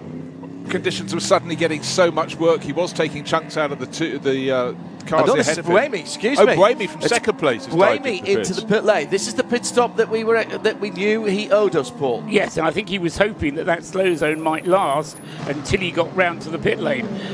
But of course, as it is, slow zone's gone. He's going to have to pit at the same pace as everybody else. Yeah, I was watching that slow zone. None of the leaders went through it. Nicholas Nielsen didn't hit it either before he had been removed, which would be very useful for him to save some virtual energy. The car is getting a clean, it's getting fuel. Obviously, it doesn't need the same sort of fuel fill. They're trying to give it 25 minutes of fuel, not the normal sort of 44 minutes of fuel. Ready to go and released, yeah, just about safe release. Tops it behind the 311 Whelan, and away it goes. That's the best they can do. And now, along with everybody else in the top, the two Hertz Team Toyota cars done the less stops, Paul. Yes, they have, haven't they? Yes, they have. That's right. And then with Danny Kvyat just coming out of the pits in the Lamborghini Iron Lynx, the top 10 are all fueled to the end of the race, with the question mark only being over Nicholas Nielsen. It's not a big question mark, I'm afraid. Well, it depends whose side you're on. Well, the rain has helped them in that, because it's brought the lap times, it's pushed the lap times out. Proton number 99, Harry Tinknell. That car is getting wheels on it. Now, I presume that car is still eligible to go out. Paul, how long has it been in the pits? This is the Proton 99 963. Just over 3.5 hours. Right, just under 3.5 hours. 3 hours sorry, 25. including the lap before, right? Okay. Yeah. Give me some small change, Paul. Good effort there, I George. wasn't quite sure how you were working it out, but well, So that car is going to go out for a couple of glory laps. Nick Damon is watching that happen right now. Yeah, there we go. It's not quite sure why. I mean, is this to get some finishing points in the World Endurance Championship or something? So, don't know. It's a bit of pride. Cars fixed, out they roll again. It's been a difficult weekend from Word 1 into the test day for the Proto Competition 99. A weekend they're going to want to forget. Harry Tinknell on board that car for Christian Reed as it heads out. There's consternation. Urs Karatle, the head of 963 Endurance, along with the top boss of Porsche Motorsport around the world, Thomas Laudenbach, both here. Bumped into former motorsport boss of Porsche, actually, when I was on my way back after lunch, Frank Stefan Walliser. He'll be taking up his new position as chairman and CEO of Bentley Motors on the first week of July. Very interesting appointment that within the Volkswagen group, as another little mistake from Jose Maria Lopez, and he's not putting pressure on Nicholas Nielsen, Bruce. He's trying to, but every time he does, it slightly goes wrong, and Nielsen is not being asked to use any more of that precious energy. No, he hasn't, and a couple of little slip-ups have added about 20 seconds to the deficit. Rather than closing in on the race-leading number 50 Ferrari, he is losing ground. The Argentinian has just had a couple of slip-ups. You can't fault him for trying, but conditions are getting far, far worse. What he thought he might have had in terms of grips the previous lap, he certainly didn't have Adarnage that time around. Nielsen picking his way through traffic, leading in LMGT3. Richard Leeds with 42 seconds on Augusto Farfus. That gap isn't changing. Richard Leeds just coming towards the end of the lap now into the Ford chicane in the number 91 Manthey EMA Porsche from Team WRT, from two, that's the BMW number 31, the red and white swirly car, and two Proton Competition Ford Mustangs, 88 and 44. That's a result for them. That is a result for Proton. Both of those cars, WEC full championship cars, which means double points for the championship. And don't forget that the Mustang that was best placed and qualified on pole in class was the number 77, a third of the cars from that crew. And, a few things here and there have gone wrong for that. But it's shown good pace in between, but it lost endless hours in the early stages of the race, just sitting in the pit garage. It was the steering rack that had to be replaced, wasn't it? Yeah, and then they had further issues with that car. Now, one of those cars is one of the full season cars. I haven't got my notes in front of me, I'm afraid, to check the other one. Which? The two that are in the top 4 at the moment are 88 and 44, and I think it's 88 and 77 that are the full season cars, isn't it? 88 is certainly a full season car. That's third place. And 77 is also a full season car. Yeah, even as that was coming out of my mouth, I realised that there was the third car. Remember we saw Malte Jakobsen spinning in the Cool Racing car. That car's been in the pits ever since. It did make it back to the pits under its own steam. Yes, Fred Vesti had the... Malte Jakobsen had the problem with the 37 car. Which has been driven very well throughout by a very strong driver lineup for Cool Racing. Malte Jakobsen, Lorenzo Fluxa and Ritomo Mayata has certainly been in the top 3, but as I say, had that spin earlier on, got back to the pits, and it hasn't been out yet. Whether the garage door is down or whether that's going to be a last-minute appearance, we'll have to get one of our pit reporters to tell us. I'll tell you where I want to look right now, Paul. We've got a battle for third place, getting closer and closer. Alessandro Pierguidi hanging on with the tail hanging out of that number 51 Ferrari, and closing in all the time is Lawrence Vantour. Of course, comes from just near Zolder. There's lots of rain like this at Zolder, and he's really going beautifully. Can there be a Porsche on the podium? Can we have more variety? If he gets by, the order, presumably at the finish, we've got, 20 minutes remaining, it would be Ferrari, Toyota, Porsche, but you can't assume anything on a day like this. No, you absolutely can't. But at the moment, it would look to me as if Lawrence Vantour has slightly more performance in his Michelin tyres. He pulls out wide driver's right coming out of Arnage to be able to see where he's going more than anything else. A distinctive, sorry, not out of Arnage, that was out of Mulsanne. Thank you, Bruce. Now through the 2 right kinks and down towards Indianapolis 1. The 4 distinctive marker lights on the front of the Porsche 963 that echo their road car lighting signature. Here's Jose Maria Lopez. Okay, Jose, we are currently P2, Ferrari 50 ahead. We don't think they're gonna box. We will be for position 2, and we don't want to take any risk. We want to bring P2 home. Gap ahead 32. Gap ahead 32. Right, so basically stroke it home, Jose. Come on, Pachito, bring it home. Wasn't expected to be driving this car, Bruce.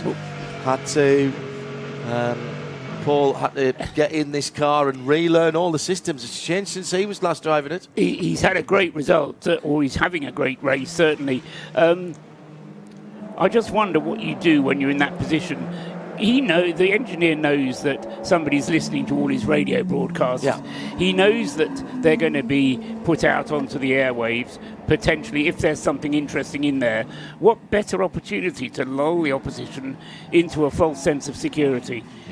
I don't think, we'll see what happens. Obviously, everything that was said is true. They don't want to take risks. What he was really saying is the gap's 30 seconds. If you think you can close it, get on with it.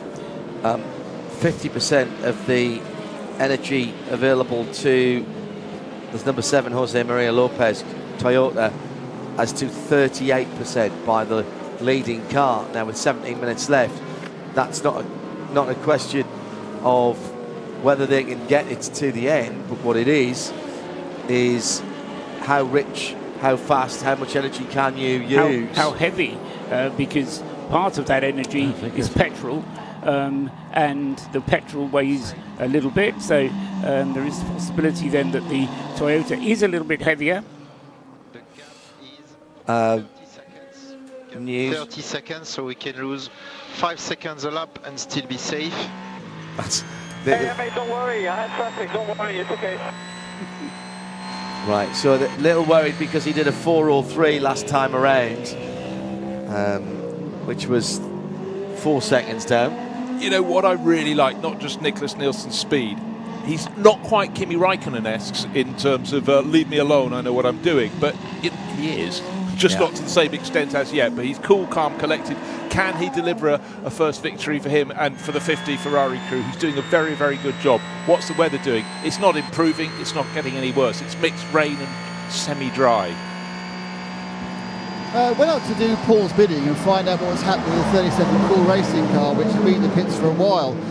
Just as I was doing that, they took the car and they put it onto the apron, they fired it up, it drove away and a hammer fell out the side pod and then was picked up. So it almost completed the race with a 4-pound lamp hammer, which would have been fantastic, but it did fall out. So yeah, one engineer's made a little bit of minor boo-boo there. Nielsen again on the radio. But just let me go like this, mate, because otherwise it's too difficult. Just let me go with the flow, okay? No problem, go for it, mate.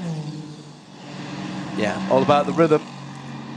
All about just getting into a groove you feel comfortable with.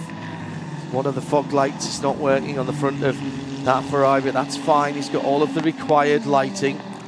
It's about the concentration required, and that moment you just switch off a little bit. And this was certainly a problem for a lot of the drivers running in that 4.5 hour period behind the safety car, running at 60 miles an hour in the wet.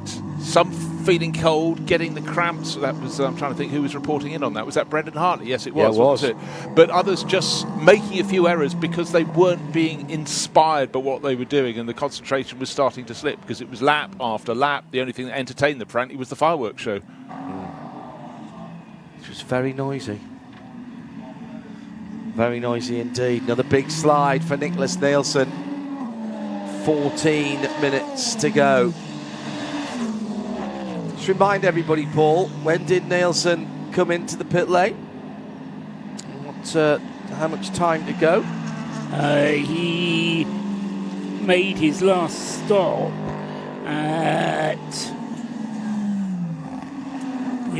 let me do it the other way around, with 48 minutes to go. Right. And 12.4s are 48, which is they'd be doing 12 laps, maybe squeeze out the 13th. He's going to have to squeeze out the 13th. Yeah, lap. And his last stint was 13, and his average speed on this stint is slower than his last stint. So the sums kind of work for him. He's still going to have to be a bit careful when he crosses the line, Paul, isn't he? When he gets to the line. If he keeps going at this pace, he'll do 311 laps, and he'll get to the line a minute and a half after 24 hours is up. Right. So there's no point in slowing down. No. But equally, there's no point in throwing it at the wall. At the wall, yes. Taking any risks, I suppose. You know who's delivering a masterclass in just doing, as I say that, he just goes off the track. Why did I start speaking? I was going to say leading LMP2 by a suitable margin, 17 seconds for United Autosports. Ollie will get that back onto the circuit, but his margin over into Europol competitions, Clement Novalak in the 34 bright yellow and bright green Orica will be reduced, but I'm sure he's got enough in hands. What have we got left on the clock? 12.5 minutes. Then we'll get to 24 hours. But for United Autosports, they came here with 2 Oricas and 2 McLarens. The McLarens went out in quite close order to each other. Very cruel when you suddenly lose your cars together. And the 23 was on the back foot. The 23 Orica from early in the race was on the back foot. So really all their eggs in the last 3 hours have been in the basket of the 22. Let's hope Ollie Jarvis can keep that on the black stuff through to the checkered flag. And Malte Jakobsen in the Cool Racing LMP2 Orica, number 37, has just gone through and completed his outlap, minus the lump hammer. So he is going to take the finish, but having been knocking very much on the door of a podium finish, I'm afraid that number 37 Cool Racing Orica is going to finish a long way down, probably 12th in LMP2, but at least he's going to finish. Nielsen Racing as well will feel they had pace for better than the 11th position that Kiffin Simpson has run in. Kiffin, who has been wowing the US scene in both endurance and in open wheel. won Petit Le Mans a couple of seasons ago with the Honda NSX of Great Racing. So, Nicholas Nielsen, he's not exactly stroking it home. He's keeping that pace up, running around about the 4 minutes. That's all he's got to do, Bruce. And he's saying to the team, look, I just want to take this at my pace. I've copied what you've said, heard, understood, actioned. The energy usage. Spin late on for DKR. Lawrence Hurt, who spun right in front of Fred Vesti. I think that was Fred Vesti in the other cool racing car, wasn't it? Yeah, it was. He sort of went through. So here we are. We're just talking about how Nicholas Nielsen really doesn't have that many laps to go. It's like running at your natural speed, your natural gait. Excuse me. And that's what he's doing. And in fact, even slightly pulling away from the chasing Jose Maria Lopez. 10 minutes exactly to go in Le Mans 2024. That's going to represent 3 laps. Yeah. And I mean, what is probably going to be a record? It may not be the closest finish on record. It's going to be close to some of the closest finishes on record. But I think having 9 cars on the lead lap I mean, I can't remember that's ever happened before. 9 cars on the lead lap is unheard of. Quite often we didn't have 9 cars in the lead class, Paul. Let's be honest, to have on the lead lap. So you would, if that had happened, you would have had to have sundry classes in there as well. So I'm going to go along with that. If you know better, hashtag RLM24H. Post-race tech coming up. We'll cover the Podium and have a bit of a chat around what's going on, bit of an all skate, cycle people through. Here's Per Guidi.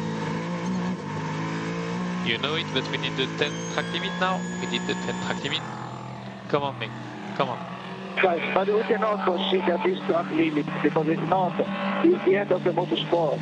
Okay, so please just not do it again. We have 4 seconds gap. We need this podium for everyone here.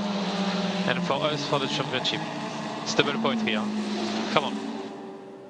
Well, he's actually only got 3 seconds now to make it 2.5 because Lawrence Vanto, who had been catching, actually just lost a 10th or 2 last time around, but that was on the track limits laps. So when it's all very well, and I really like Alessandro Guidi, but when he says that, you know, he took half a second out of Guemi last time around because he did the track limits. Lawrence Vantor 2 laps ago at the Ford chicane got it wrong. That's where he lost all his progress, but he's coming back again.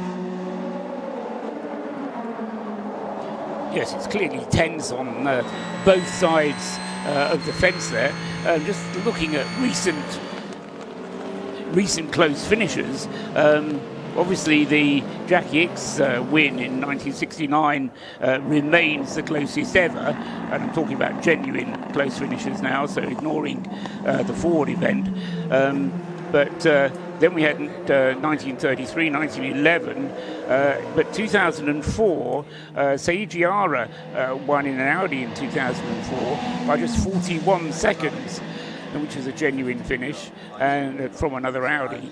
But I think this finish here could be under 30 seconds, so it is still going to be a close run thing for in the overall scheme of things, and say by the depth of the closeness, it is very close indeed, and with the classes quite as finely balanced as they are as well, Ollie Jarvis still trying to find his way through the traffic. He's 15 seconds ahead in the number 22 car, ahead of the Inter-Europol competition.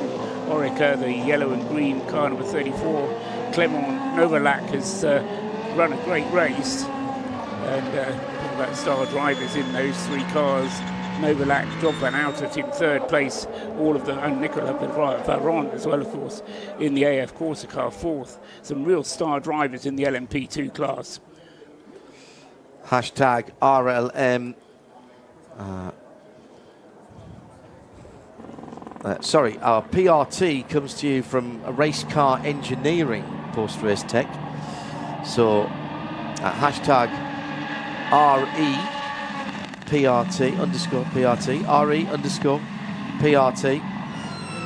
It's a special reader offer for Race Car Engineering. We've been promoting it online. It's a bit complicated for me to go through now. If you want any of the details, click on the Race Car Engineering logo at radiolemans.com and keep an eye on the socials. Also, a final push for cardiac risk in the young and Harry Chandler. Final push in this broadcast. I'm not giving this up. I want to get those 2 days paid for, and we're not a million miles away for it. We're just hovering around the 10,000 mark, and we're looking for £13,000. Joining us with just 5 minutes to go. Harry cycled 1,000 kilometres from Bentley, where he works, and down to the gates of Le Mans. Finished it on the track on Wednesday, 100th anniversary of Bentley's first participation. 12 young people in the UK dying of undiagnosed cardiac events every week. That's nearly 50 people a month between 14 and 35. They don't know if they're living on a knife edge. 2 days would be 200 people who would either have peace of mind or who would be able to make lifestyle changes or have treatment that would save their lives. Whatever you can spare. Just giving, please. Tour du Mons. Harry Chandler's name, if you feel like it. We've been pushing this for a few weeks now. Make no apologies for doing it again. I realise that the calls on your pockets, purses, bank accounts are very tough nowadays. Well, on Just Giving, of course, you can donate in any currency.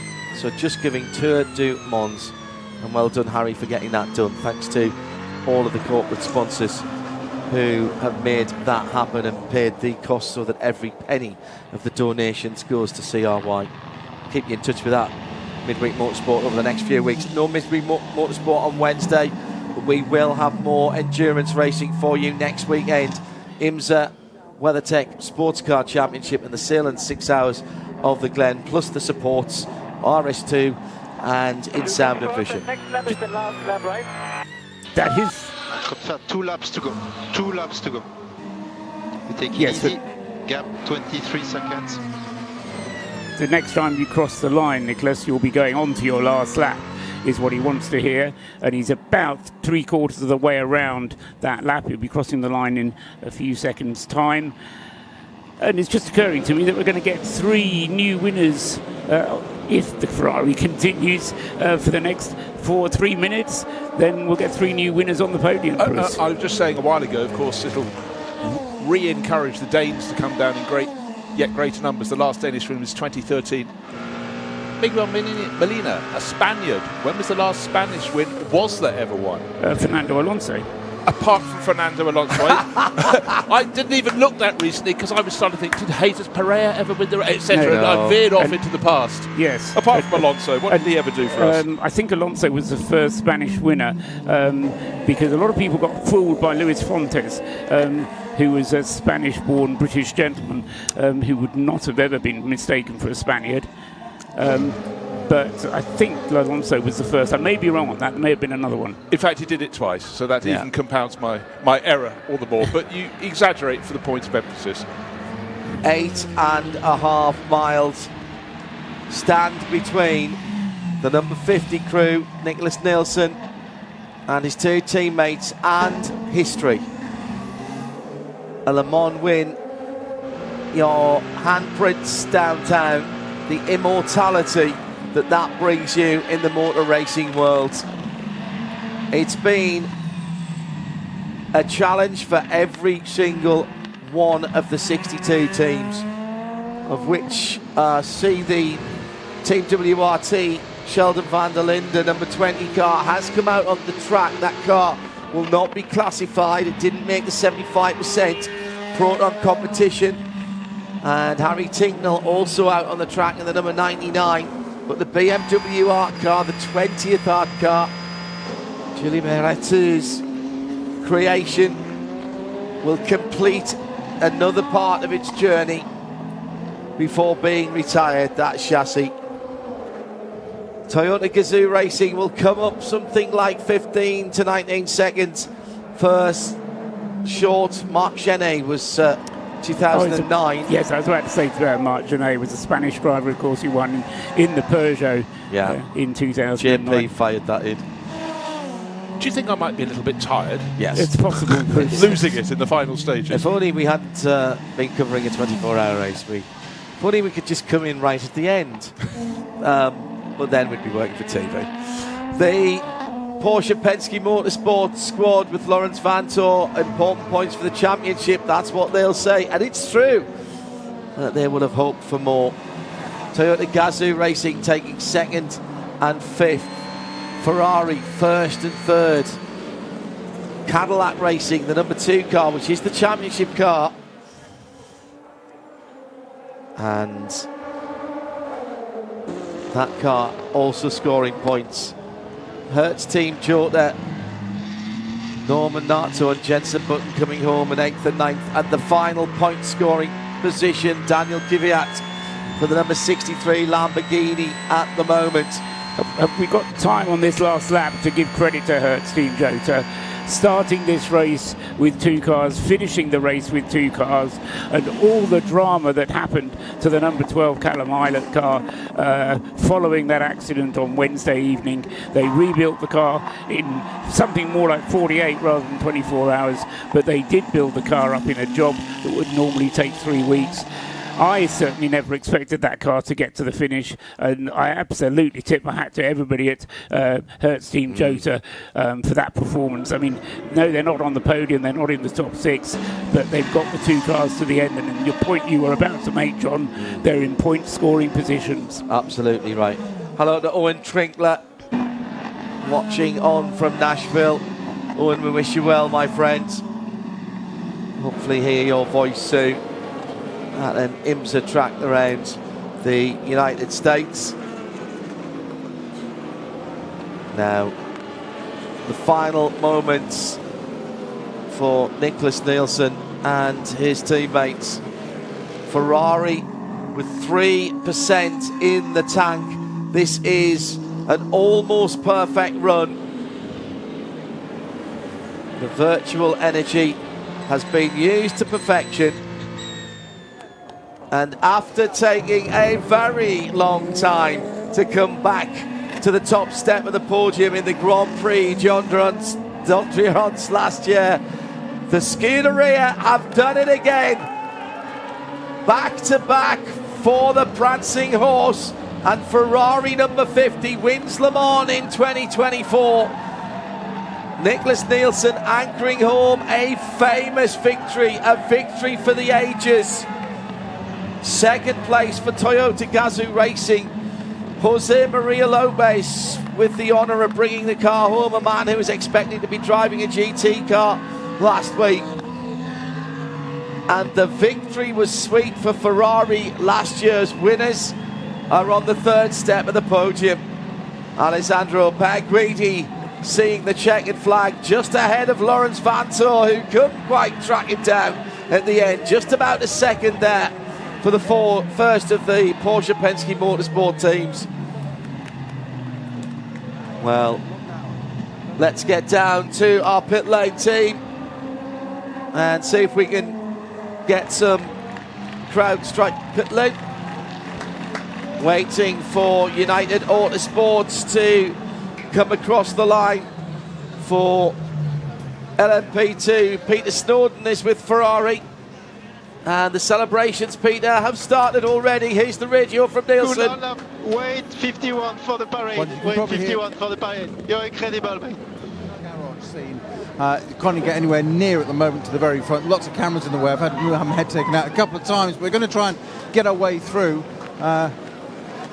Ellie Evanson's fought her way forward. Is trying to get her way through some cameras to try and get one of our winning drivers. Some incredible emotions just minutes for that as the car came through the forward chicane. It was quite incredible. Second place, TWRT in the number 31 BMW for LMGT3 on the GT3 debut. And that's Augusto Farfus.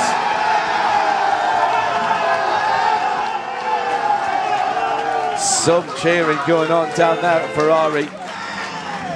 Do you reckon that was Ferrari garage? Yeah, that was the Ferrari garage.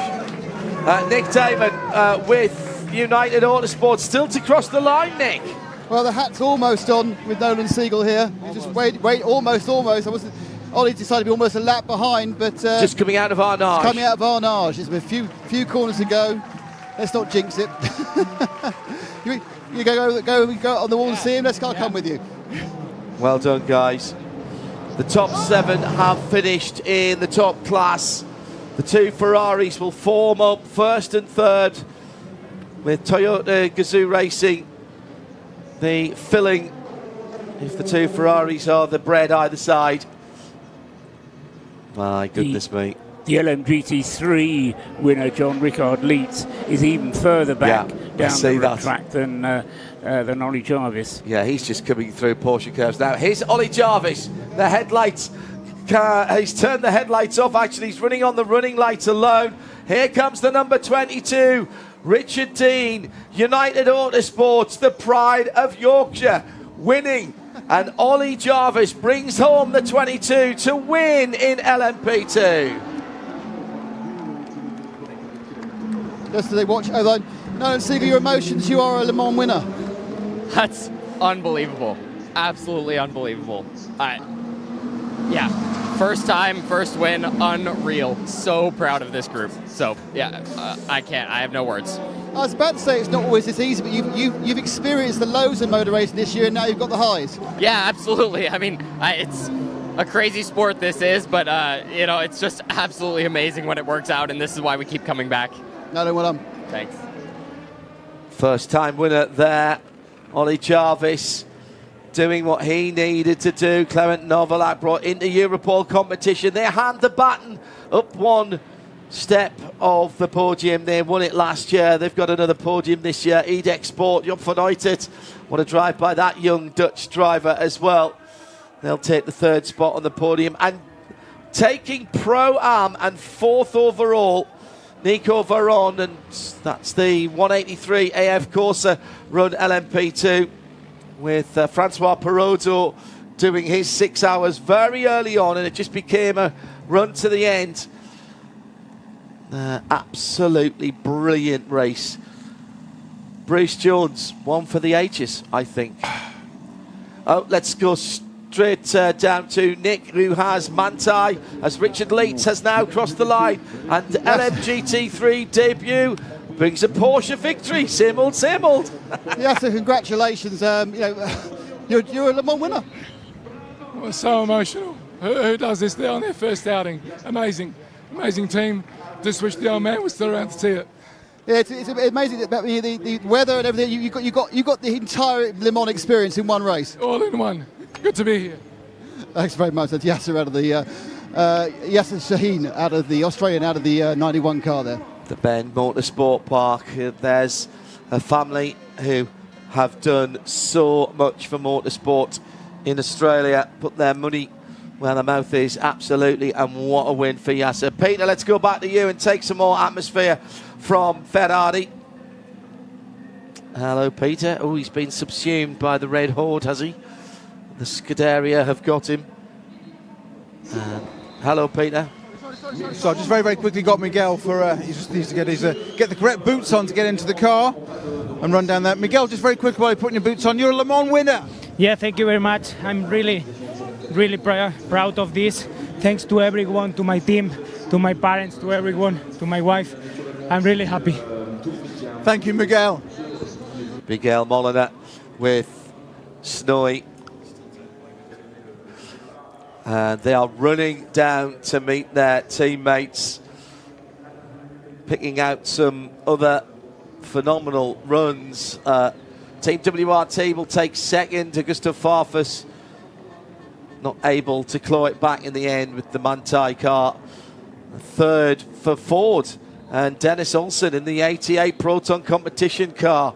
And that, on the weekend, the Ford announced their Mustang Challenge as a special race here next year. That is something very special as well. They will be absolutely delighted by that. It's been an up and down start to the WE season for the new Ford Mustang and in IMSA as well. But a podium finish at Le Mans, all of a sudden, that changes things up. It authenticates things. A fantastic splash of colour and talking to people out around the circuit. An amazing booming engine note that certainly adds to the palette of sounds here. But just great to have Ford back in the mix on the podium, as you pointed out. But to me, it was the sight of two of the three drivers in the winning car, Miguel Molina and Antonio Fuoco, sitting on the floor of their team garage, crying their eyes out. That's what it's about. And you can see Nicholas Nielsen in the car. He too has tears in his eyes. 3 first-time winners in a Ferrari. Well, there you go. Both Peugeots battling with Lamborghinis all the way through there, Paul. Ultimately, the final points for WEC go to Lamborghini Iron Lynx and the 63 car. Peugeot have not taken the step forward. We'll talk about this in PRT, but they have not taken the step forward that they hoped from the car. They were on a prayer and a wing here at Le Mans, and it hasn't paid off for them so far. No, I mean, in the end, the two Peugeots finishing 2 laps behind, completing 309 laps in the 24 hours. Okay, finishing 2 laps behind may not sound that bad, but as I say, they had much higher hopes than that. Whereas the Lamborghini, which finished in 10th place with Daniel Kvyat's, thanks to Daniel Kvyat's efforts and those of his co-drivers in the number 63 car, Mirko Bortolotti and Eduardo Mortara.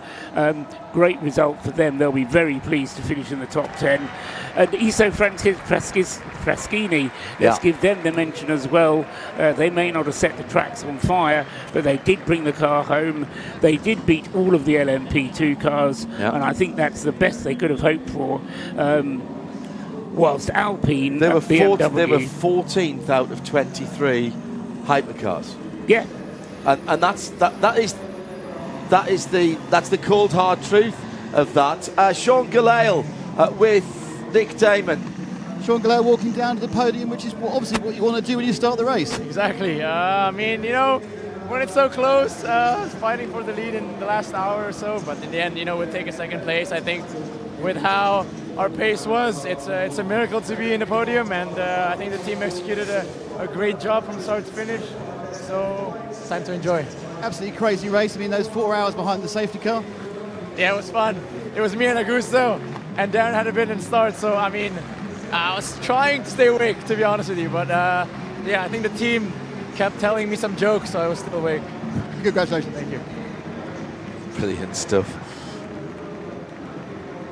Just picking up on what we were saying with Paul. Picking up on the Iso Fraschini that finished down there in 14th place. But what a disaster for BMW. Not entirely of their own making.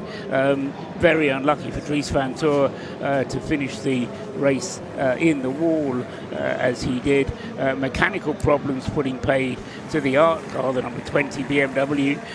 And for Alpine, I think that was a bit of a disaster as well. I mean, they weren't necessarily expecting the engines to last the full 24 hours, but to go out within, in the first 6 hours, effectively, a disappointment for them. Yeah, given their history here at Le Mans. You know, Le Mans is a special place for anybody French. I mean, you know, we go on about it being special for the British, but it's even more special. I mean, the French own this place. It is in France, after all. And there were more French drivers participating in this year's race than any other nation. Oh, really? Alpine activated massively here this weekend. People coming, influencers and coming from all over the world to sample the atmosphere, drives around the track, etc., etc. Let's go to Sam Hignett from Hertz Team Jota. They bring their cars home in 8th and 9th position. Sam, I suppose, I don't know, are you disappointed or immensely proud of the team just for getting that 12 out there and the results you got? No, immensely proud. You know, we're on the lead lap. 8th and 9th. We had a lot more pace at the end there, but just can't take the risk. We're a small private team, so to be able to just sit there at the end, coast around and bring it back on the lead lap, 8th and 9th overall, 1st and 2nd in the Hypercar World Cup, that's really cool. So when you finally got that 12 car out in the race, was it perfect, or was it hot carrying things all through the race? It wasn't perfect. It wasn't perfect. The guys have worked, the drivers now have worked incredibly hard with the car. You know, the mechanics did an amazing job to build the thing, but you put hours and hours and hours of work into these things to make them perfect for Le Mans, which we just didn't have. So the car was compromised, and the guys did an awesome job getting it to the end. So have you got a big job now of taking out the chassis you borrowed and mending your own chassis and rebuilding it again, or will you just give Penske a few quid to keep the chassis? I think I'll just forget to give it back. That'll be the easiest way forward. Thanks, Sam. I think he's more chance of getting away with that now if he'd won the race. He's a very practical man, is that? Yeah, well, a very practical man. What chassis? No, we left it over there for you. Honestly, we left it there. Did you not pick it up? No, this is ours. Ours, this one. We left it behind the bins for you. Right behind there, Mr. Penske. Honestly, I think if that car had won the race, there would have been a very interesting conversation between Tom Wagner and everything else, and Roger Penske. Ferrari are back at Le Mans. They win on the first time back in Hypercar, and then back it up this year with a consecutive victory. The WRC series continues for the rest of the year. We'll take a short breather, but don't go too far away. PRT, Race Car Engineering PRT, hashtag RE_PRT. We'll answer your questions. You drive the agenda, you drive the editorial content, and we'll have the podium ceremonies as well. Coming up next on 91.2 FM, around the world on RS1. And thanks for our listeners on Sirius 137 and XM202. We'll be back at the weekend for you on Sirius XM from Watkins Glen for the Salem 6 hours on Sunday.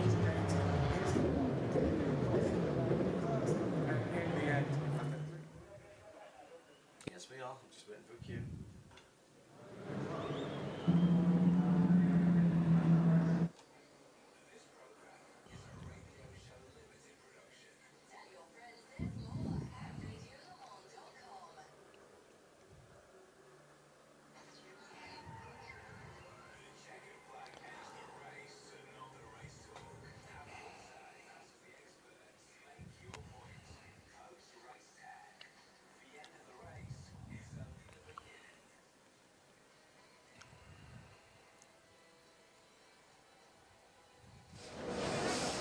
Well, as tradition dictates, the pit lane has been opened, the track has been opened. The spectators, all 200,000+ of them that have stayed, or what's left of them that stayed because it was horrible weather overnight, are flooding onto the track. Ollie Jarvis just making his way the wrong way down the pit lane. Always looks odd to me to do this, and I always feel slightly uncomfortable about that. Coming down from the Dunlop curve towards the front straights, Peter Snowden and Nick Damon will shout up if they have any more interviews. Jordan Taylor, I just saw there walking back the wrong way down pit lane. Everyone else is in Parc Fermé, of course, as the teams come back into the winners' enclosure. The third place Ferrari team congratulating the first place Ferrari team. Well, last year everybody looked at it, Bruce, and thought, come on, it can't possibly be like that. Toyota weren't happy about the BOP and said so. This year Toyota got their break with the additional BOP from 200 and whatever it was, 50 kph. We went out there and saw what can only be described as a battle royale, and anyone would have been a worthy winner. Anyone would have been a worthy winner of Le Mans 2024, and Ferrari have gone back-to-back consecutive victories. Yeah, and we've ended up with 9 cars on the lead lap. That race could have gone to Porsche, it could have gone to Toyota, it went to Ferrari. A drive-through for one extra track limits, an issue, a spin. Or imagine the leading car having its right-hand door open. Oh, we did have that in the closing yes, laps. that's But right. that was fixed. But these little things can change. And with the wet, dry, more wet, less dry routine we had going through the race, a slip-up was coming at any moment. So I think that actually they all did a remarkable job. Yasser Shaheen is a great story in GT3. Won the Pro-Am at Bathurst 12 hours earlier on this year. He's a Le Mans winner now. The emotion is high there. And also at United, Richard Dean already down with his team, expertly mentored Paul Truswell by Ollie Jarvis, a driver that even after all of his achievements with Audi, with Mazda in the States and with United Autosports, still seems to be criminally undervalued and underappreciated for my money. Yes, and he's such a nice man as well. He understands what motor racing is about. He has things in perspective. Yes, he's passionate, but he's not obsessive. That's good. He understands that this is a sport, and he has time to talk to people, and he's undoubtedly a very, very good mentor as well. You need a driver like that. I mean, bear in mind that neither Bijoy Garg nor Nolan Siegel had ever been to Le Mans before, nor Nolan, just 19 years of age. I mean, Johnny and I were arguing about who was the youngest driver here. Nolan didn't quite feature on the list, but he was very close to being one of the youngest drivers here. We only had about half a dozen teenagers in the race, and so Nolan Siegel certainly doing a great job. And as I say, with two rookies to deal with, Oliver Jarvis was probably thinking, what have I let myself in for at Le Mans this year? And I have to say, when I looked at the entry list, I thought that United was going to be concentrating on the Ben Keating car. I thought that car had a much better chance, but I'm so delighted for Oliver Jarvis, because I know him reasonably well. But as I say, to have these two rookies with him, you know, you've not got to concentrate on your own game, but you've got to work out how to get those two to perform well enough to allow you to win the race. It's not a Pro-Am team, it's a fully pro team, but those two have clearly taken to the whole United atmosphere like ducks to water. Let's take some more interviews, not necessarily from people who got the result they wanted. 13th for Inception with their McLaren. First time here with that car, of course, as all the GT3s were. Could have been so much different, Peter. Ollie, 13th for you, not quite the result you would have wanted, but it is your first time to Le Mans with this team and this setup, isn't it? What have you learned today? More importantly, actually, not you, because you're a pro anyway, and you're such a nice guy, but what's Brendan and the other guys learned? Look, for just finishing Le Mans is tough, especially when you've got these conditions as well. It was a small mistake with big consequences, unfortunately, for Brendan. He went off on slicks in the damp last night, made contact with the tyre wall and put a hole in the radiator. So it was a small mistake that cost us 5 laps. And then, you know what this race is like. Once you're 5 laps down, it's almost game over. It's then just surviving to the end, really. I think if you look at it, wasn't necessarily. I know a couple of the cars at the front were pretty quick, but a lot of people at the front of this race just stay out of trouble, and it just shows that that's got to be your number one priority. Is just keeping it clean. I'm not going to rub salt into the wound. In fact, I'm going to say it another way and try and prove something a little bit different. But you stayed 5 laps down. You didn't lose any more from that incident, so that you were on the lead lap. I think we got up to 3 laps down, didn't we? Yeah. So I think we got 2 of the laps back with the safety cars and stuff. You know, it's bittersweet, isn't it? Yeah, we got to the end of the race. We finished Le Mans, but at the same time, we've had a rocket ship underneath us all week. We've had an amazing car. So the expectations were really high. So when you've got, you know, it's quite hard to swallow. I mean, none of us came here to finish 15th or 13th or wherever we ended up. But we finished Le Mans. A lot of experience. It is the nature of this beast, and we move on. Hopefully, we're back next year. Lovely. Thank you very much, Ollie. Awesome. Thank you.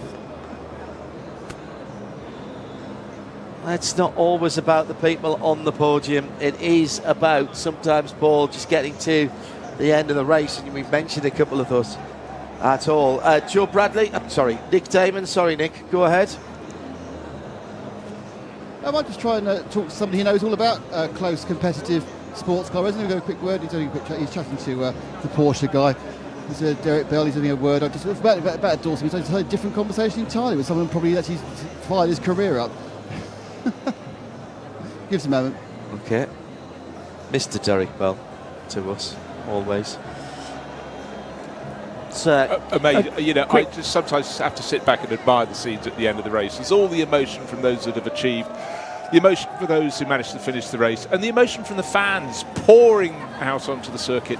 You know what? The weather's improved so much. Some are even wearing sunglasses. Maybe it's just so bright out there. But, it is epic.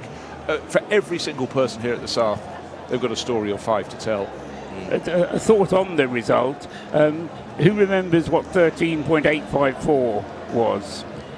It was the name of the film that came as the successor to Truth in 24, and it was the winner's margin at the end of the Le Mans 24 Hours in 2011, when Andre Lotterer won by that very margin ahead of the Peugeots. That was a real, genuine, flat-out battle throughout the race, and in the end there was one Audi against 3 Peugeots, and 13.854 was the winning margin. The winning margin here was 14.221. And down in the pit lane, with Mr. Derek Bell, Radio Le Mans here with you. What an amazing race that was, eclipsing some from your era, surely. Yeah, it does really. I mean, everything gets better all the time, doesn't it? But I mean, our era was pretty tight. I mean, we were driving our balls out, and to finish the races and get the way we did. But there's just more cars now. They're more reliable. The rules have changed a lot. Some of them I'm not that wild about. So the way they keep letting the classes resituate the classes after a full course yellow and stuff like that. But the conditions were diabolical, and all the admiration for the guys. But we had something like 16 hours in the rain back with a little McLaren all those years in '95. So we've all had our tough races, but let's see what happens from here on. See if they can win it more. Is this still the greatest motor race? Without doubt, it's become even greater. But why? Well, because look at the fans that come here, the people that come here. It's the world's greatest race. I mean, Indy is spectacular. I mean, you can't say that Indy wasn't better than the Monaco Grand Prix. Sad to say, but when you actually look at what they get when they come here, it's a whole week of wonderful racing, the setup, the people understand what's taking place. They can watch it from grandstands. They can walk out in the fields and watch the speed. The whole thing is unreal, and unfortunately the variation in the sun. We'll all be sunbathing tomorrow. Derek, thank you very much. My pleasure. Derek Bell, just put them all on a t-shirt. Absolutely fantastic. Johnny Palmer started the race. It started pretty much the way it went on, to be honest, Palmer. I had to take myself away because it was far too exciting. I sat and listened to it in the car, and it was bonkers to start with. And other than the 5 hours or whatever it was behind the safety car, it never stopped. I mean, relentless pace in the early stages when the weather was good, and cars nose to tail from that grid for certainly the first 3 or 4 hours. I remember GT3 cars being glued together, coming into the pits, coming out of the pits. It's been fascinating as well to watch the alteration of the places according to what was being done in the pit stops. There were also 1 or 2 early penalties floating around as well, and somehow cars were able to come back from those, but that lengthy safety car rather brought cars that would have been well out of the game back into it for this amazing finish. We started the Euros Soccer Championship, Football Championship on Friday night in Germany, and we've had more penalties here than we've had in the Euros in the last 2 World Cups put together. I can't remember, since I've been here in 1989, I can't remember as many particularly drive-throughs for various things. I don't know whether that is because officiating's got better or we've just got more rules, and I can't decide if it's a good thing or a bad thing. Some of the slow zones, you think, how many of these in place because people can't obey normal double-waved yellows? Yeah, well, that's exactly why they're there, JP. You've not hit that in the head. But then the new format of trying to slow the cars down and make them prepared to stop, that's not working either, because they're so desperate to get into this slow zone. and be on the marker of 80 kilometres per hour, almost like a pit lane entry road. And there are cars breaching that speed. There are cars overtaking at the wrong point. And that's a sign of how competitive this race is. But also, you know, you're dishing the penalties out, and it doesn't seem to be sticking with anybody in particular because they're not learning any lessons from it. They're just trying to get away with the next thing they can. Yeah. Don't disagree with that. Joe Bradley, part of the CrowdStrike Racing pit lane team. What would you take away from this one? Well, this is Le Mans now. This is Le Mans for the next 3, possibly 5 years. Last year's race 14 seconds. Was phenomenal. 14.221. This year's race was phenomenal. We're going to have, and it's going to get better. It's going to get better because we've got Alpine, who were in early development. Lamborghini's in early development. What was the first year you were here? 81. And that man who we were just talking to won the race in the Jules Porsche? Yes. Not Nick Damon, obviously. Not Nick. Derek Bell. The gap was 14 laps or something. Yeah, exactly. 1989, when I first came here, it was laps. And now we're talking 14 seconds. 9 cars on the lead lap. That Truss's posited that was a record. If anybody knows, hashtag RLM_24H here on Race Car Engineering Post Race Tech. But it's got to be a record. That's going to get better because you've got Lamborghini coming, you've got Alpine coming, you've got Aston Martin coming, and we've got what's the cycle? It's gonna be another 5 years before we start petering out, because we've still, all right, we're going to lose manufacturers who don't get successful or haven't been successful, but we've got people waiting in the wings. Back-to-back wins for Ferrari. Ian McCarthy, outstanding edition of the great race. My lasting memory of this will be the constant side-by-side drag races down Mulsanne. So much action on every green flag in all the classes. My lasting memory, and I will probably take this to my grave, is that 3-wide battle at the front of the overall field. I wasn't sure you could get 3 abreast on the run down from Mulsanne to Indianapolis with dampness offline, and they all managed to get through Indianapolis 1. That it was literally as if it was the last lap, and we still, whatever it was, we still had 5.5, 6 hours to go. And that sort of competition is fun. That's going to make the highlight rails. I hope we don't get complacent with that, because we had that last year. Remember, we've been waxing lyrical for 12 months about the start of last year's race. In the first 5 hours being outstanding and lasting 24. We're going to do the same with this one. Hang on. This is a public service announcement for anyone for whom this is your first Le Mans. It's not always like this. Never has been. But we've had 2 together, JP, that have been like this, and we'll take the podium ceremony tomorrow. But really, Joe's right. We can't get complacent. There are so many nuances in endurance racing, but we haven't. In some ways, we haven't really called that like an endurance race this weekend. In all 3 classes, we've called it, in the 2 or 3 hours that we've been on lead comms, we've called it as if it was a 2 or a 3 hour race. Yeah. I mean, the beauty of 91.2 FM Radio Le Mans is that, we can deal with the peaks and the troughs of a race, and sometimes we call the action as it's happening, other times we allow the race to breathe. There's been no breathing. We've been holding our breath for 24 hours. No. Here's the podium ceremony for the overall, JP.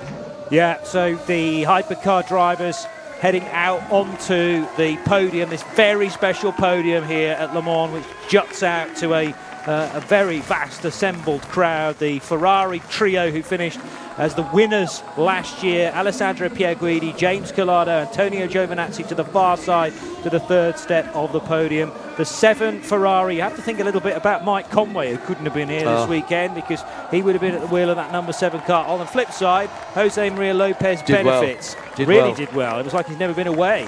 Kamui Kobayashi, Nick de Vries, he will have been properly dialed into driving one of the new Lexus for a Codis ASP, and that didn't happen. 3 new winners. 3 new winners, and the 3rd Spaniard to ever win this race. We eventually worked out after Marc Genet and Fernando Alonso. That is Miguel Molina, Nicholas Nielsen, and Antonio Fuoco, Tony Fire, as his mates call him. Tony Fire. And we'll hear the national anthem very shortly of Italy for AF Corsa and their Ferrari 499P. So unusual in big races to have 3 new winners. We had it at Daytona with the Penske trio, and now with Ferrari AF Corsa, the Italian national anthem.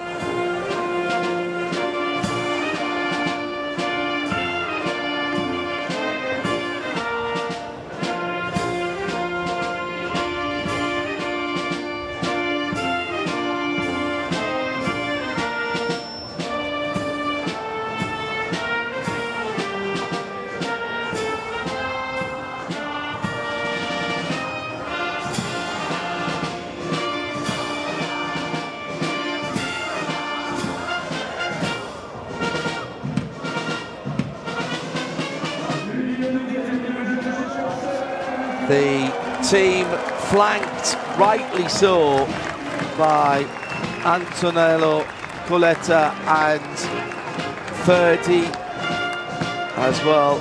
Oh, we're still going, hang on.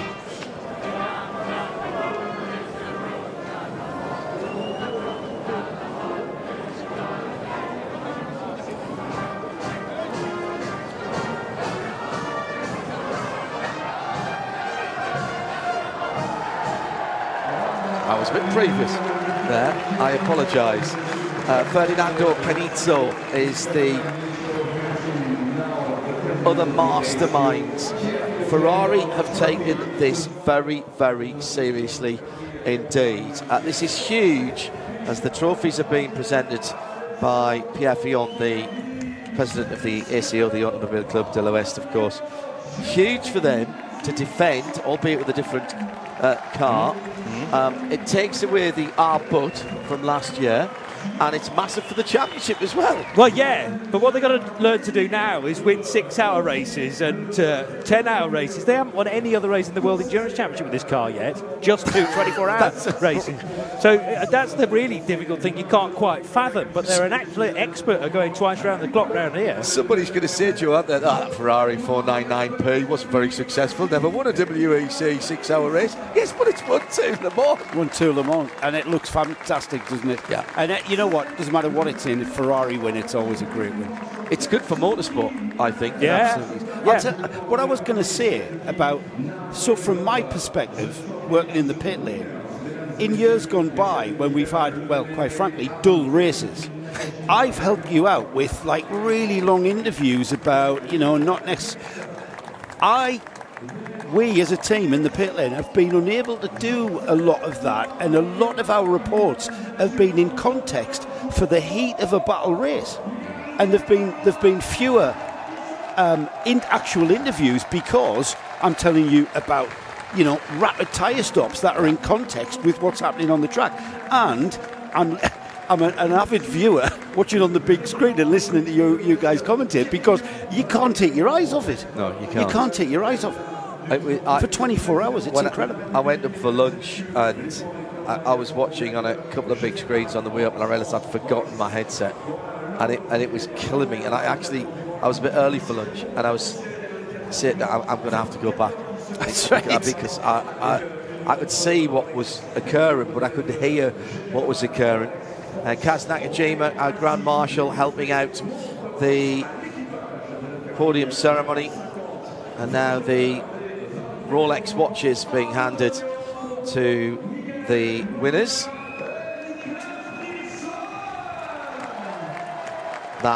There's a watch you can't buy. I mean, you can buy a Rolex, but you can't buy a Le Mans winner's watch in the same way, Johnny, that all the drivers say, what about Daytona? The Rolex 24, we're here for the watch. Yeah, well, that's the point of going to a major sporting event and winning it, and you get an incredibly special prize, unique in that sense, because they're not available in the shops, and why should they be? Because you need to enter a motor race like this and put in the hard yards, especially through the nights that we've had, as the trophy now, the famous 24 Hours of Le Mans trophy, is lifted above the heads of the 3 Ferrari drivers who've taken victory. And it is back to the better known. We had the Centenary Trophy, of course, last year, which is at Fiorano, and they will add another 24H trophy for Le Mans 24. In the rest of the Hypercar class, JP, Toyota so near, but yet so far. Porsche, Penske Motorsport.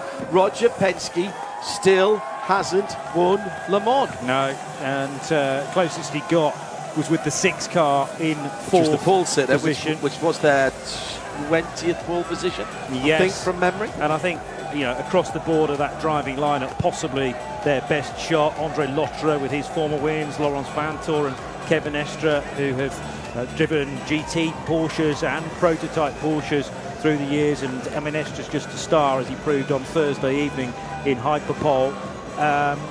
Real tricky situation for Pipo Derani in the number 4 car, as that car kind of flicked on him at Indianapolis and did an awful lot of damage into the tyre barrier. They do get 2 of their cars in the top 6. But and it was the 2 that are the full season WEC entries. Yeah, it's true. So that's good for championship boys. But Roger Penske's not here for 4th and 6th positions. He wants to win this race. Cadillac almost had much more this weekend. They thought they'd nabbed the pole position with Sebastian Buemi. Really odd decision with Sebastian. I got them mixed up earlier on in the race as well. Yeah, thank you. With Sebas, they basically put the car away at the red flag, and there were 7.5 minutes to go.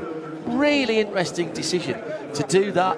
Bourdais saying on the radio, "That's it. That's as much as we've got. Let's see if somebody can beat it." Well, they did. In the race, the Cadillacs were there or thereabouts, but nowadays, Joe, as you were saying, there or thereabouts is not good enough to get on the podium. No, and there was a lot of factors that came into that Ferrari victory. They clearly had a straight line pace, which is quite an advantage at Le Mans. They didn't have the pace in the wet, or as much of an advantage in the wet, and that's when the Cadillacs came back to them. If you think back to the start of this race, that number 2 Cadillac that had huge pace in qualifying, it just dropped like a stone on that timing screen. And then when the weather came, it climbed back up, and it was leading the race, and it flip-flopped through the pit stops. You had the Cadillac leading the race on occasions. And then the weather came again, and I don't know where it disappeared to. Another unfathomable thing was why did they put Alex Lynn in with, like, what was it, 90 minutes to go, and then take him out? I'm not sure, because we know how good he is. I mean, I think my comment when I saw him being plugged in was, you know, you're optimising the car when you plug a driver like that in. Well, and I think I said, look, he might only be, whatever it was, 47 seconds behind, but it doesn't matter to him. He'll still think he can win it. Felipe Nasser, not Pipo Derani in the number 4 car, but yes, it's been a long week. No, thank you. Absolutely, well, it's Bruce. That's 1-1 now. No, that's yes, it's Bruce actually. So go on, going into extra time. So the World Endurance Championship for drivers, that result sees Andre Lotterer, Kevin Estre and Laurens Vanthoor on 99 points, with the Ferrari trio of Antonio Fuoco, Miguel Molina and Nick Nelson in second place. Remember, the Jota guys came in second place. Obviously they'll drop down just a little bit as they go through. So when we're talking about important results, that also puts Porsche into a 108 to 99 point lead over Ferrari, with Toyota 2 points further back. So the big 3 are right there at the top, with effectively half the season gone. Hertz Team Jota have a comfortable lead over Proton Competition, 128 to 71, and the season will continue. Let's have a quick word about Peugeot. Was the car any better than last year? I don't think it was. It didn't lead the race at any point. They're still getting to grips with a major redesign of that car. Yes, it's got the rear wing now, but something like 90% of its bodywork has been redone. They've increased the width of the tyres, so actually the rear tyres are wider now than the fronts. And I don't think they got to grips with it. They've only had 2 6-hour races, and then they bring it straight to Le Mans. You'd sooner do that. You'd sooner have races prior to this big event, but they won't be pleased with 11th and 12th spots at all. Lamborghini get points, Johnny, in 10th position with the 63 car, the car that's in the World Endurance Championship. Yeah, so that'll be a couple of points because we're on double, and they're much earlier on in their programme compared to Peugeot. as BMW are as well. And BMW have done a season already in IMSA, but this is their first venture into the FIA World Endurance Championship. It's baby steps with the Lamborghini. It will have helped to have 2 cars here this weekend, but as we say, it reverts to just a 63 car. That won't be possible from next year, though, where each manufacturer will need 2 for the main championship. The man at the head of BMW and Motorsport has said that this year, Andreas Rossi said it's a learning experience here. That was a sobering experience for BMW and Team WRT in the prototype ranks. Yeah, nothing to do with Dries Vanthoor, though. I mean, he was cleaned out of the race by Robert Kubica, and Kubica had to take a big penalty because of that. There was no driving back from Mulsanne corner with so much damage, including the steering, which was torn apart. And the 20 car, that was a reliability problem that they couldn't get sorted in the time allowed. So, yes, both cars out, and very quickly, I think it was within about 60 minutes of one another. So BMW fans' hopes died after just over 6 hours of the race. This is the LMGT3 podium for the first time, and Manthey have the German national anthem.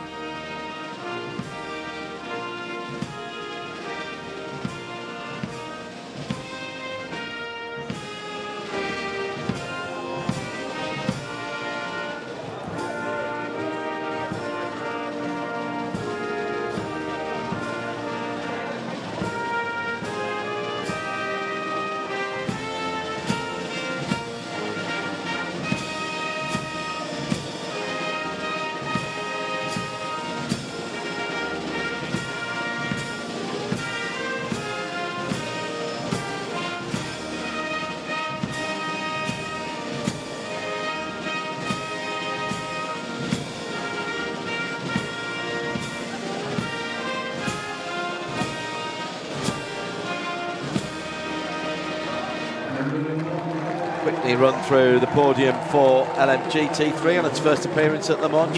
Well, what a cracking result for the debut of the Ford Mustang. There were 3 in the race, and 2 of them in the top 4 positions. But on the third step of the all-black number 88 car of Proton for Giorgio Roda, the bronze, Mikkel Pedersen and Dennis Olsen, who brought it to the flag. The 31 BMW for Team WRT for Darren Young. He'll be so chuffed with that. Sean Galale, who's on the second step of the podium, and the star that you did a Tyler's Long one with recently, Augusto Farfus. But Porsche, who were propping up the field during test days, have come fighting back. Now, that might have been a bit of games played early on in the week, who knows, but Yasser Shaheen, who's a massive enthusiast, the co-owner of the Bend in South Australia with his brother, Maurice Schuring, the 19-year-old who took a pole position 2 weekends ago in the Cup 2 division at the Nürburgring 24 He's hours. a bit of a star, isn't he? He's one to look out for, I think, definitely getting better and better. And Richard Leeds, I've never heard of him.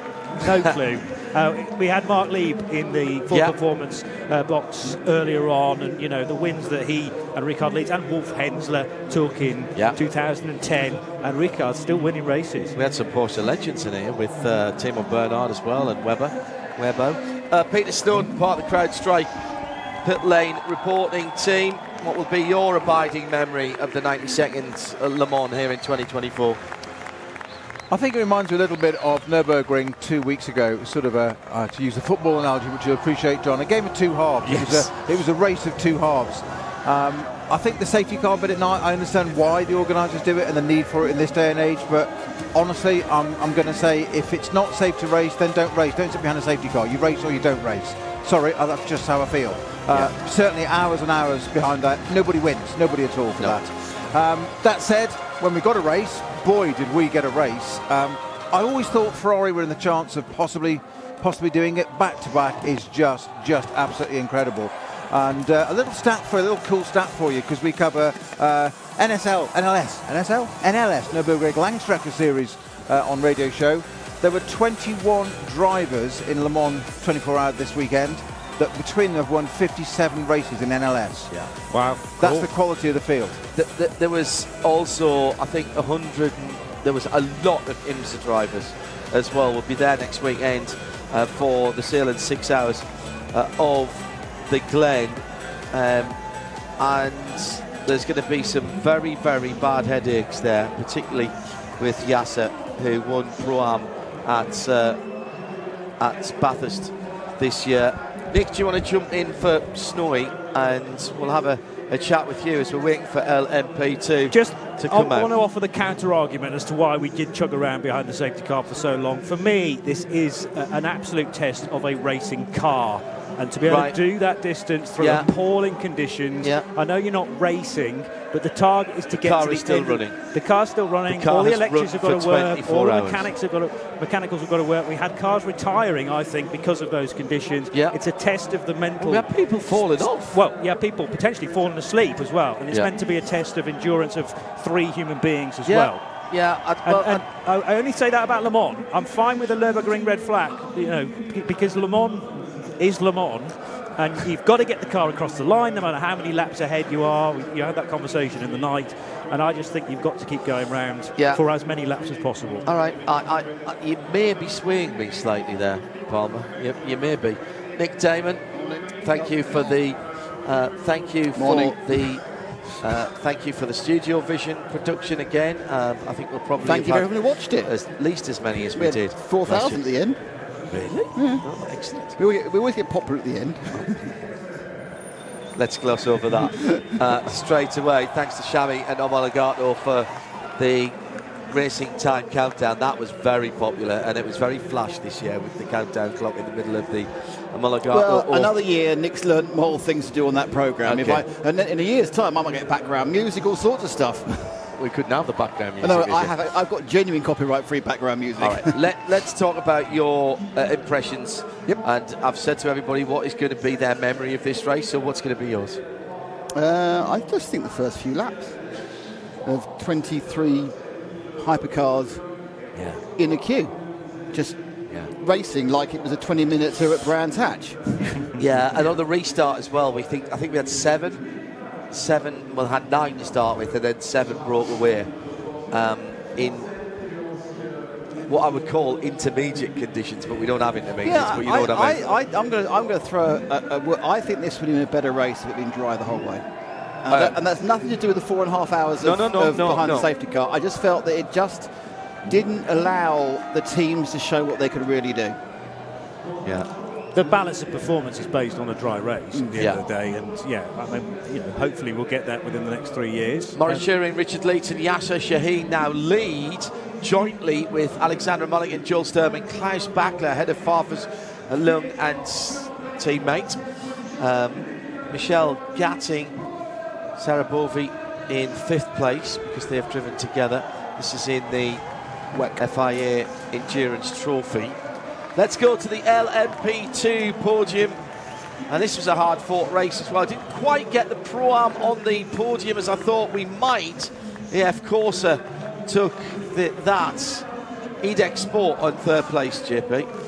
EDEC Sport, former European Le Mans Series champions, and Paul Lafargue, who is very much part of the EDEC family, literally silver-rated, but joined by Richard de Gueris, who's still only 20 years old, a young Frenchman, and he's proving to be far quicker than I ever thought he was, getting pole positions in other ACO championships. Joop van Houten, we've known all about for a few years, coming through the LMP3 ranks with titles along the way. Into Europole competition, last year's winners back it up with a 2nd place finish with Kuba Szmachowski, Vlad Lomko and Clement Novalak. But the 22 car, and this is a wonderful story, I know it's bitter luck for the other side of the United Autosports garage with the 23, but Ollie Jarvis has sort of steered that ship, but 2 rookies alongside him, the 21-year-old American Bijoy Garg and the 19-year-old American who was racing in IndyCar just last weekend. The man who got bumped out of Indy on the bump day and crashed twice and had the ultimate disappointment, whined forward a month. Here's the national anthem.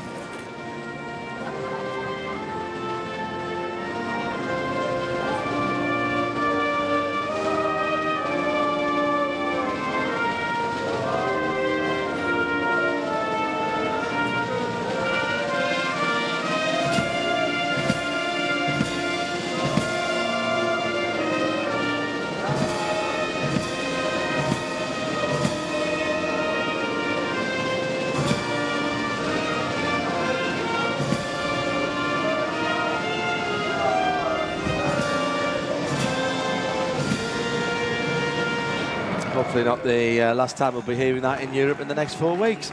Actually, I always expect when United Autosport get on to the podium that Ultimo Bartat will blare out over the speakers. There was a brass band warming up earlier in the day, and I thought it might be for that. Yeah, but there was bagpipes as well. Something that is, if you're listening on radio, you won't have seen this, but I love the fact that here at Le Mans, it's a long-standing tradition that the police band, the Le Mans police band, play all of the national anthems for the podium and for the opening ceremonies as well. LMP2 then, United Autosports into Europol, couldn't quite defend their championship. EDEC Sport, AF Corsa will take the AM category with the 183. AO by TF second in that category for Spike and DKR Engineering. 16 cars, of which 12 got to the finish relatively competitively, JP. There's no reason to change LMP2, and they're not going to, at least for not another couple of years. It's through till 2028 now. Yeah, so some adjustment, of course, again on Friday, and that has been delayed yet further. But it remains to be seen what engine will power these when we get into the new cycle. Gibson are definitely in the frame, but it won't be with the current spec of 4.2 litre. They want to make it smaller, don't they? I think it's going to be a V6. Yeah, I wonder whether V6? there was. I think four-cylinder. Yeah, that's what I'm hearing. Right, I mean, okay. It's still to be confirmed. I wonder whether there might be a future for hybrids in LMP2, but I think it's No. gonna be Too costly. expensive. No. Too complicated. Too expensive, and also Too now heavy. But no, they are completely obviously a dead end as far as everything is concerned. Hybrid is a total dead end commercially, both in the real world and the motorsport world. Yeah. So you either go fully electric or you stick with fuel. Renewable fuels. Well, it will be renewable fuels. Whatever they run, it'll be renewable fuels. There's the total energy with their wine-based.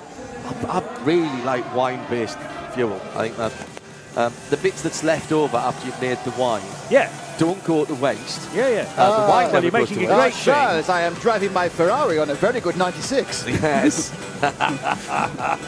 Exactly. I mean, you're making a great thing to have a pleasant evening with, and then the offcuts of For it. some reason, my fuel injection doesn't look like the champagne. Yeah, absolutely. I've got air in the system. The shocker for me was what happened to Duquesne, because that never happens to a Gibson power plant. I don't know whether it was the engine or what, but that was a mighty fire on the Mulsanne straight to finish the 30 car off.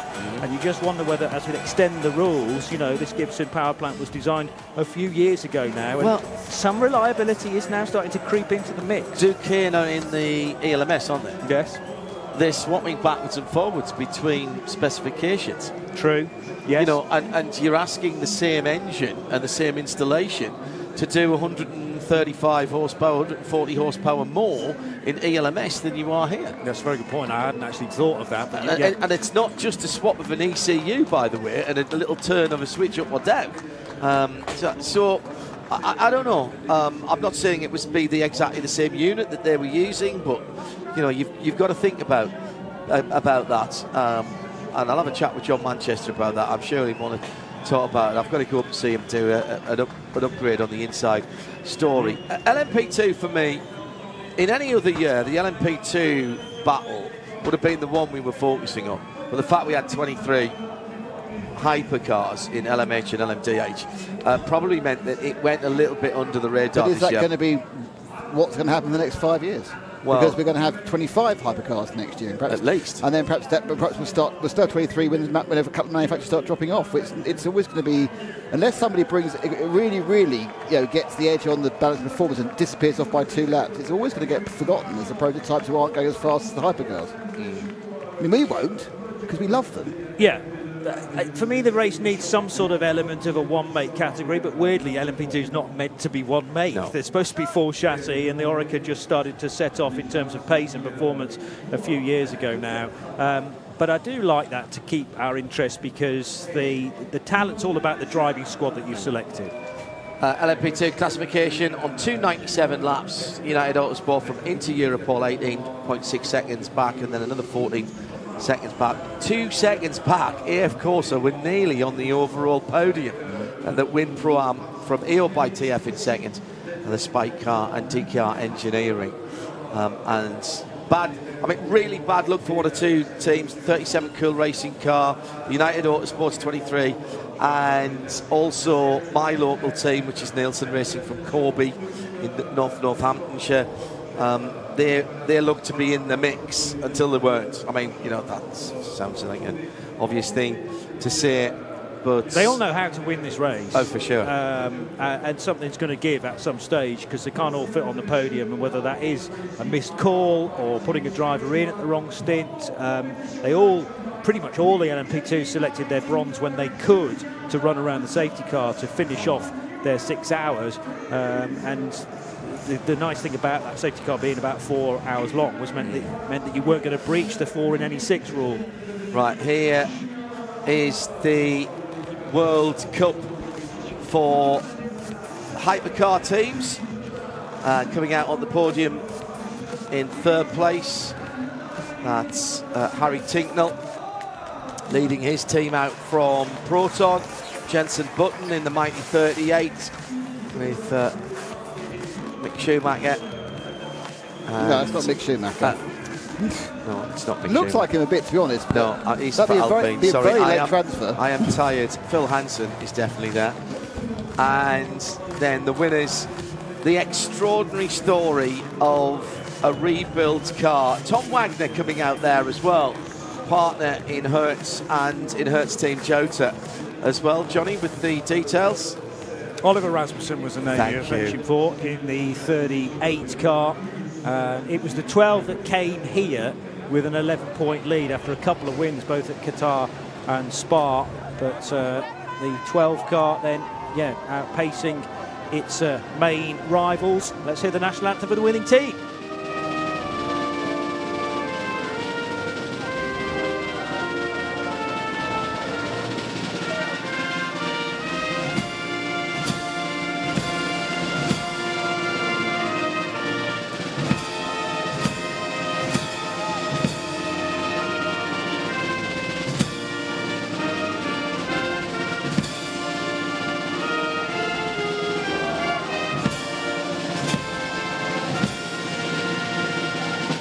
Well, I was right then. That wasn't the last time we were going to hear our national anthem in Europe. Do you not feel the band gave more snare that time? I thought so. Perhaps with where the microphone was. Yeah, possibly. You might be right. The presentation's about to be made. I'd like to see some more privateer teams. And the problem is, with the 2 hypercar rule, JP, for each of the manufacturers, even Pierre Fillon recognises the fact that in the WEC and at Le Mans, that is going to be a problem. We had five privateer cars this weekend. Next year, we'll probably struggle to have 3. I don't think at this race that's the case. There'll still be some room for some privateers because we had the extras. But as far as the World Endurance Championship is concerned, you've already. Not sure. You think? Yeah. Okay. Well, by the time you have 2 Cadillacs, 2 Astons, 2 Isotas, etc., mandated, there's not going to be a lot of room. 2 Cadillacs, yes, but I mean that Caddy will surely want to come with 3 here next year. And will they be permitted with an extra factory car? Because it wouldn't be a championship entry. And that's true. Penske Motorsport, they'll want 3 Porsches. They want one from IMSA as well. So I'll tell you now. Are we still working on a mould of 23 to 25 cars? Was that the Privateer Cup? Yes. So why were Whelan not on it? They're not in the World Endurance Championship. Okay. There will not be. How many Porsches did we have this year? 6. Right. There will not be 6 Porsches next year. Okay. I'll guarantee you that. There will not be 6. Whether there's 5, 4 or 3, but there won't be 6. There are 5 full season entries in the World Endurance Championship. The 2 Penskes, the 2 Hertz Team Jotas and the 99 Proton But car. in terms of the privateers, I just don't see where the room for the privateers in the top class are going to be, and I think that's a shame. No, me too. I mean, what they're trying to do is encourage manufacturers to come in with their 2 car lineups. Isotta Fraschini, I'm hearing they've got a spare car somewhere. Now, it might not be that the squad that run the number 11 this weekend will then run the other car. So that might force a privateer in, if you like, but it'll have to be run under the umbrella of Isotta Fraschini. Remember that we've got two very different Aston Martin teams in LMGT3. They're both considered Aston entrants, but Heart of Racing and D-Station Racing aren't really connected, although Simon Strag said they're looking out for one another and sharing data this early on in their two programmes, no doubt about it. I'm fascinated. We can't go over 40 cars in the World Endurance Championship. Imola have actually offered to build 3 more garages. They're going to do that. Yeah, they are. They've got a long-term deal. They've got a long-term deal, so that they're prepared to invest. I think that's great. Fabulous. JP, Nick, and everybody else, thank you very much indeed for what you have done the last 10 days for some of us who have been here. And it's not only that, of course, because the planning for next year starts right now. In fact, it has already started. The Responsible Adult has been having meetings while we've been here. There's no midweek motorsport on Wednesday because we're all too tired.